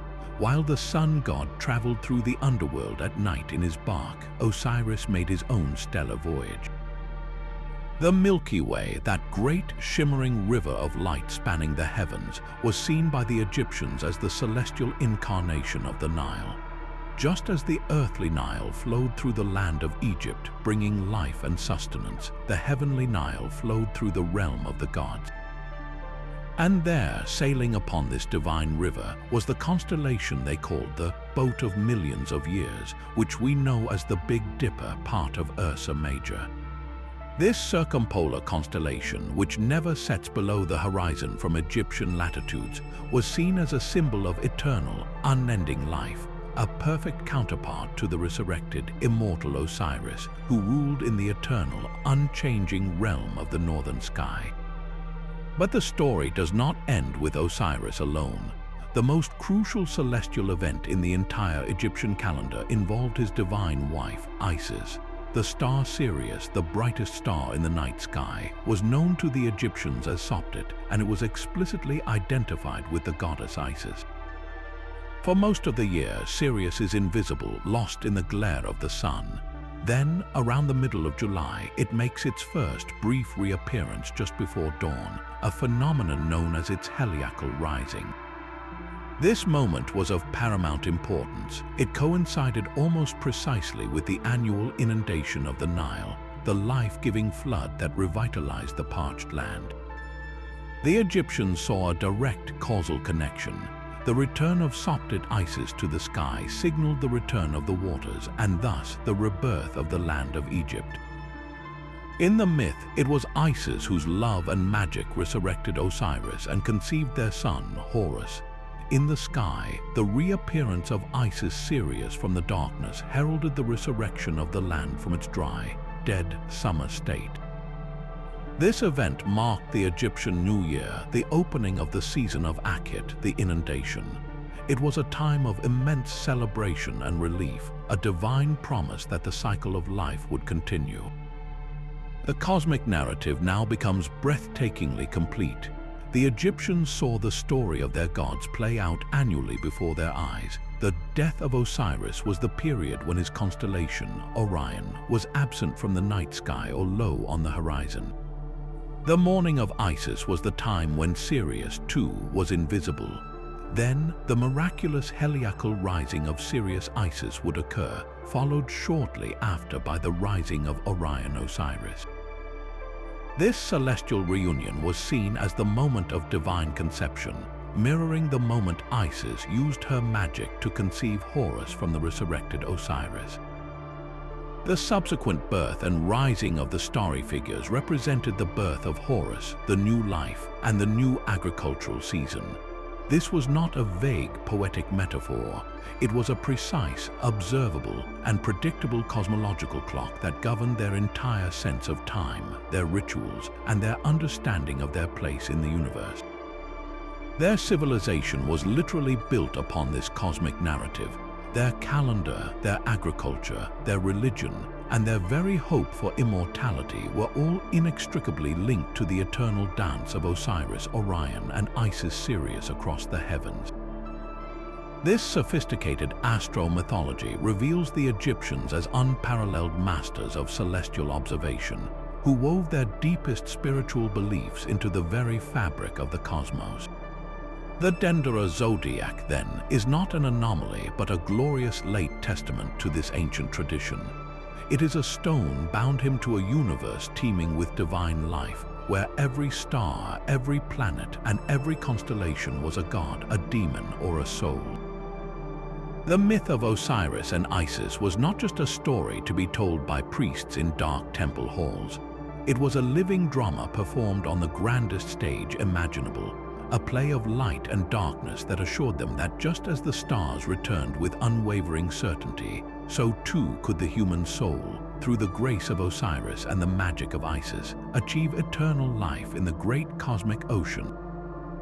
Night, and so we reach the end of our grand expedition, a voyage that has carried us across continents and through millennia, from the sun-baked ziggurats of Mesopotamia to the misty hill forts of Wales, from the cosmic ball courts of the Maya to the frozen halls of the Norse. We have stood alongside gods and monsters, heroes and kings, witnessing their triumphs and their heartbreaks. But what has this incredible journey through 30 epic sagas truly revealed? The most profound truth is that these stories are so much more than simple fables or entertaining fantasies. They are the collective soul of humanity, intricate tapestries woven from a multitude of threads. Look closely and you will see the shimmering strand of genuine history, the memory of a real flood that devastated a river valley, the echo of a Bronze Age war that toppled a citadel, the faint outline of a historical king magnified into a legend. Woven beside it is the sturdy thread of human psychology, our timeless struggles with pride, grief, love, and the terrifying specter of our own mortality. Another vibrant strand represents our cultural values, the codes of honor, duty, and sacrifice that bound ancient societies together. And finally, we see the brilliant thread of our quest for understanding, our primal need to explain the terrifying and magnificent world around us, why the sun rises, why the seasons turn, and why we must die, by crafting narratives that gave the cosmos meaning and purpose. These ancient myths have endured not because they are factually accurate, but because they are emotionally and psychologically true. They speak to the fundamental questions we still ask today. The rage of Achilles and the grief of Gilgamesh feel as immediate to us now as they did to listeners 3,000 years ago.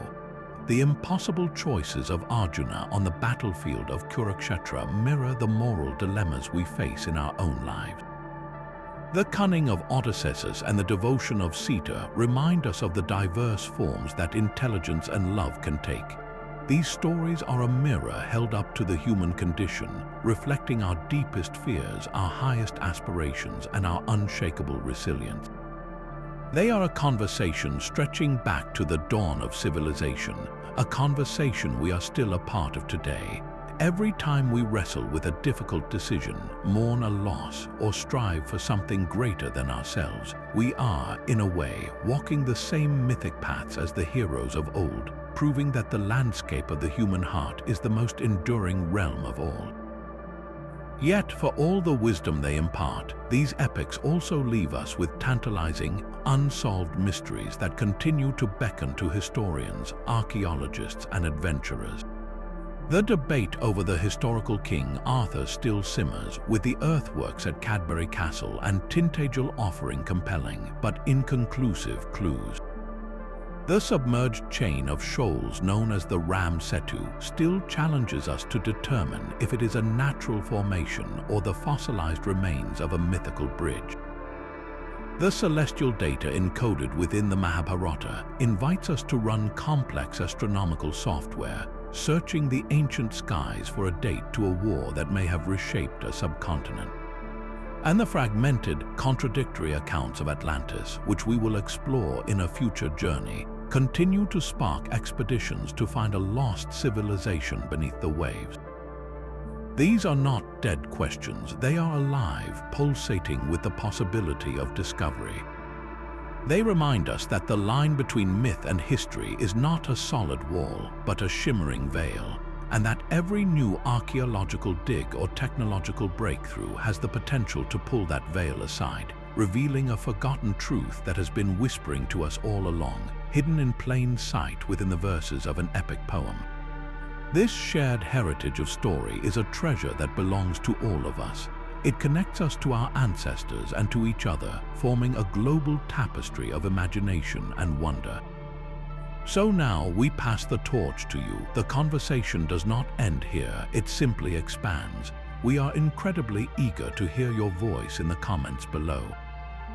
Which of these 30 epic sagas resonated most deeply with you? Was it the tragic fate of Sigurd and Brynhild, the unwavering devotion of Prince Rama, or the cosmic struggles of the Popol Vuh? Or perhaps there is another mythical tale from a culture we didn't cover that has always captivated your imagination. Tell us about it and why it holds such power for you. And what historical mystery, whether buried in these stories or from another corner of the world, makes you lean in closer, yearning to know the truth? Your insights, your favorite legends, and your own questions are the next chapter in this endless, enchanting story. Thank you for joining us on this monumental